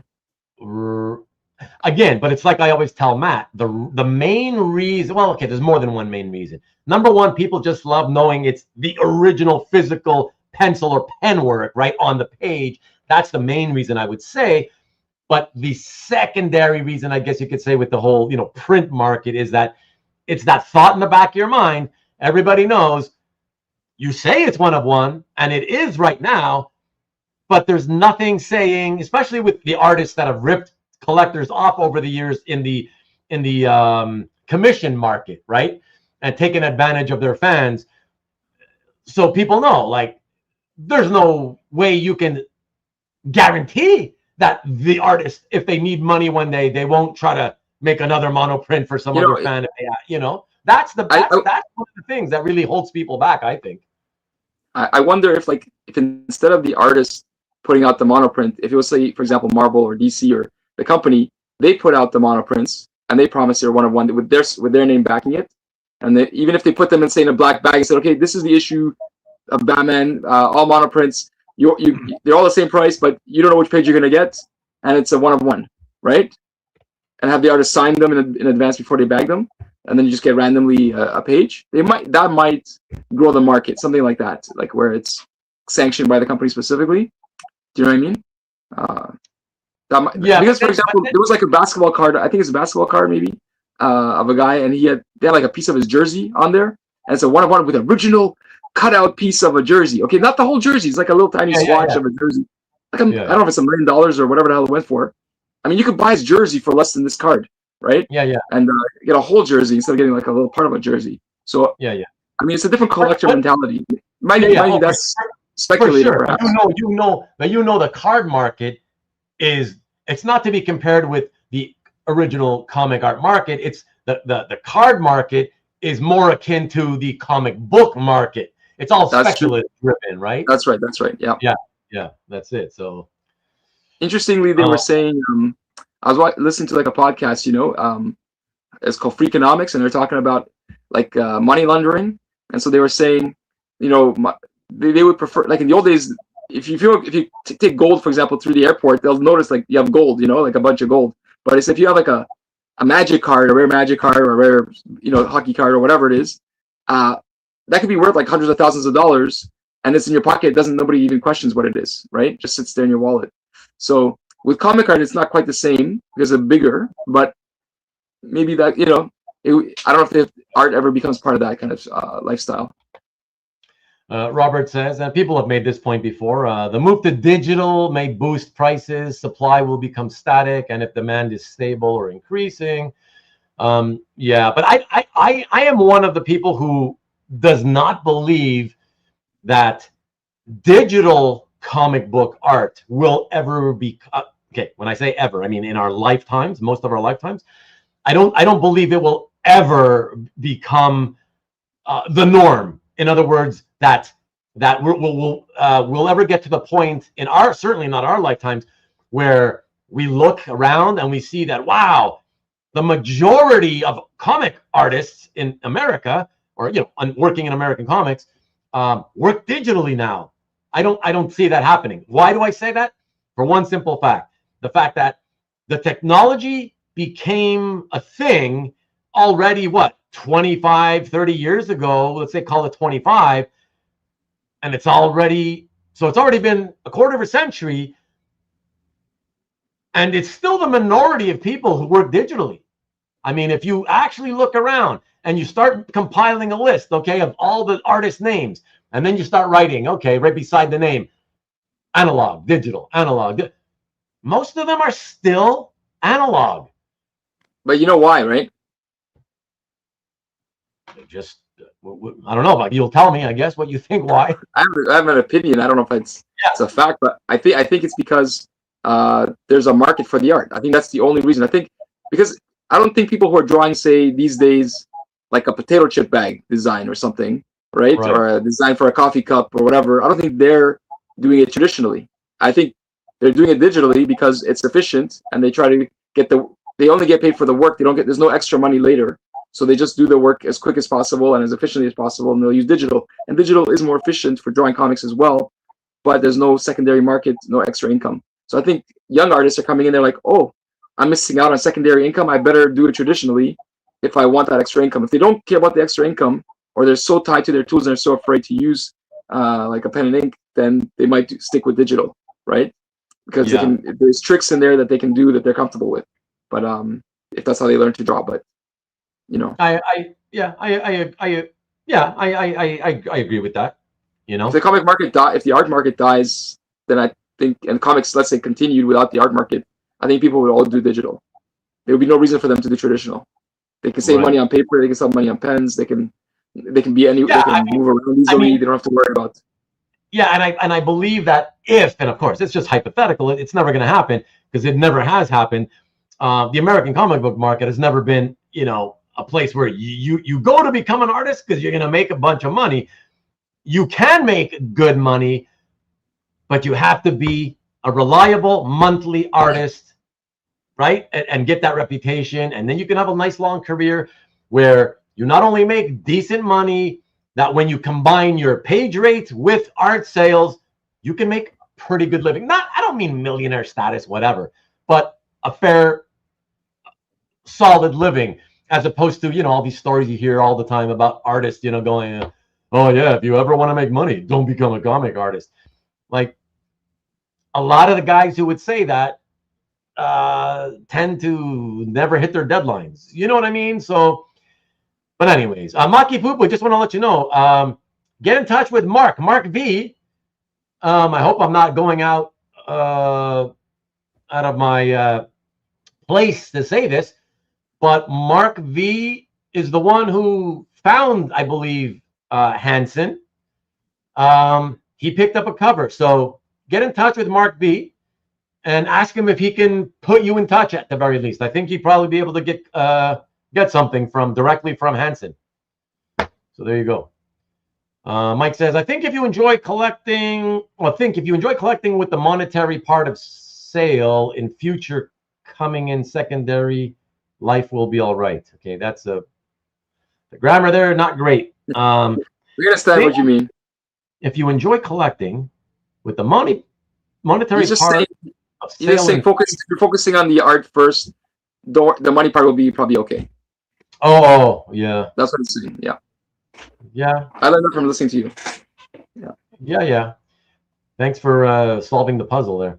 Let me see. Happy. Let's see how you didn't have to pay for that. What? Whisper song greater than whisper cover? What does that mean, Mike? Whisper to a Scream's a good tune. A new age, new age. I would say Whisper. New age. You know? Oh, congratulations. Oh, I think everybody's saying that Tom's anniversary is 30 years. 30-year anniversary. Congrats, Tom, if that's the case. Of running 10 stores or of a marriage or what? What's the 30th anniversary of what? And by the way, then, Robert chimed in and said, collecting art that nobody wants? Madness! So that should tell you how he feels about buying what he's buying, right? I mean, also, I was thinking about when he was saying he's worried that the companies will be concerned that he's translating stuff on CAF and that could ruin their business in some way. I would just say, I don't know what the views are. Look at the views. If the views are not crazy, you don't have to worry about it. If you're getting thousands of views, maybe they care, right? Yeah. You know. Yeah. Maki, I don't know what that means. Ruben, give me that Fraulein art you have by Perkins. The heck is Fraulein art? I mean, I know. Don't tell me what Fraulein means. I know what that means, but I don't know what you're talking about. So, well, Perkins must have done something with a Fraulein in it. But you must have. Yeah, exactly. I'm like, he's done a lot of Frauleins in his pages. Like, which one could you be talking about it? Any of them, probably. He'd probably be happy with any of them. This is your chance to get rid of some Fraulein art. You're looking for that sucker. This is your chance. So, Ruben, you got content. Artist doesn't matter most of the time, as long as that music artist is relevant. Someone will want art of that music artist. Trust me, man. If you look around now, there's not many. Like, I don't know how well he does in sales when he's at the conventions. He says he does pretty well. But what do I know, right? But again, those are probably people that tend to buy. They're not people who are like me, who are like, oh, you know what? I'm going to start collecting this music art, right? I would guess, as I don't know for a fact, but I would guess, I feel pretty confident in saying that the kind of customer that spends their money at Steve McGarry's booths when he's at conventions on the music art are people who are like, what do you call it? Like, they're random, right? They're passing by and they're looking at everything and like, oh, you know, if most people like music to some degree or other, they'll stop and look, oh, that's cool. Oh, that's neat. And, oh, you know what? I'll take one as a memento, you know? I think that's the majority of people who buy that kind of stuff. I don't know any other person in our hobby who is doing what I'm doing and decides, hey, I think I'll start buying this guy's, music art or whatever. I think that's how you started buying art, because your story of the first time you went to a convention and had extra money and then decided to buy some art as a memento, right? Well, no, with the music art, No, but originally when you were younger, when you first went to the States and you got my first piece, yeah. The first piece, my first piece. That was like a memento piece as well, right? At that time. Sorry, what's the last sentence again? That was like a memento at that time, right? That's how you described it. It was absolutely a memento. That's what it was. I was like, I got my $60 left. I don't want to go home with it, so let me spend it. Let me go find something to spend on. And the piece I found was exactly 60. Okay, I'll take this. You know what I mean? Like, yeah. I think any tourist in a different country feels like that. You want to spend your last whatever dineros, wherever, somewhere before you go home, because you don't exchange it back later. Yeah. That's it. You don't want to lose the money on that exchange, right? So it's like, oh, let me just buy something. It might be fun or whatever, Yeah. But here's Tom. That's a good example too. Carol Day, a strip that nobody had ever really even heard about. It had long since been forgotten, even in Britain. Think about that, right? Even nobody there remembered it. Right. And then because, somebody did remember it and they did do a little article because the art's so amazing. Let me do a little article in this comic book fanzine or prozine or whatever. And then suddenly everybody reads it in our hobby and they see that issue and they're like, wow, he's right. This really is beautiful stuff. Holy crap. And then slowly but surely, wow, it took off and I got to get myself some Carol Day. Me too. So it's funny how sometimes properties that have been dead since like even before we were born, they can still, if the quality is there, especially, right, it can somehow always be revived. Interest can always be revived. You know, sometimes it takes, that's what it takes, is fans to just put it in front of people, like what we did tonight with Robert's. I think Robert, he's gonna regret tonight for sure. You think he's gonna regret it? The art is so amazing. Doesn't everybody who's watching, don't you all want to go get some Dampyr art? I mean, I'm not kidding. I know it sounds like I'm joking around, but like that stuff's fantastic. And you know, you open my eyes, let's just say, to how cool it is. Yeah. I know, I'm not kidding. I wish I thought I was. I probably won't collect it only because I'm trying to be disciplined, but not because I don't think it's fantastic. I think it's really nice, and if I was open to just expanding what I collect, I would probably get it. Yeah. Marcus wants to know, don't you want to cash in your Uncanny X-Men 221? Who's got that? He's asking you. I guess you have it. I don't have a 221. I wish I had 221. Is that like Silvestri? What is that? That's Silvestri. Yeah, I would love to have that. I don't have any X-Men Silvestri. Well, I don't know who he was referring to, because I certainly don't. I'll trade you my non-existent X-Men for your Transformers by Sienkiewicz. You know, Sienkiewicz. But Sienkiewicz. I can't pronounce the name. Yes. Sienkiewicz. Dan is good enough for look at that. David hates you. Look at that. We need to bring Matt on. Oh my gosh, while Dan is here with me, making a rare appearance. You are already so sick of him. You want Matt to come on. You need Matt. Oh my God, David. Matt is the best. I mean, I would want Matt. Why would I want to listen to myself? Oh, Dan, when he talks to me later, I'm telling you, David, he's going to be so sad. You're going to see. He's going to be very sad that you said that. Is this David Australia, David? David in Australia, yes. David Australia. I'm shocked. You know, oh my gosh. The Sig Slayer in the house. Even digital are making traditional pieces. Oh, artists are making traditional pieces because the money is good. Yeah, sometimes it's because they realize, digital helps me meet my deadlines, but I need money now. Let me try to do this next issue analog or whatever. Sometimes they feel forced into doing it, and that's it. Ian says, I believe Pokemon art will become insane. You never know. I mean, I think it probably is a thing already. If you can get it. Yeah, apparently the old Pokemon card market is hotter than it's ever been right now. That's what I've heard. My feeling is it's probably all owned by the whatever the Pokemon company, right? Whoever makes that. Wherever the company that owns Pokemon, I think they own all the art, no? Do they? I don't know that. I've never seen art out there. Like somebody would have it if it was out there, right? Oh, maybe. You would think you would have seen it somewhere because you can find Pokemon animation cells. You can find maybe some magazines. Yeah. No, yeah, no, I agree. I think so.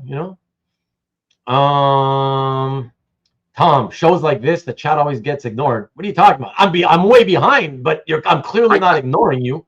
Hey, Tom, I can't read the thing because I'm not like able to see it through the screen.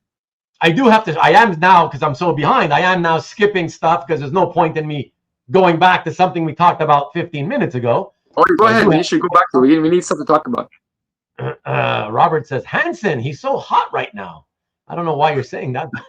He's trying to get people to focus on something else. I just helped you, Maki. You see that? Look at that. Mark V coming in. Maki, Hansen has several covers of Whisper. There you go. What? I'm interested. If you need any more, you see what I mean? Dan, hit him up, baby. I just really want the #1 cover. It's the only one I really want. Yeah. Rich Danny's. What's happening, Rich? Hey. He said, oh my God. God damn. Is that Dan the man? No. It's a guy that looks like him. He looks more like that guy who played Cyclops in the first 3 X-Men movies. Let me know when you're done with the reading stuff. What's that? Just keep reading and let me know when you're done with all the comments. I don't know. I'll tell you if there's anything like you need to know. Marcus saying, Cannibal Fuckface. Oh, I got to read that thing. I'm going to have to read that thing. You see, Mark V is reading he already read this book called Cannibal Fuckface. Oh, no, sorry. The book is actually called Prison Pen or Pen Prison, something like that. And the main character is Cannibal Fuckface. And the other main character, antagonist, I guess, is Undigestible Scrotum. It's totally not my thing. I will never read anything like that. It's like it's such a turn off to listen to those titles. It's like everything I'd want to avoid. Thank you for letting us know what to avoid. It's like Okay, it's like only has 2 or 3 left. Only 2 or 3 left. You only has his Mark is letting us know he only has 2 or 3 left. So if you want to make another move on one before Maki gets in, Maki people wants it, you know, he can get it. Wow, Maki says that he tried buying Conan pages from him last time he talked to him, but he said he wanted to hold on to them a little longer. See, it's funny how a lot of artists now, especially guys like him who haven't worked in comics in decades, they just see what's happening with the original art, and so they're like, whatever I still have, I got to hold on to it. It'll be worth more, you know. Some of them, like him, though, not realizing, like, I don't know, like how many people want. I mean, you know, okay, Buscema, Chan, Alcala, whatever. Is anybody really wanting Conan pages by Neil Hansen? No offense, whatever, but you know that's how they think, because it's like, oh my God, for some of them, this is all I have left from my days in comics, you know, and so it's like they feel, oh, the longer I hold, the better it'll be, you know. Fraulein greater than Blue Line. Speaking of Fraulein, he never did follow up on what the hell he was talking about, or maybe I'm just so far behind. Yeah. Oh, here it is. Here it is. I think Ruben, the one with the ladies holding the beers. Oh, I think it was a German festival. Not sure if it was Oktoberfest. No, not Oktoberfest. Yeah, the chicks with the beers. It was just a poster art for a comics festival in Germany. Yeah. So sorry, what was your first comment though about it? What did you say? He wanted to buy it. Well, why don't you? It's not in my collection. Oh, okay. Mike owns it, so if you want to buy it, you can buy it. So get in touch, Maki. I don't have it here with me, so even when you come by, we come and see each other next week or the week after. It's not like you'd be able to pick it up in person because Mike has that one. I think. I don't know. I'd have to look, but I'm pretty sure I haven't seen it in years. So, Alex Garcia, the illustrator. What's up, Alex? Good. There's another good collector. Nice collection he's got. McGarry has sketch cards too. I know he's getting into the sketch cards. I don't want to collect sketch cards. It's too small for me. Too small. I want regular kind of size stuff that I could put nicely into a portfolio. Yeah, I don't. They're like panels. They're like panels. Small panel size. They're like yeah, exactly. What if we just take regular pages and cut them up into sketch card sizes? MLB. What the sketch card? Sketch card has already become the next big thing, right? The next small thing. I mean, like, no, I'm saying if you took a page and you cut it up into sketch card size. Imagine like a Watchmen page, because they're already perfectly lined up with 9 panels. Oh, 9 panels, 9 perfect sketch cards each page, right? Oh, right. That would be awesome. Yeah. I'm sure people would love it. You could, you know, for the people who can afford those pages now, suddenly it's like, oh, you don't need 120K for a page here. 30 grand for this panel, 20 grand for that one. Fractional ownership. Right? Yeah, true fractional ownership on that. Actually, like in the Manara pages, he does each page might have 3 or so strips, and they're on separate boards, right? They come separately. Oh, that's they're cut. Yeah. I think he drew them on different papers.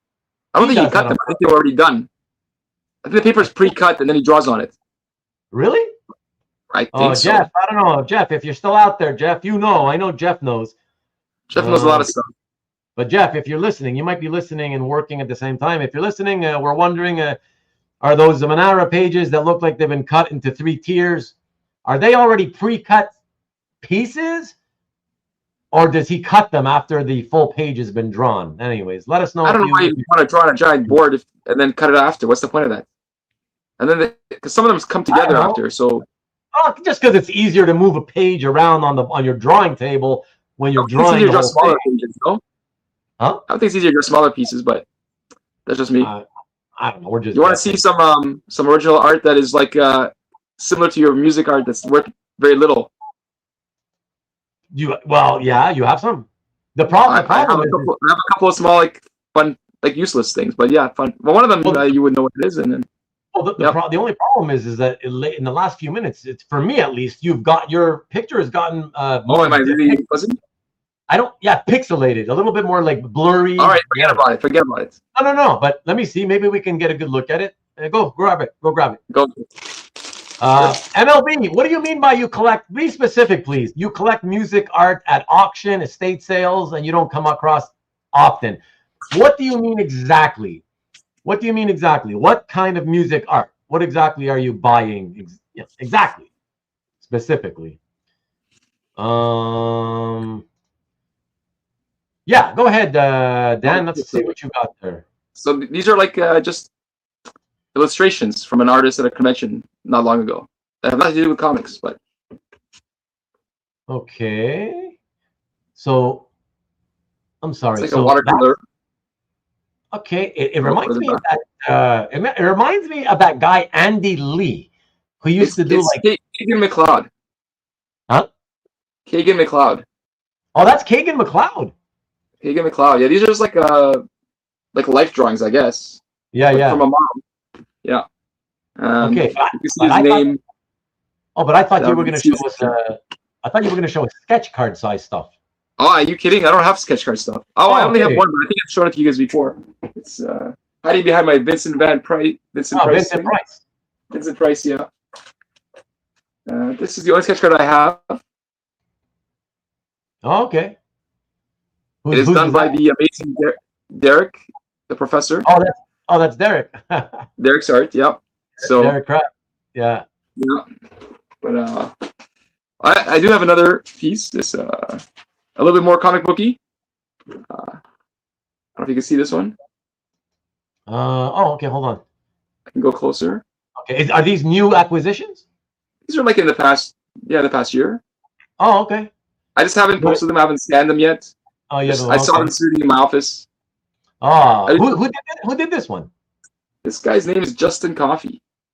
Okay, never heard of him. He's like an animation guy, but he's done some other stuff. Not really a comic book artist.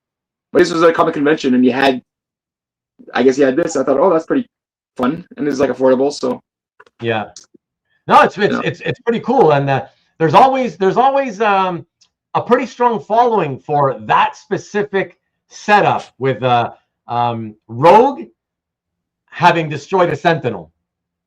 I guess so. Yeah, I've seen that a lot. Oh, okay, so it's totally unoriginal. I should just. Yeah, dump it. Put it in the shredder. Let's see you do it. Put it in the shredder. What am I, Banksy? Banksy, exactly. By the way, David came back to say, I suggested Matt because you guys were talking about digital art. Dan is cool. See, he's sucking up now because he's like, oh my God. Dan's hey, look, we're all gonna be jealous because David owns an original Miller Daredevil page. So. Right? Yeah, the rest of us will dream about it. We're like, oh yeah. Yeah. Mm-hmm. I was not a big fan of Zoolander, your reference, Jeff. So and that was a long time ago. So I that Zoolander's the best. No matter what. If you like Zoolander, Will Ferrell is in Zoolander with the other guy. I've seen it. You've seen it. But Will Ferrell has a new TV show about golf where it's called Hawk. So if anybody hasn't seen this, it's a new TV show called Hawk, and it's Happy Gilmore with Will Ferrell, basically. So people, and it's pretty good if you like silly comedies. It's fantastic.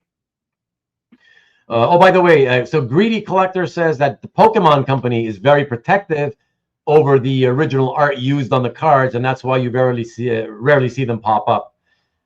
He says he recalls seeing a pencil Jolteon, whatever that is, or whoever that is, on Heritage over the past year. Yeah, but isn't what am I thinking? Oh, Pokemon. No, I'm thinking of Pac-Man. Who owns Pokemon? I thought that was a Japanese. Isn't that Japanese? Japanese company. Yeah. Yeah. Okay. Actually, I know someone mentioned to me that I don't know if it's for some of the card companies now. The card companies are insisting that the artwork be done digitally. I'm not sure if that's a fact, but. The Pokemon stuff? I don't know if it's Pokemon specifically, but certain card gaming companies are now insisting stuff be done digitally for some reason as a way to control what's getting. I don't know.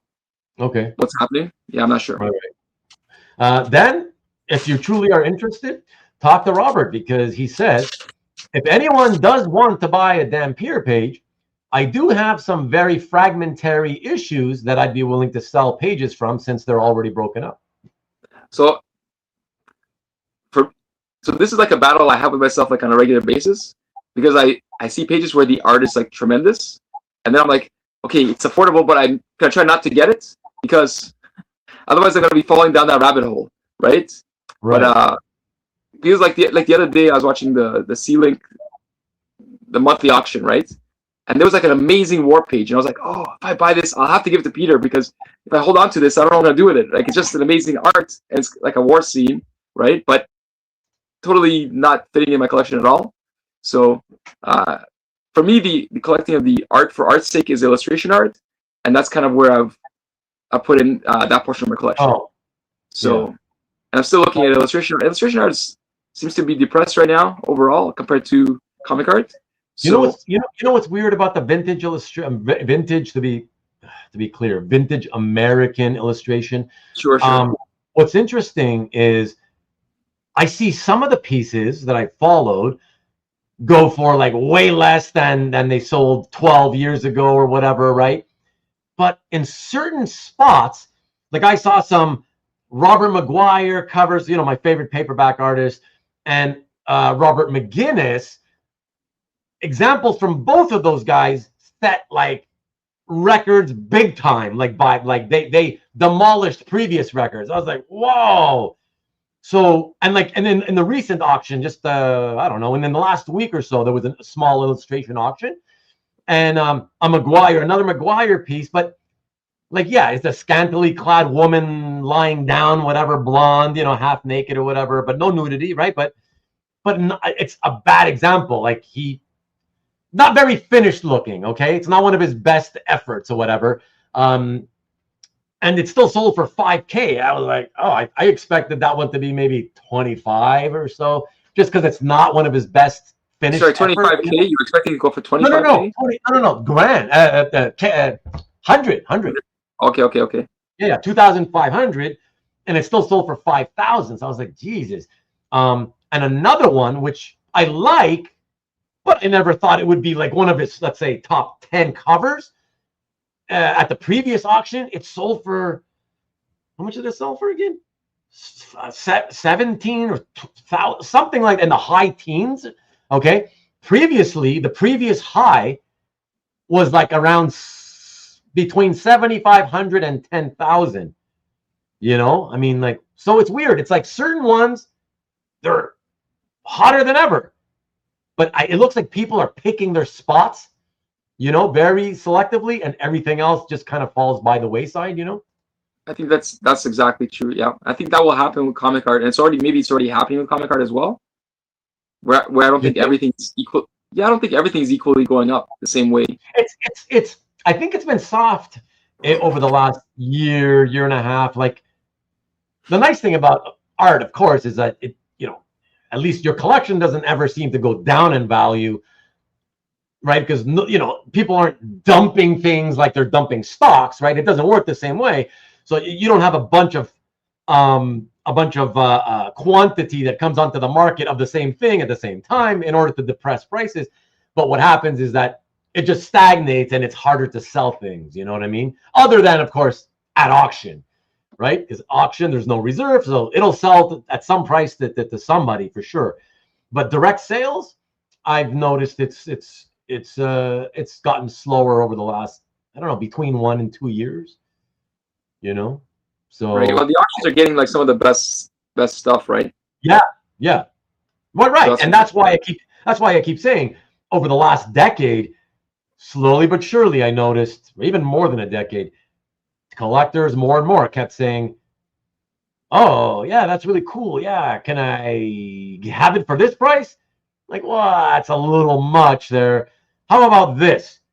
And that's like, well, yeah, that sounds good, but I got the auction coming. I got some things at the auction coming. Let me see what happens there first, and then I'll swing back. That's what became more and more the thing. And that's how I started noticing, oh shit, like direct sales are getting harder and harder because people are prioritizing what they see and like at the auction. And if they win there, you definitely don't have them coming back to you. But even if they don't win, they often don't come back to you because they forget about you. They forget that they saw that thing, you know, that caught their eye on whatever website it was. So it's gotten harder and harder to sell over the last 10 years or whatever, directly, I mean, you know, and it's everybody's. It comes down to preferences. Huh? I think it comes down to preferences. So like, I think the auction thing is like a seductive situation where you like dream that you're going to get whatever it is, but then somebody else wants it way more than you, so then you don't end up getting it, and then potentially you're better off to just go for the thing that's a sure thing, like from another person. I think most of the time, right? And then just take yourself out of the auction because unless that was like a bucket list item and you had to get it and you're gonna go to the wall for it or whatever, right? Right. Yeah, but it is seductive. It's a seductive thing for sure. Because I've waited on things just because of that, and then you just lose the auctions. Like it just goes crazy, like because it's like playing the lottery ticket. You're like dreaming about it, but it's not reality. Yeah, exactly.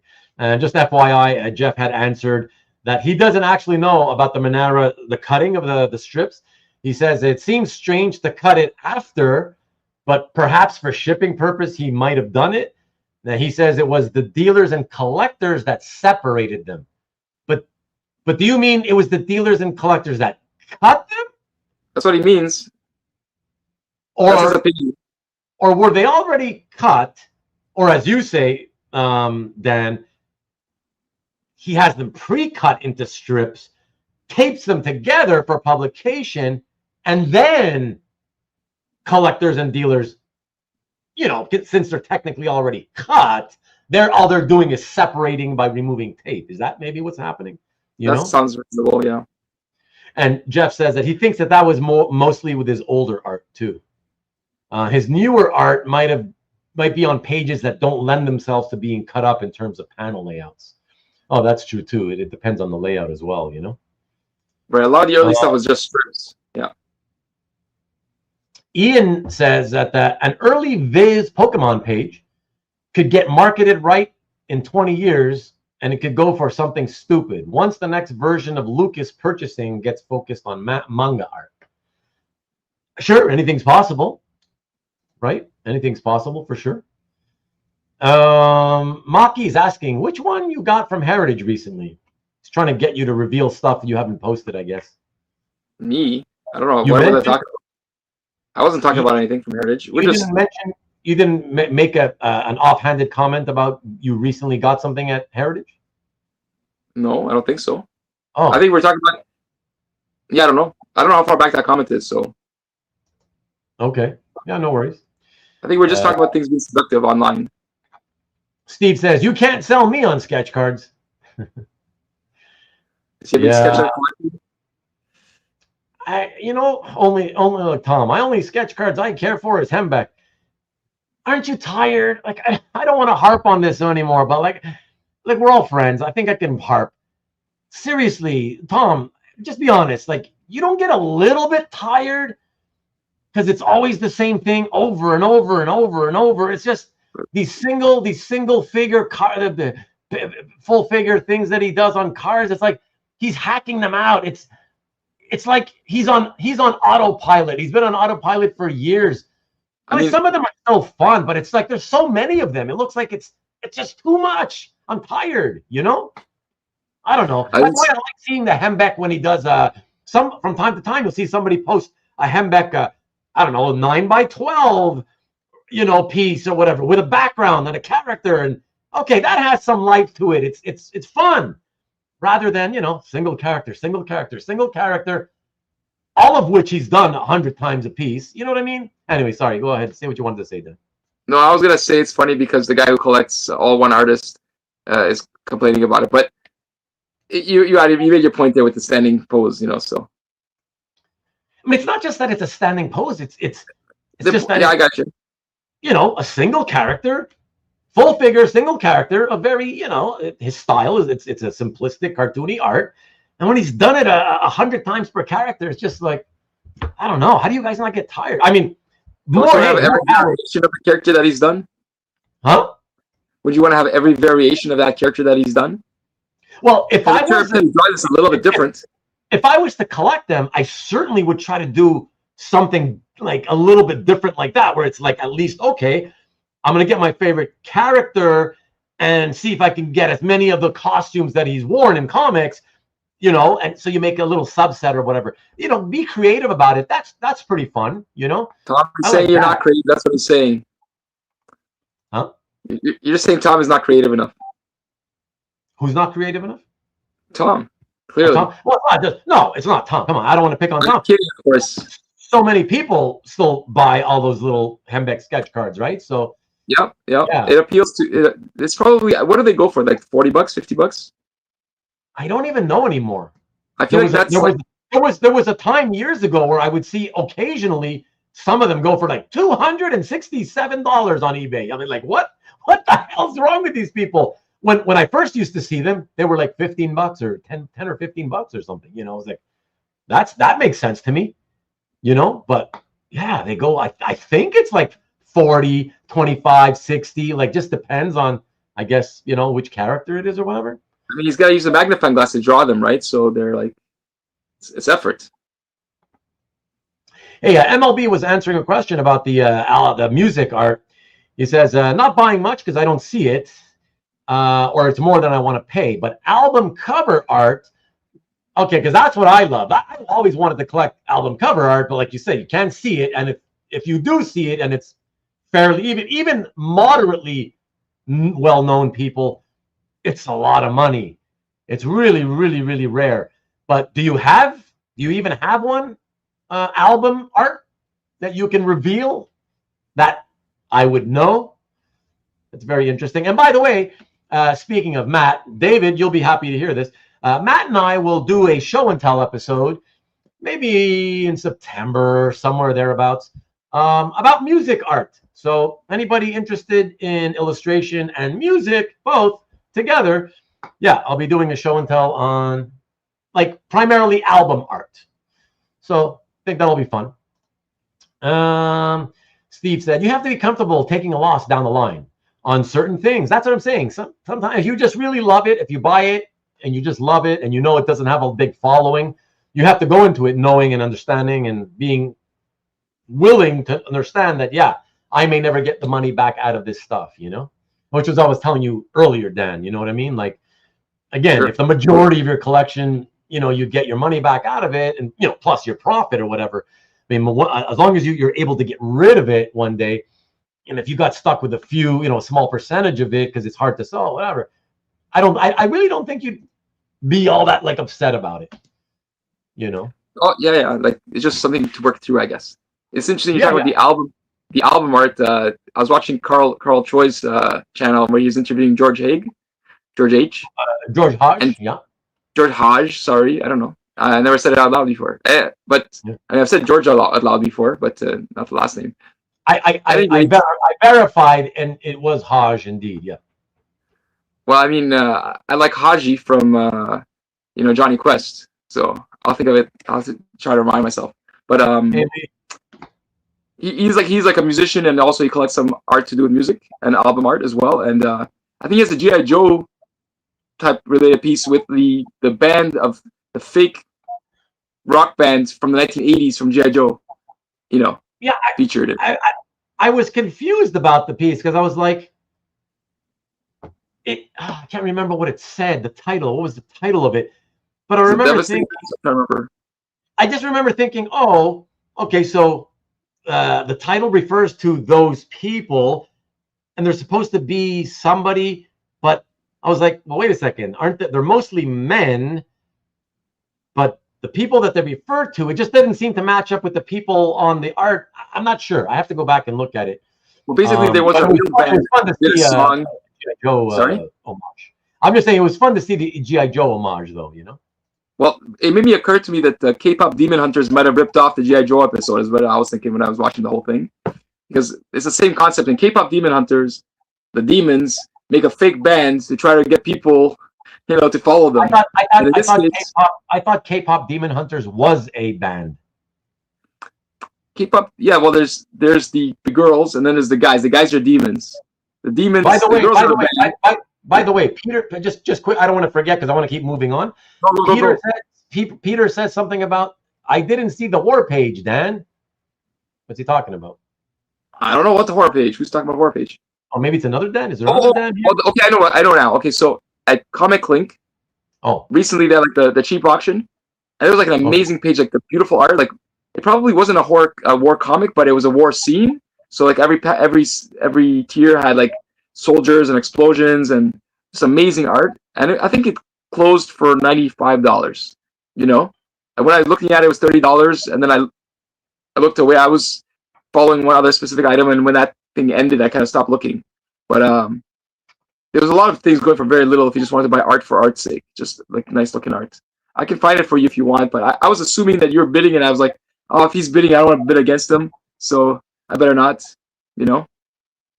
Jeff is also confirming the collectors did not cut them; they just took them apart, which means they were already cut, as I expected, right. You know. Yeah. Oh, and Robert says, yeah, some European pages have each tier on a separate sheet, so it's not limited to just, you know, like one artist, which is then taped together, but then could be easily, I guess, separated or whatever, cut. Let me see. Works for Heritage. Okay. I admit it, I'd like to get Hembeck to do a Dampyr character trio. See, that's the kind of stuff, Robert, I'm happy to see. Every now and then, somebody will post a Hembeck of like a really, like a non-Marvel DC character. Like I saw somebody do Mr. T, for example. I go, okay, that's funny, that's cute, whatever, you know? That's the thing. I've always been a Hembeck fan since I was a kid. It's too much. It's too much. It's just too much of the same thing. You consider just stop following those galleries that have too much Hembeck. Well, no, because I feel bad because they do post other things other than Hembeck, so I don't want to do that. I am kidding, but I've been like, what's the word? I've been getting rid of galleries that I watch. So I've reduced. Like every time a gallery pops up on my watch page that I look at it, I go, okay, is this person? Do they interact or not? If they don't interact, I've been removing them. Right? So it limits my number of things to see every day to people who are interested in interacting, because really that's the only reason I follow people now. Before I followed people to see art, but now I follow people to interact. So yeah. Got it. Yeah, I would love to lessen the number of galleries that I follow. And I feel bad. How am I going to pick and choose who gets dumped, you know? I mean, you get rid of David Barr and David Barr is number one. Mike. I don't know, pick a Mike. It's probably a whole bunch of Mikes, you know. Tom says, oh, there's not many I need now. Speaking of Hembeck, I guess. No difference than people collecting sports cards of guys holding bats. That seems like a reasonable. I buy that. That's good. You sold me. Okay. I don't know. I think it's a little different. I don't know. But like I said, hey, he likes them. If you love it, you love it. I'm not saying to stop buying it. It's just I'm don't post them. Just don't post them. I just know, but I'm so tired of seeing the same thing over and over. If they were at least different characters, you know, like I don't know, expand and get out of superheroes and do I don't know, get Hembeck to do characters from movies, like fun movies from the 80s. If that was your favorite movie era, I don't know, if you love the Goonies, do one of the Goonies stuff like that. Like if it's just different, then I'd be like, oh, that's fun. But it's just like, how many times can you see the same Marvel and DC characters over and over, you know? I think, Ruben, the issue is not that he's posting them. I think the issue is that you feel compelled to comment on them. I feel like, for me, I don't comment. After a few of them, I'm like, okay, I don't comment anymore on... I was saying, stop commenting on them now. I just put a like. I just put a like and I'm done, because what more can I say? I mean, it's cute. Yes, right? Yes, thank you. So that's kind of what I started doing. I'll occasionally say something if the character, something about the character, whatever, right, sparks a thought, whatever. That's maybe it's a funny joke or whatever, just some foolish comment. But most of the time, I decided, okay, like, You know, you get your like at least or whatever. But like you said, Dan, how many things can you say about the same thing? You know what I mean? So yeah, exactly. Let's see. The appeal of Hembeck has always been a mystery to me. I'm not going to get into it. I've always loved him, so to me, it's not a mystery. Even when I'd see him regularly in the CBG, I loved him first. So I remember seeing him in the DC comics when I was a kid. Dateline, was it called Dateline? He'd have a strip in the late 70s DC comics. He had a strip. You know, How and old then are you? How old? 1970s? Sorry? How old are you again? Like 1970s? You remember something? Well, no, but I started in 82, right? I started in 82, but the comic shop had back issues. So I would look through the back issues and I'd see, oh, Hembeck, you know, Fred Hembeck's strip in the back of this book or whatever. Yeah. And so CBG, and then when he did that Marvel Age stuff, I always liked him. But again, over the years, and I get it. He's got to make a living. He's made more money in the last 10, 15 years than he's ever made in his career before, for sure, just by selling these things. But good for him, for sure. But just seeing the same exact thing, I'm just saying that's tiring. That's all I'm saying. I love sketch cards because I framed 50 of them together. Wow. And it looks amazing. Yes, I could get a piece of OA for the same price, but the sketch cards are on my wall. Yeah, if you put them up on your wall, that's a little bit different. I'm with you there, Ian. I'm a big proponent of, if you have some space, frame something. Get something on your wall. Not your whole collection, obviously. Nobody has space for that. But everybody should frame at least one or two pieces. You really appreciate it that way, you know? You got a few up on the wall as well, right, Dan? So. Oh, that's your art. Never mind. I'm looking at plenty of your art over there. Yeah, it looks like my back of my wall. Most of my art is in front of me, to be honest with you. So, yeah. But how many do you have on your walls? I know it's illustration mostly, right, or all? Yeah. So for me, I don't have any more comic art. I have my only comic art that's on the wall still is right there. It's a Madman piece, and the only reason it's there is because it came in a frame. Oh, Madman. hard to see. Mike Allred. Oh, yeah, I know. Madman, the TV show. No, Madman. Oh, Madman, the comic. Yeah. Costume dude with yeah. The comic. Yeah. That's the only comic art I have, and the only reason I have it in a frame is because it came in a frame, and I just thought it looked good, so I didn't. Oh yeah. I would hang it. Everything else that all the other comic art that I had hanging, I took it down. Because I thought I had it up for so many years, I was like, okay, I don't need to get, more exposure, I guess, to light. So yeah. MLB says I bid on all the war art just to make Peter pay up. No, he doesn't. I believe that. He totally does that, Peter. You should hate him. Tom is saying that Hembeck does do that. Does do what? The same stuff over and over. Fred is doing G.I. Joe. What? You mean he's doing G.I. Joe characters? Is that what you mean? See, that would be like, that's okay, right? I don't remember really seeing G.I. Joe by Fred. You know what'd be fun? Because he's got a blocky style, right? Transformers. Why haven't I seen does anybody have Transformers by Hembeck? I would have thought Marcus. I would think you would have every character ever made for Hembeck. Yeah. Hembeck Harrison. It probably exists. I would think you would have done them by now, but I don't remember seeing them. Or watch. I bet you if I go to CAF after the show and I do a search Hembeck Transformers, not only will I see them, I'll scroll down and I'll probably see. Oh, and I also had left comments on them too, and I just forgot. You know? Doesn't like Michael McIsaac have a big collection of Hembeck? Somebody has like entire binders, or like Kiko-san. A lot of guys have a lot of Hembeck. A lot of guys, I think. Right, they have binders full of them. Like they have like the 9 pocket pages, right? Yeah. Full of maybe I'm thinking of Kiko-san, right? Like the Star Wars collector. I think he's right. I think he might have a binder full of it, or multiple binders. I think a lot of people. They're cheaper than Notorious, so. Yeah, and speaking of a lot, so tell me the truth, guys.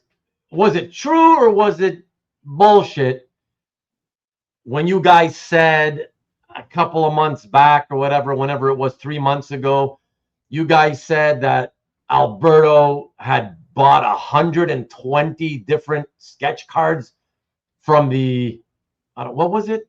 During the not Comic Link. The OAX, no? Like the CAF Live. No, the Comic Art Live, the twice yearly convention. No. I heard it's true. It's true. It's true? But if it's true... I heard it's... I think it admitted that it was true, yeah. Really? Because he loves to post his art. And I haven't seen him post one yet, so how true can it be? That seems hard to believe, you know?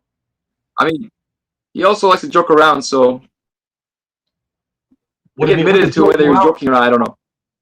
Yeah, I mean, that's what I'm saying he likes to joke around, so he may have admitted to it, or he may have been joking around, but he definitely said it.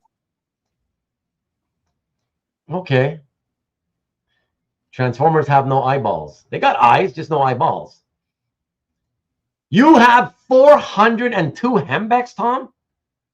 Alberto has around 600. Holy sh!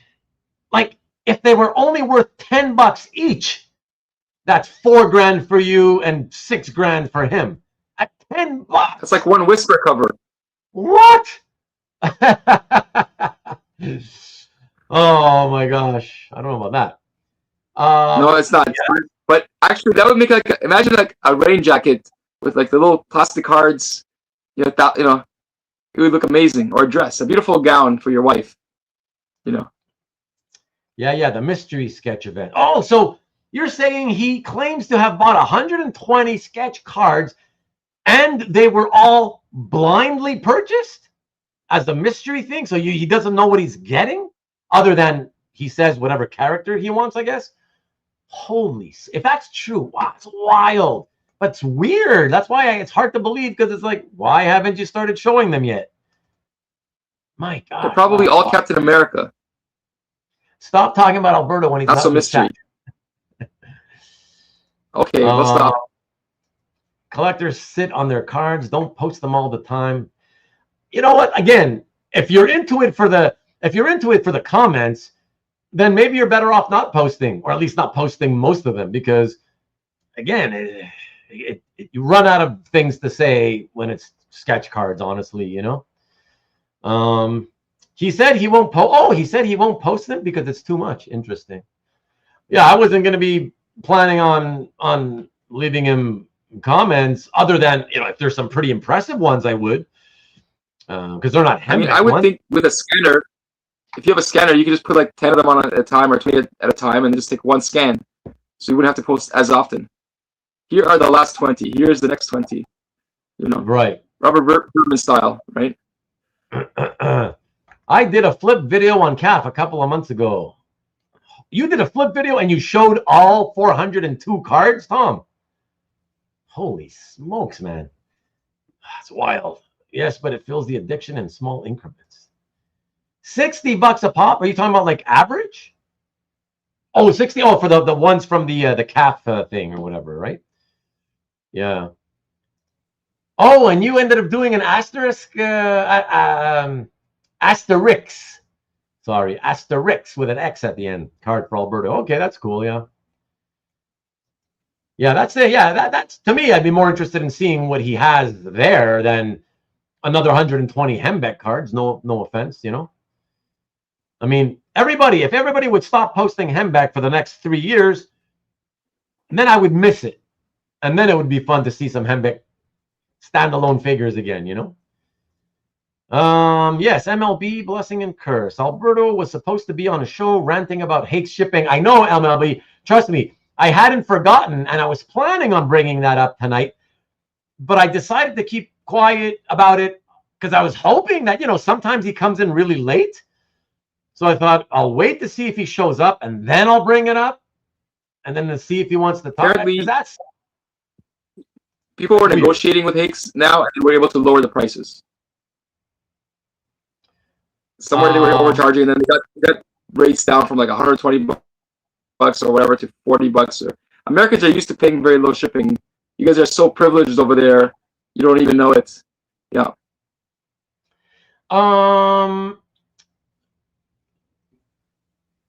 okay, but the thing was, I'm not saying anything about him. I said I know what he does. It. I'm good with that, Jeff. I'm just saying, damn, it's like so many people post. It's just like it feels like an avalanche of single figure sketch card Hembecks. It's like, again, show me a 9x12 with a character doing something and posing and with a background a little bit. That stuff's fun. I don't have a problem with that. It's just the same sketch card, single character, no background. You know, at least pay up. How about paying up? And if all he wants to do is sketch cards, pay up and get him to do like a team. I've seen people do like the Justice League, the 1987 Maguire, Kevin Maguire Justice League #1 cover, for instance. I saw somebody do that kind of a, you know, an homage to that. You know, have him do homages. That would be cool. I don't know if he's willing to do them, but that would be cool. Homages to whatever your favorite cover is, right, on a sketch card. It's harder and it takes a lot longer. I'm sure he's happy. He probably just wants to do something that he can bang out in a few minutes. You know, I think if you think about the closest thing comes to mind is Mannix, right? And so Mannix has been doing those cover recreations in his own style, and he's getting big bucks for those, right? I think Fred Hembeck could probably get good money for like a full size or like a slightly bigger recreations with his own look. He used to do. See, the thing is, he started off. He was my first commission ever. I had him do 2 commissions for me back in 2000 and 2001, I think, or no, 2000. It was just 2000. You still have them? I got rid of one because he screwed up the size he was supposed to do it at, so it looked weird because it was too wide looking. So I got rid of that one, but I kept the other one. It's the Hulk 181 redo or whatever. Yeah, I still have it. Okay. It's in my gallery. Yeah, it's like the worst possible subject, but also okay, you kept it. Go on. Yeah, I was like, oh yeah, like a lot of people is their favorite cover, one of their favorite covers of all time, you know. But I kept it. But the favorite cover is the one that you won't sell for $1 million. That one. Huh? You have a Hulk cover that you won't sell to somebody in the chat for like $1 million or whatever. Right. But that's not the Hulk 181 cover. No. I'm not gonna get. I wouldn't get. That's your favorite one. Yeah, but I wouldn't get one done. I have the original. I don't need a Hembeck version, you know. Yeah. But Hembeck Dragon. Did I see your Dragon Lady by Hembeck? Is that an old one, Jeff? Is that an old one, or have I just forgotten about it, or is that something that you got in recent times? Because I gotta admit, I don't remember that.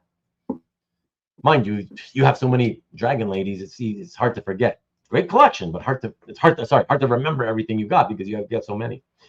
Blocked Hembeck. You blocked Hembeck on eBay and the country of Ukraine. What? You must be joking. I don't know what you're talking about. Fred won't do the big stuff. Only does for the sales shows on CAF. Oh, I see. So that stuff that he brings to CAF, he has it only because he created them specifically for that sale. Okay, I wasn't aware of that. I thought he digs into his stash or whatever of old drawers and let me see what stuff is still lying around and stuff that he did years ago. I thought that's what he was selling, you know.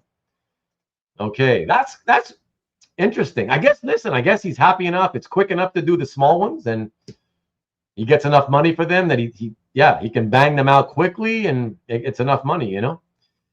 Nightwing commission. That's what you got to get. A Hembeck Nightwing commission, you know, to add to the rest of your Nightwing collection. Manic still to post. Hulk 272. Indeed, that's the one. Heritage had a couple of Hembeck recreations every week for a while.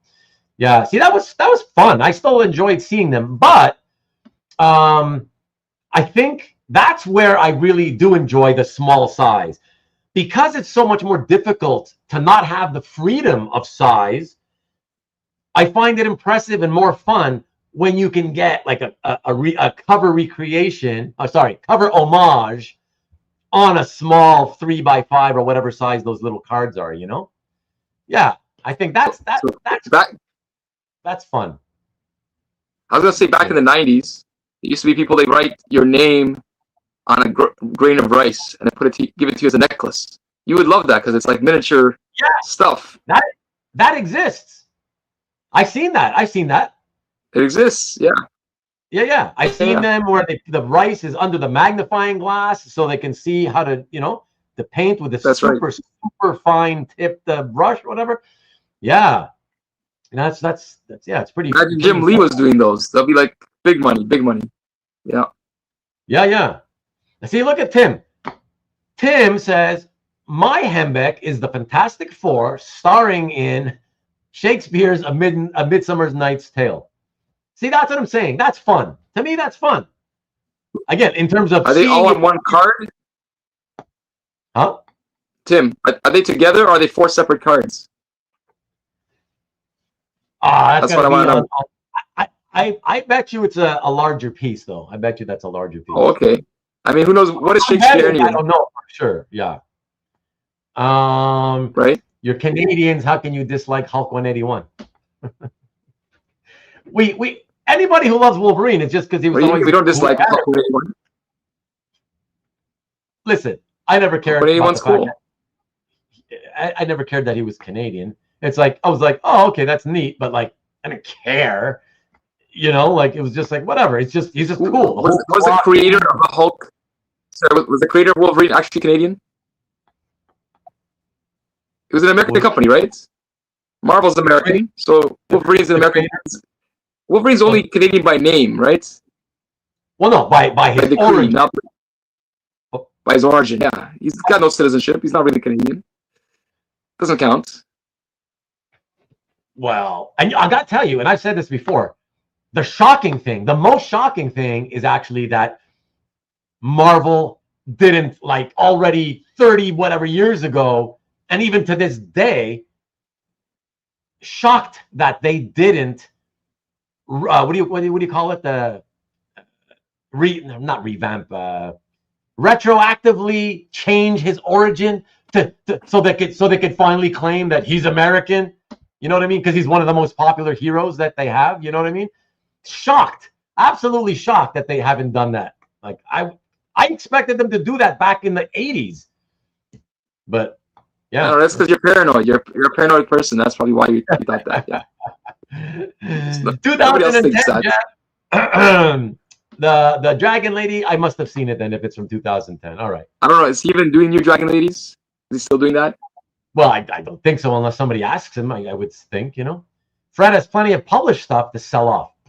Really? It's not like he ever did much published stuff. What would he possibly have? What could he possibly have that hasn't already been sold on those shows? I'm thinking Marvel Age stuff. Oh, right, he was featured in Marvel Age back in the day. Yeah, that's true. I don't know. That's what I remember. And was there ever like a Fred Hembeck destroys the Marvel Universe or anything like that? Did that ever exist? That's true. That's true. Whatever happened to that? For the destroys the Marvel Universe. And didn't he do a couple? He destroyed the Marvel Universe, and didn't he also do something like Fred Hembeck with, I don't know, Punisher kills everybody, Punisher kills the universe, something like that? I think that's possible. Yep. We need Matt Kennedy to come and tell us because he's the historian on the show. Scott's got a good idea. See, because they're the size of baseball cards, essentially, get Hembeck to do Jose Canseco card or any baseball card. Yeah, get your favorite baseball card redone by Hembeck. That would be fun. Again, not for me. I wouldn't buy any of it, but if we're just talking about seeing it appear on CAF, yeah, I would love to see a couple of hundred famous baseball cards, well-known baseball cards that I remember, done by Hembeck. That would be super fun because it's different, Yeah, and I think that would be for Felix Lou. They were 11 by 17. Sorry, Dan, what'd you say? Well, I think Felix Lou would like those baseball cards. Well, he's a baseball fan. Because I think he's admitted that he loves baseball. He loves baseball. Yeah. I don't know. He likes art, so I'm just putting it together. No, but if it's art, baseball cards, this is the opportunity right there. Yeah, Tom, I know you got that large one. Yeah. And there you go. Tim says that his. But the 420 is bigger, is more. Sorry. You're by the way, Dan, are you, because you fall, like you're lagging behind by a few seconds. Would you be able to just you want to hang yourself up and just try to come back in and see if maybe that helps it? Sure, I can try. Okay, go ahead. And the Shakespeare Hembeck by Tim, it was larger as I expected. Still stoked with my gift of Linda Carter Night Nurse, maybe my favorite Mannix in my collection. Hey, there's Matt. There's Matt. Where's David when you need him? He's cool, but he's no Wendigo. What's up, Matt? Whoops, Hembeck got Mannix on the mind. Oh, you meant actually Hembeck. Okay. Okay. Fair enough. Fair enough. They love him in Alpha Flight, but once he goes to the X-Men, they turn on him so fast. Thank you for the word, Robert. Yeah, I guess it's late. I'm getting tired. But yeah, let me get rid of it. Why isn't he? He's really hung up here. Let me see if I can remove from stage. There you go. Okay. Retcon is the word I was looking for. So thank you, Robert. And well, that's not the word I was the term I was looking for, Rich. But revisionist history is kind of a way of saying it, you know. Retcon. You didn't understand what retcon was about until years ago. Wow, that's interesting. Okay, so let me see. Let's hope this works. Okay, he's still not super clear. Working? At least for me. No, it looks like it's still the same. I got these stupid glasses on. Okay, maybe I'll call it an evening. It's already past midnight. That's okay. Hang in. We'll be done soon. Matt says Matt's in the house now. Dan. Canada had no national identity before Gordon Lightfoot, though, so the timeline tracks. Oh, whatever. I thought he was gonna say before Wolverine. Yeah, that's me too. Ruben, do you have Acadian ancestors? Yeah, one old great uncle. His name was Gambit by trade. No, I do not have Acadian ancestors. No. My background is European. I'm first generation Canadian. So my parents were from Spain. So yeah, we've got no connection to no deep roots in Canada. Acadian ancestors, that's the connection. The biggest connection to the Acadians are in Louisiana. So all the guys that you call Cajuns, and by the way, a fun fact, everybody, you guys ever wonder why they're called Cajuns? Have you ever wondered, like, what Cajun, the word Cajun, what it means, right? I'll give you a little. Stop me if I've already done this before. I may have already told you. I don't remember. I can tell you why they're called Cajun. What a Cajun means. Basically, it's because of the accent. Okay, when all the Acadians, all right, in the Atlantic provinces of Canada, ended up down in the Louisiana area. Okay. And the Americans there already would say, you know, they'd hear these people and they had a different accent and they'd be like, where are you from? Like, what are you? And they'd say, I'm Acadian.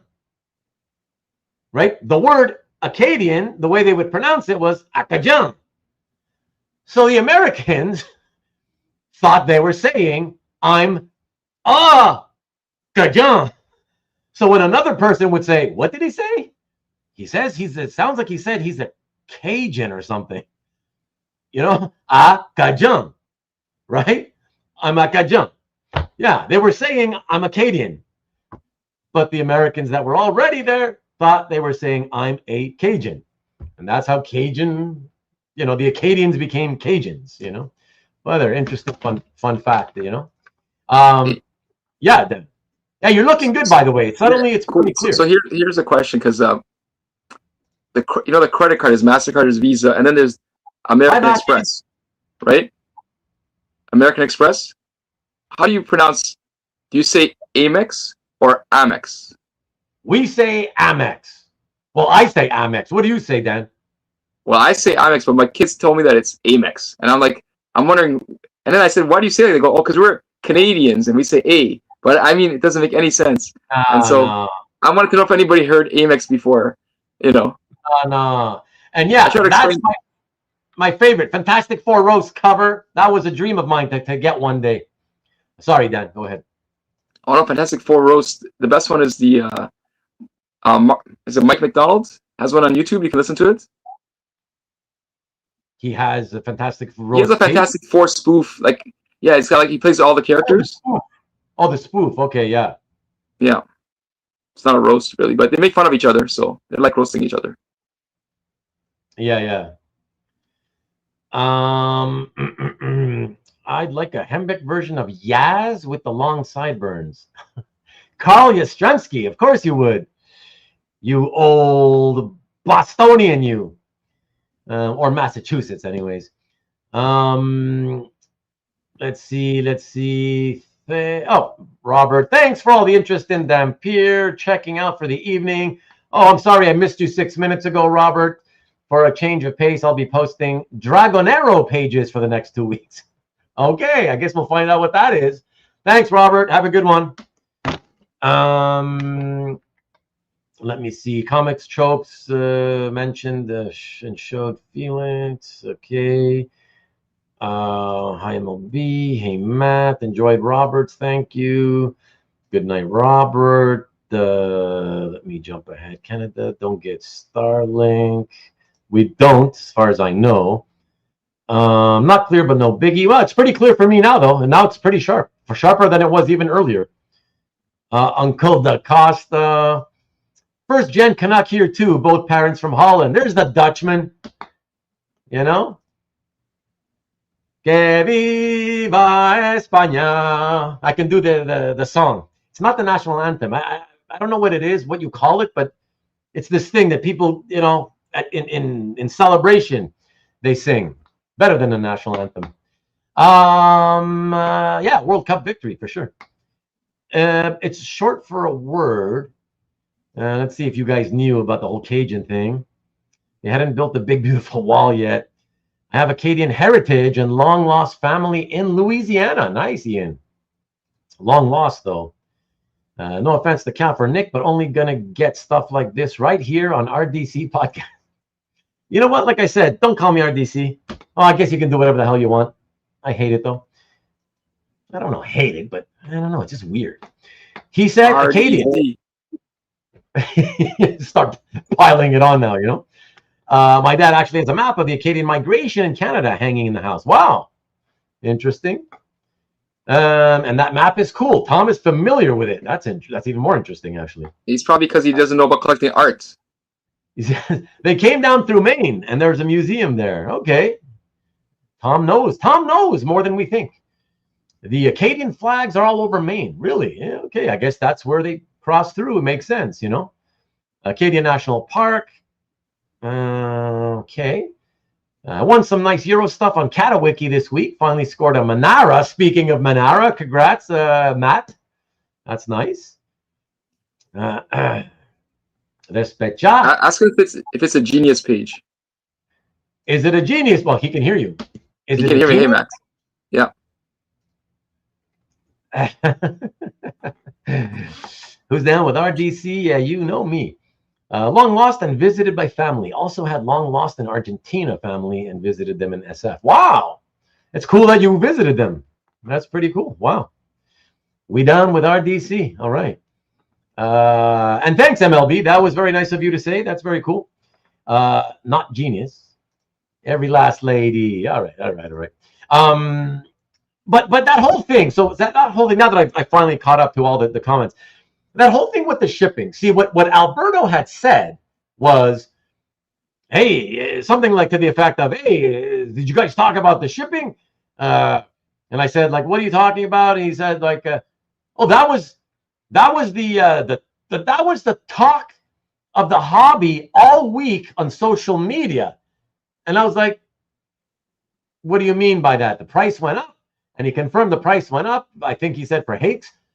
And my thing was, I was like, okay, I get it. Nobody likes it. Whenever the shipping prices get jacked up at any auction house or whatever. But why would that be the talk of the week on social media? He had to be exaggerating. I don't know if he was, but it seems to me like, you know, what usually happens? So-and-so raised their price. You talk to your friends about it. You bitch and complain for a few minutes. And you're like, okay. And then you forget about it because there's nothing you can do. And you're right. You move on with your life. How could it possibly have been the talk of the hobby all week on social media? Do you know anything about this, Duke? Really? Don't you? Yeah. I guess I read some stuff where people were complaining about it, but okay. I think so just give me the quick background of what was it? Was I right? Is that what it is? Is Hake raised their prices and so people are mad and that's it? They were like triple what people were expecting. Okay, so do you know the numbers of like what it went to? No, I don't know. I know some people were saying that they went from a bill of $130 and then they were able to knock them down to $40 or in that range. And some people received packages. They paid the whole amount, but the package came like with a shipping service that clearly didn't cost, because they looked up the shipping service and they figured out the shipping actual cost from Hake's to them, and it was like $10 or something, but they were being charged like $100, and so Hake's was profiting on the shipping, like by an unreasonable margin. Like, okay, they have to pay somebody, but it's an unreasonable amount. Yeah. So it's for sure that there's no way possible that the service cost plus packaging cost and plus let's call it a $10 to $15 service fee altogether would amount to the new price? No. You're saying it was way higher than even that? Right. Yeah. So you're saying you're like people were convinced 100%. That's right. It's about making profit on the shipping. Nobody said those words, but they just said they felt like the numbers are way too high, way above what's necessary. I know, but way too high. Not like a little bit extra, like triple. I'm telling you, triple. Okay, if you're expecting the shipping to be $100 and the shipping is $300, it's because you got before or other packages from other people at the same time. Okay, but I'll tell you what. You have a sense of what it should cost. I'll tell you the reason I bring it up. Because they're all within America. But there was a time a couple years back, I don't know, between 2 and 4 years ago, okay? I was used to paying, so from Heritage, right? I would get my stuff sometimes shipped to a friend in the United States, right? And they would, like, sometimes I'd be like, oh, it was some small piece, and it's like, oh, $25. I'm like, oh, that's nice. That's pretty reasonable for Heritage, whatever. And because that includes everything, that includes the packaging and everything, right? So I'm like, okay, I don't know how they did that, but that's fine. I'm not going to complain. And several times the same thing happened. And then one day they charged me 100 or close to 100, something like that. And I was like, what the hell's going on? Then I'm trying to figure it out. And then I realized the only thing I could figure was, the value of that order was a lot more than the orders that were costing me about $25. So then I started doing a little math and calculating, okay, what if they were charging 1.75% to force you to pay insurance? And then I tried 2% and then 2.25 up to 2.5. And finally it started to make sense. Now all of a sudden, if that is what they're doing, then it makes sense. It started to equate to the amount being charged, no matter how high it went, you know? So that's why I'm asking. I'm wondering if maybe that's what Hake's decided to do. They want the customer to offset, or at least pay for, maybe even pay for completely, whatever they pay in insurance costs. Maybe that's what it is. Yeah. Maybe. Yeah. What I realized with some more expensive packages that I had at Heritage, right, that cost me close to 100. When I did the math, I realized, okay, if they are charging this percentage to cover insurance, then it makes sense, because that would make it about $25 or $30 for shipping and another $65 to $70 for insurance, which added up to that total they were charging me, you know?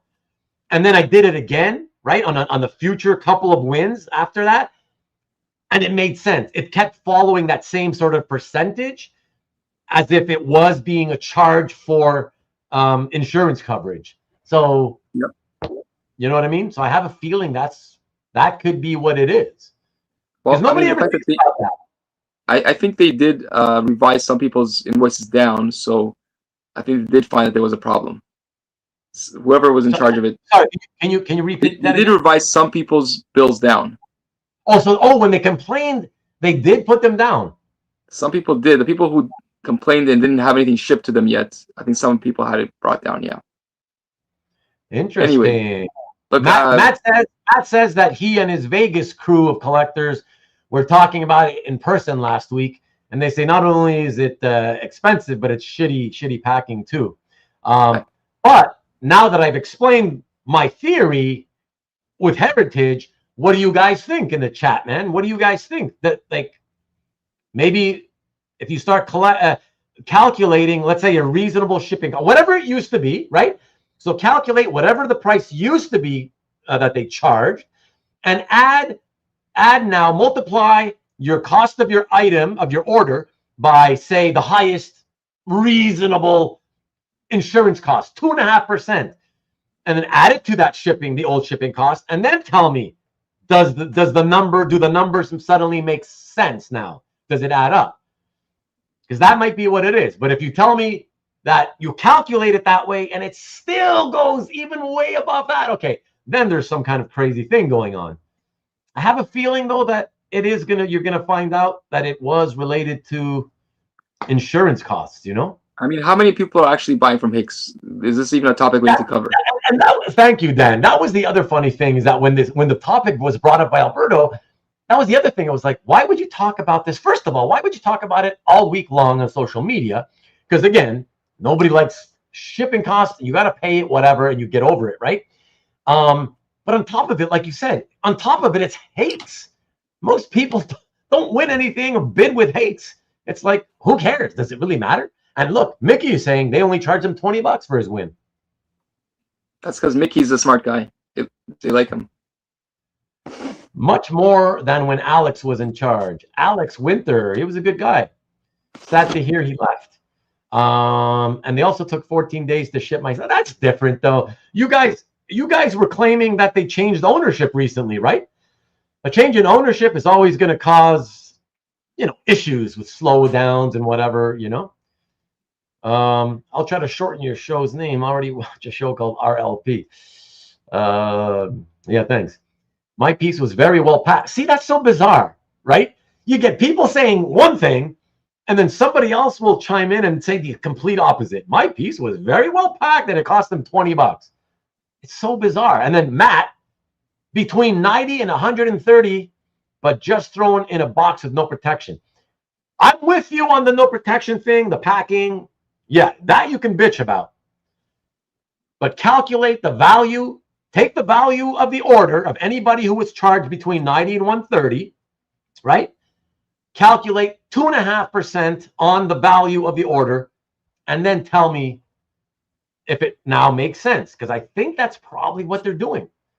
They decided to just start charging everybody without telling them for the insurance costs, While many items went a lot cheaper in the auction, with bad packaging and slow art sales, next auction will be lower. You watch. Listen, it's Hakes, right? Some things go crazy on Hakes, but other times they don't go well because it's Hakes, Many like to make some money on shipping, but Hake sounds too greedy. Again, until somebody does the calculations, I'm going to reserve judgment on it. That insurance fee will appear on the shipping label, though. So Hakes is charging an insured fee without actually insuring it. Not necessarily. No, not necessarily. Because what I was going to say is, what they might be doing is, since insurance is costly to them, right? As it is for everybody. They pay it just to make sure they're insured if anything happens, right? But well, you guys can, yeah, it's true. You don't know because you're in the United States. You see, somebody outside of the United States would have to tell me, if you got a package from Hake's, what was the declared value, right? Because even if they decided, hey, I don't want to attract attention, we don't want to attract attention by putting the real value of $5,000, let's just write $150, let's say, as an example, right? If they're doing that, right, they may still, they have private insurance. So just because you don't see insurance, let's say on the label, if you complain that, hey, it got damaged or it got lost, they still will likely cover you because they still are insured. You know what I mean?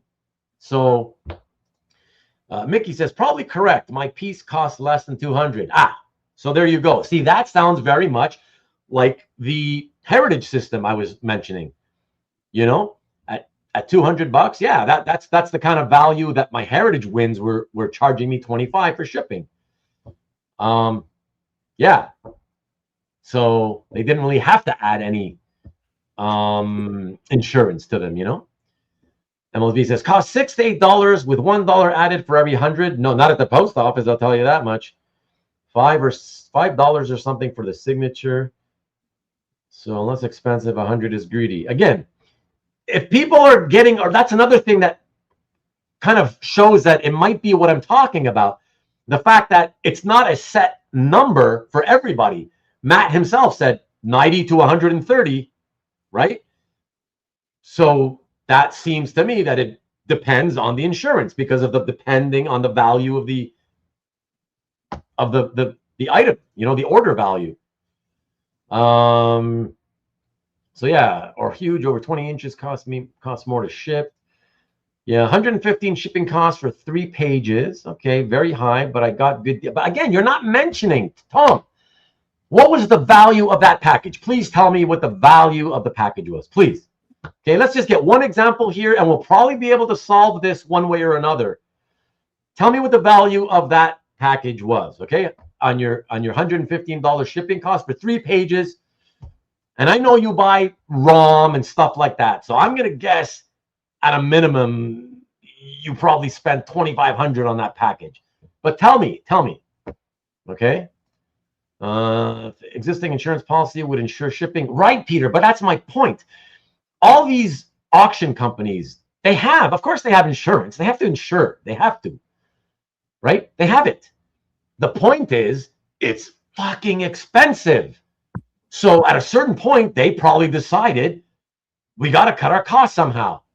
Let's pass on the insurance costs and let's force the buyers to have to pay shipping. That's what I'm saying. They probably did. That's what I think they did. American shipping. What Yeah, of course. It's not so much about the shipping charges, but sometimes I see comments from people about the package was all destroyed. Thank God the art was good. And then they complain about the packaging. And in my mind, the packaging did its job. If the packaging is destroyed and the item inside is fine, really it's like acting like a buffer. But people always make a big deal about the packaging getting damaged. And I'm like, packaging is the thing you should be okay with getting damaged. The packaging did the job it was meant to do. Yeah, but people always complain about it like as though it's an issue. The issue is if the art came through, then that's perfect. Right. If the art came, but it depends on every instance is different though, Dan, right? Because of course. Right? Sometimes it's well packed and the packaging got smashed, but thankfully, because it was well packed, the art survived.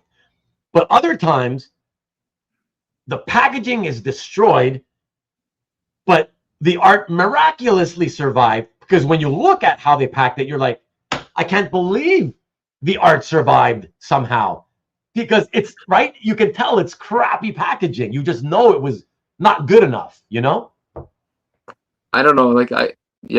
I'm shocked by some of the packages I get and it's the stuff's all right. So maybe I'm not that picky, I guess. Jeff says, in Canada, we're so used to expensive shipping and taxes that it has never been a level playing field. Shipping should be at cost plus their packaging expenses and materials. Again, I think that they do that, but I firmly believe that they're all wanting to pass on their insurance costs to the buyers now. I think that's what's happening. Get great FedEx discounts. I never got anything but expensive costs from FedEx. The box is at your store. You don't have it in hand. Okay. Anybody else remember? Okay. I think Matt here. Hold on. Jeff says, I believe there will be 50% tariffs will be applied to art going to the U.S. from Canada and maybe everywhere else too. No, there won't. I've already checked. You're safe, everybody. Keep ordering art from my website, everybody, if you want to. It's still tax-free as of 2 days from now. So tomorrow is the 17th. So on Wednesday, the 19th, those 50% tariffs, the new ones that came into effect, it is still tariff-free coming from Canada. Just be sure, as the buyer from the United States, make sure, just to be on the safe side, you know, do your homework and figure out the, here, you know what? Don't ever ask me again. 9701.91.00.00. Okay, here we go. Copy and paste this to your heart's content. Write it down. All right, it's in the chat now. You Americans, this is specifically, this is not for worldwide. Americans, tell your Canadian shippers, hey, please do me a favor. Use this HS code for the package, please. Again, only for original artwork, and you have to tell them it oh, by the way, that's the thing. You have to also tell them it originated in the United States. Okay? So country of origin, it's supposed to be where it was drawn, where it was created, not where it's being shipped from. Okay? Country of origin means where it was drawn. Since most American comic book published art was drawn by Americans in America, most of the time, yeah, that's what, you know, you have to say it comes from America. So when it gets to the American border, they can always, you know, they scan it and they see, okay, country of origin. It's just coming back to us. It's from America. It's just coming back to us. And yeah, and the HS code is artwork anyways, hand-drawn artwork. So there is no, it's duty-free. Okay. Matt says, my recent Heritage wins were valued at $3K and shipped in a gigantic, well-packed box for $30. $30? That's so weird. And it arrived within a week. $30, that's it? Okay, well, I will say one thing. I also have had some weirdness happen in a good way at Heritage. So in the time when they were still charging me for $25 or so, I had a package. I had a package that they only charged me like $3.47 or something like that. Some bizarre amount. Literally less than $5. I'm like, what the hell is that? I was like, oh, is that some kind of tax? They think it's a tax. I live in a place where there's a tax or something. Nothing made sense. And I wasn't about to call them to find out. And I just kept waiting week after week to see if they would send me an extra bill to pay a shipping or whatever. I never got anything. They charged me literally $3 something, and it was written there beside the shipping cost. So go figure. Who knows what the heck that means, right? But those are those moments where you don't complain, right? It's like, okay, I'll take it. Fees in the auction with Hakes, I think 18% or something like that. I've had very poor packing from sellers selling through Katawiki. Again, I don't like that. I don't like the topic of who packs well, who packs badly. It's, to me, it's the same thing as, hey, which shipping company do you use? Because there's always somebody. There's plenty of people you can find who love each company, and there's plenty of people you can find who hate each company. So it's pointless to talk about. There's no way to figure out truly which is the best shipper, carrier, you know. So it's same thing with, I guess, auction companies or whatever. I mean, I guess how they pack, that's important. right? Do you think the tariffs will apply to Matsu Kelly pages? I'm very well versed on this, Marcus. Nothing will have tariffs. I've already checked. What is this Matsu Kelly page? Is this actually something people could buy from your website? Yes, yes. Does it have Daredevil on it? Yes. It's a whatever. It's like a running. It's become a running joke.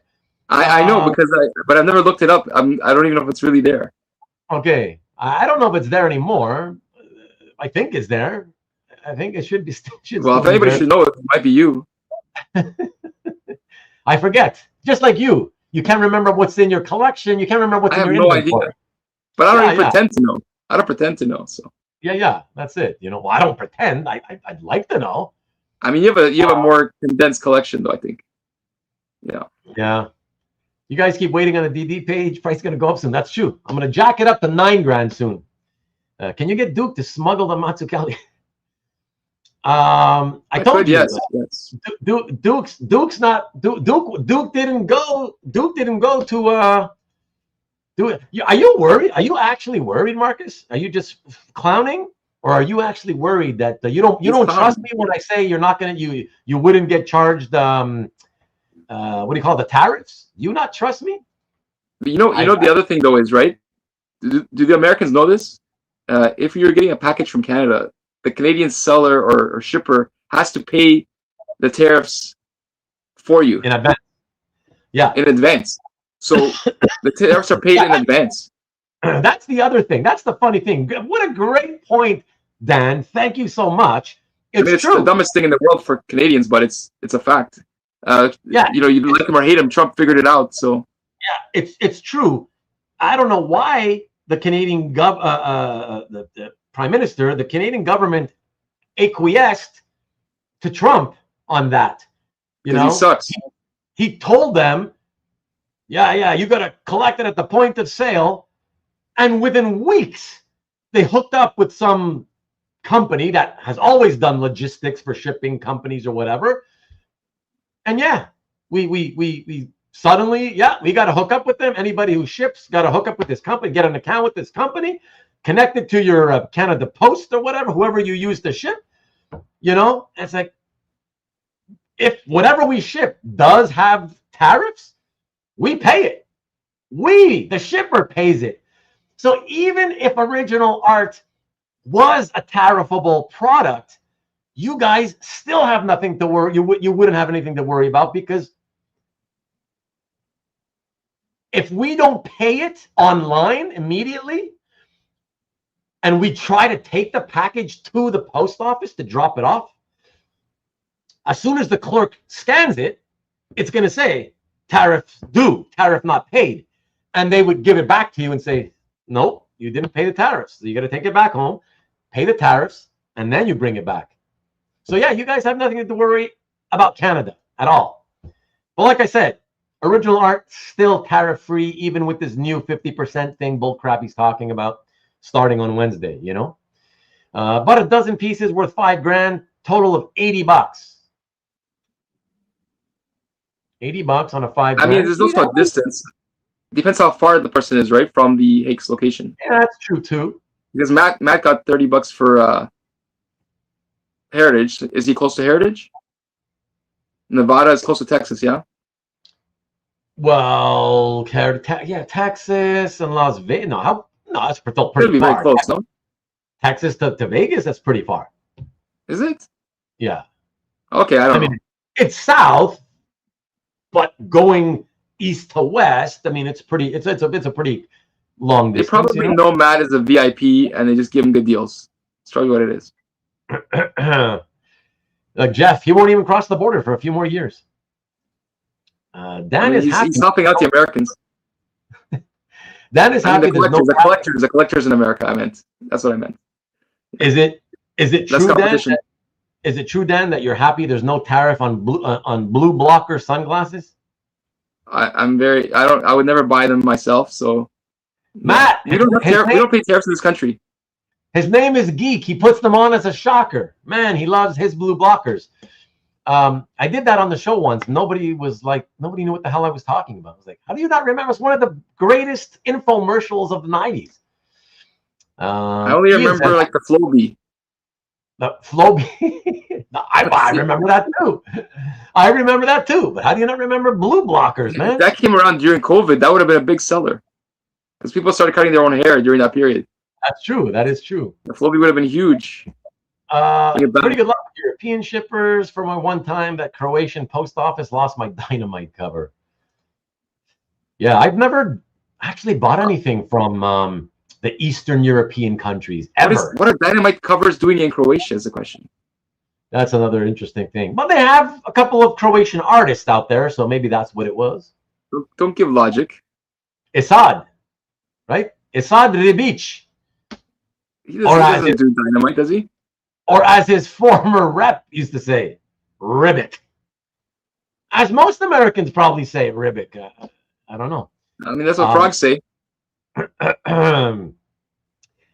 So Jeff clears it up and says, we only pay in advance if it's the Zonos with the Canada Post. But if you do FedEx, okay, I see. Oh, but I thought with FedEx and UPS and all the others, I thought you still had to get a Zonos account. I thought so. I don't need it for FedEx, no. I use post office, so it doesn't matter. It doesn't affect me, but we'd have to increase the price to cover the tariff. Right. And that's why in August 25th of last year, when these tariffs first came into, into being, I was like, leading up to that day, I was like, okay, I guess my living is over. Until as long as Trump's in office, I'm not going to be able to make a living because I'm not going to, nobody's going to buy from me if I raise the prices to cover the amount of the tariffs, right? Nobody's going to buy. So I was like, yeah. I thought you make your money from this show. What is this? You're selling stuff to pay for things now? I make tons of money on the show. Oh my God, it pays me so much. That makes more sense. Yeah, because I don't know what you're talking about selling stuff. I don't think you shield for things. You ruined the surprise. I've been telling everybody for years I don't make a penny and that it costs me to do this. Now you ruin the surprise. Now they're going to be like, oh, that bastard, he's been making money all along doing this, I don't know how the hell you think I make money doing this. But, Sponsorship. That's how everybody makes money. Yeah. But tell me, name me one sponsor you ever remember seeing on my show. Besides Felix? Well, he gave me a ton of money. I couldn't resist, It's like, right. Felix, for sure. I'll take thousands for sure, Right. Blue blocker better than C blockers. Parka, butter. What's that? Dalibor Tajish. That's the other guy. There you guys. I think there's a few of them out there. It's easy for you to say, right? Hold on. What? Chop? Wow, you're gonna love my nuts. What? That's not the blue blocker guy. That sounds like an infomercial, right? That's not the blue blocker song. I don't remember Chop. Wow, you're gonna love my nuts. I don't remember those lyrics. That's for sure. It's amazing you're saying that stuff out loud, eh? I would read that, but I wouldn't say it out loud. Now it's out there forever. We've said worse on this show. Trust me, out loud. Well, yeah. I mean, by we you mean you? Okay. Me and some other people who've been here. Yeah, for sure. Okay. I'm not flying for that one. Vegas. Listen. So Vegas to El Paso, Texas, a little further than Vancouver to Calgary. Well, see, I don't consider that too far, actually. Translating into Canadian. Well, thank you. Yeah. Jeff says that secretly he's selling all those Hembecks. Yeah. I got tons of Hembecks. I believe it. Ruben makes all his money on OnlyFeet. Yeah, you see, that's the secret. You again spoiled the surprise. That damn OnlyFans account that I opened so I could show my feet pictures and, video of my feet. Okay, but that's OnlyFans. Are you taking this too far? That's not Marcus is like a foot fetish guy. He gave me the idea. I was like, okay, he's my #1 customer. What do you want me to do? But anyways, yeah, again, for that whole thing, nothing else to say really. The shipping, like I said, who knows what they're doing? But you guys are calling them. Those of you who call them and they lower the price, don't, like, that's a one-time thing. What's going to happen the next time you win something? You're going to have to go through the whole thing again. Ask them to explain to you exactly what is happening. Explain to you, how is it that you don't have a set fee? How are you determining the shipping costs? Have them explain it to you, to your face. Like, you got to get answers, man. Don't just complain and get a one-time discount on your shipment, you know? Because then that's just short-term gain for long-term pain. In the future, you're gonna again be in the same position. You win something from them, they'll charge you $100 again, and you're gonna be like, why are you charging me this? Find out now why they're charging that. You know how they're coming up with those numbers. You know, ask them straight out. Are you charging as part of the cost that you're passing on insurance costs? You know. Okay, you see what I'm saying, Dan? Look, Marcus, you're asking me, can you put your feet in a bowl of pasta? He's wild. Anything different with feet, he's interested, you know? Listen, if you're willing to pay for it, you know, I'll do different pictures of my feet and videos as long as you're willing to pay the price, you know? Would you like that in a loafer or a pump? Okay, now I don't know what you're doing for sure. I know that's not Blue Blocker guy. That must be a movie. It sounds kind of like a movie quote. Would you like that in a loafer or a pump? Tom, you're good at the movie thing. You should recognize what he's doing. Two sellers did. Outside package was fine, but the way they packed it inside damaged the art. They used weird materials inside, like a wooden board, smaller than the art. That's it right there. Right there, you know that's like, how do you not realize that? How do you use a board that's smaller than the art and expect it to come in good shape? Like, how do you not realize that? It's crazy to me, man. Jeff says, as collectors, we never think about these things in the heat of bidding. We shoot first, ask questions later. No, true. But once you've been screwed for the first time, is what I'm saying is that's the time to go, okay, call them up now and ask them, hey, what is this all about? Let us know. Like, explain it to me, right? See, is putting your feet in a stick of butter going to cost more? Yeah, because it's greasy and it's dirty and it takes me longer to clean up and stuff. So yeah, of course it's gonna cost more. Many just won't go back. I can't listen to any more pasta talk. I gotta let you go. Okay, sounds good. Yeah. Good, okay, but Marcus, keep dreaming about feet. You know, Ruben puts his feet in high heels for free. Oh boy, don't give away my secrets. You know, I want people to pay me. But yeah, man, thank you so much for coming in and hanging out. I appreciate it, Dan. Yeah, I look forward to listening to next week's episode with the coming up. I lost you on that. The technical difficulties. I'll say I'm looking forward to next week's episode. For Lee Harmon? Looking forward to next week's episode. Yeah. Lee Harmon. You know we're doing It's a Show and Tell. Lee Harmon, that's right. Yeah. That's why I'm saying looking forward. Yeah. Sounds good, okay, man. I appreciate it. All right. Bye. Bye-bye. Okay, I will get rid of him because last time he hung there. All right. Good stuff. And this is a perfect time as any for me to go. You know what, Matt? Holy crap. I just watched Swimming with Sharks a couple of weeks ago. And I love that movie. But there's I don't remember that. Let me go back to it. Would you like that in a loafer or a pump? You know, I don't even get it. Like, I think he said it and I was like, I don't get it. Or I didn't think it was funny. Maybe that's what it is. But Swimming with Sharks, good movie. I like that guy, Frank Whaley. Is it Whaley or Wally? I say Whaley.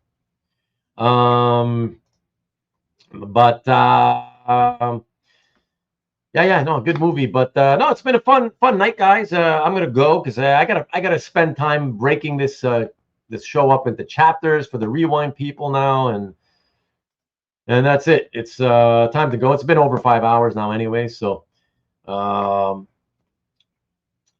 yeah, so that's basically it. Pedicure Junction is Ruben's new show. You just watched Lanterns for the past hour? Was it good? Yeah, that's a good question. Was it good? But thank you guys for hanging out. Been a good time. Thank you again to Robert Berman, for doing the Dampyr, the Art of Dampyr segment. A lot of fun. Oh boy, Matt can't let go of those swimming with sharks quotes, because the only job you're going to be able to get is selling shoes. That I remember. Okay, got you. That's funny. And Marcus enjoyed the Lanterns show, which I'm happy to hear, because of the fact that when they showed the trailer a few months back, all I heard was negative stuff. Marcus, just let me know this. Marcus, is it true that it comes off as that Bruce Jones Romita Jr. Hulk run, where it's always like, you don't see much Hulk, it's mostly Banner. So in other words, is it like the Green Lanterns in regular clothing, and they're kind of like on the move, they're traveling, and so you don't really see, it's much more of regular clothing than super heroic costuming and stuff like that. Is that what it is, basically? I think a lot of people that were complaining about the trailer were saying, yeah, it would have been great if they'd only shown Green Lantern, which I took to mean they're never in costume. So this is a breakup show? What? Sharks is a dark movie. It's a great movie. The cheerleader died tonight. I don't know what that means. From the show Heroes? Save the cheerleader, save the world? I don't know. Thank you, Peter. Thanks for hanging out. I thought you weren't going to be able to hang out because of the fact that you said you were traveling for the next couple of weeks. Happy to have you, though. Good to see you. And super excited that you're going to be at Jeff's. Wow. That's awesome. You should bring shit. Since everybody has to rent a hotel or whatever, or Airbnb or whatever everybody's going to do, you should get Mickey to come up and DJ. Wow, that would be killer. That would be killer if you guys all came up. Wow. It looked like boring guys in street clothes to me and no lantern. See, that's what I'm saying, right? That's exactly what I said. And Marcus confirms it. Yes, regular clothing. And yet you still liked it. So that's promising. That's promising. I mean, I'd still like to see the lanterns, but I'll keep my hopes up that it's such a good story that I'm still interested, even though there's not much super heroics. Lee, it's like a throwback to the TV show. What TV show? Green Lantern TV show? It is the Green Lantern TV show. What do you mean? What fantasy neighborhood was Green Lantern in, where a black man shoots apples off his child's head and no nosy Karens call the cops? What? Sounds like what? Are you talking about the hard traveling heroes? Did that sounds like something that might have happened during the Neil Adams era? It's like True Detective. Is that what you're trying to say? Okay. Are you talking about the cheerleader says she died? Hayden Panettiere died? Are you serious? Holy shit. Today? Like suicide? What else could it be when it's at that age? Wow. That's crazy if that's true. So young. I don't think she was ill, was she? I mean, I know that she had, separated from what's his face, their former boxer, when they divorced or whatever, and they have a kid together, and the kid's with him in Russia. that couldn't have been easy for a mom. Yeah, that's wild. It was the 80s. No Karens back then. What the hell, man? Incredible Hulk, the comics were a tribute. Okay. Yes, she died today. Wow. It was in the news. I haven't been online other than to do this to get ready for tonight. Emergency podcast extension needed. Breaking news. Yep, just looked it up. Just did a crazy podcast appearance. Wow. Tell me this. Did they announce it without mentioning the cause of death? Because if that's the case, that's when you know it's suicide. You know, which I really hate. I don't understand the stigma behind that. Like, the people are always embarrassed to say when somebody killed themselves. You know, it's sad. Mental health is a really, really not enough attention has ever been given to it. You know, so if it was that, I mean, that's really sad. That's really sad. Wow. Mental problems during the Nashville TV show. Thanks, Marcus. No, that's what I figured. No cause of death. That means 99% likely she did it to herself. Because if it was an accident, then they would mention it, you know? How shitty a mom do you have to be to lose custody of children to a Russian boxer? Hey, I can't make... I'm not casting any aspersions that who knows, you know, you never really know what's going on in these people's personal lives. You know, people always like to think, you know, we have a right to nose in on celebrities' lives or whatever, just because they're in the public eye all the time. But I don't look at it that way, man. It's not a laughing matter. You know, anytime you got to lose your kid, divorce, custody of a child, like whatever. You don't know, we don't know the real details, whatever. You may be right, Matt, but you also could very well be wrong. You know, we don't know. Tiff, what's up, Tiff? Why is Canada making tariffs against the USA? They are not. Well, on original art. I don't know about everything else, but on original art, that's all I care about. That's all I deal in, so no tariffs. Lost custody of her kid. Yeah, exactly. Yeah. Oh, that's right. Yeah. He's Ukrainian. Yeah. But yeah, that's wild. Mental health issues stemming from her postpartum depression. Oh, is that right? That's a real thing. That's always been a real thing. But again, it's not something that anybody pays much attention to, you know? Ongoing investigation, I'm sure. Women in the USA get pretty much everything they want. An actress should even more so. With kids, they usually get it. But look at in this case. In this case, she didn't get the kid. Who knows? Who knows the reasons, you know?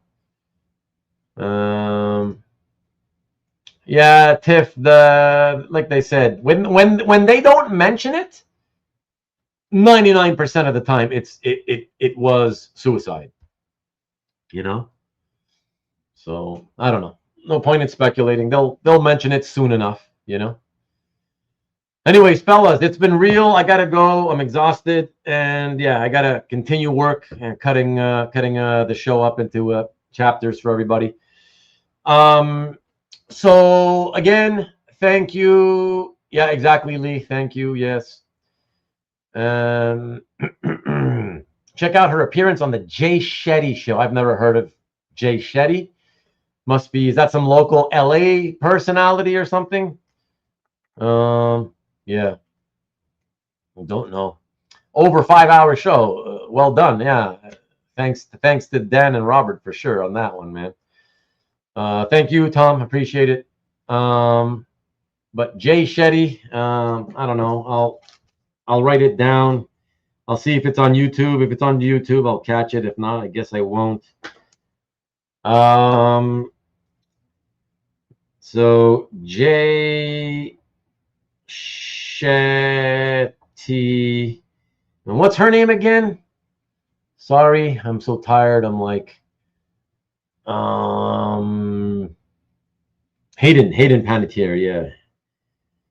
Hayden Panettiere. Okay. Check it out if I can find it. Excited for the Lee show next week. Yeah, me too, man. Thank you. I'm looking forward to it. It's going to be a really good show. Thank you, Ian. Appreciate it. I hope you can join us next week again.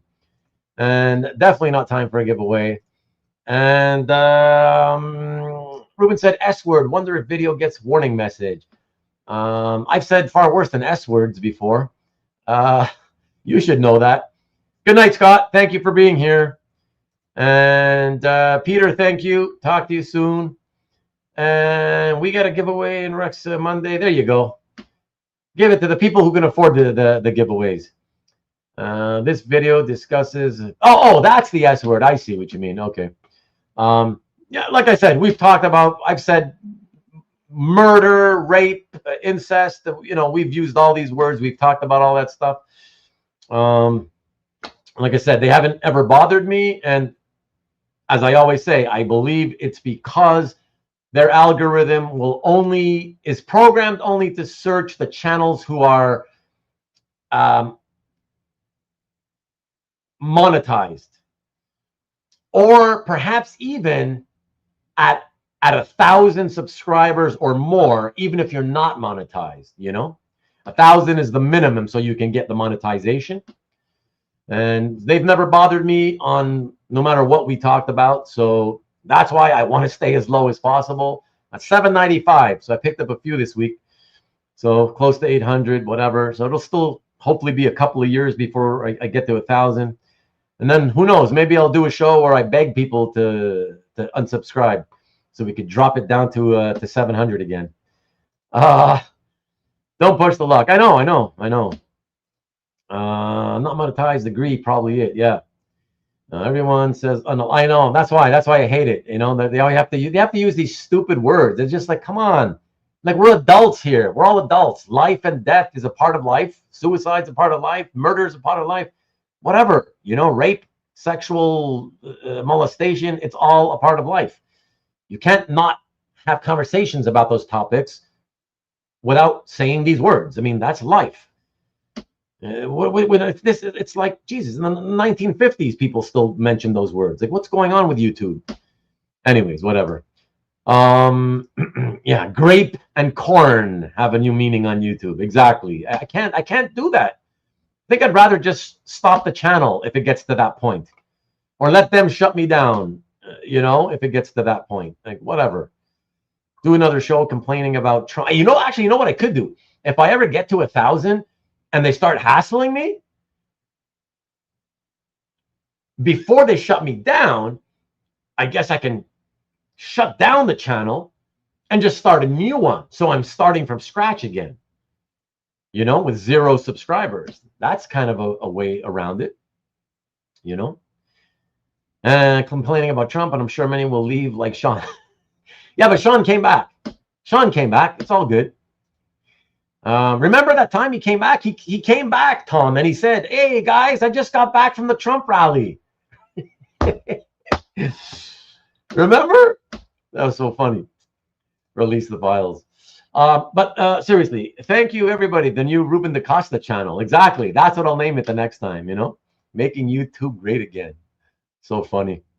In all seriousness, there's only like 15 of you. I got to go get a little snack and drink before I get to work. So thanks, guys. Appreciate it. I'm going to be catching an MC Escher exhibit. It's been here in Montreal for a few months now. And of course, I waited way too long. But I'm going to hit it up in a few days, maybe Wednesday. Looks pretty cool from what I see online, so should be pretty fun. And if I'm allowed to take pictures inside there, we'll take some pictures, and maybe I'll show them to you guys, not next week, but on the next Hangout episode, you know? So yeah, look at you, waiting for the Go Blue, Go Blue Wave Ray blocking glasses. Oh, you guys are funny. Here comes the hammer. All right, seriously, guys, thank you so much for staying this long. There's almost nobody here left. Appreciate it. Have a great week. All right. Check out Nikki B as always. And shoot Escher style art. Yeah, man. Lee Harmon next week. Going to be a great show. And so, yeah, please tune back in here for that.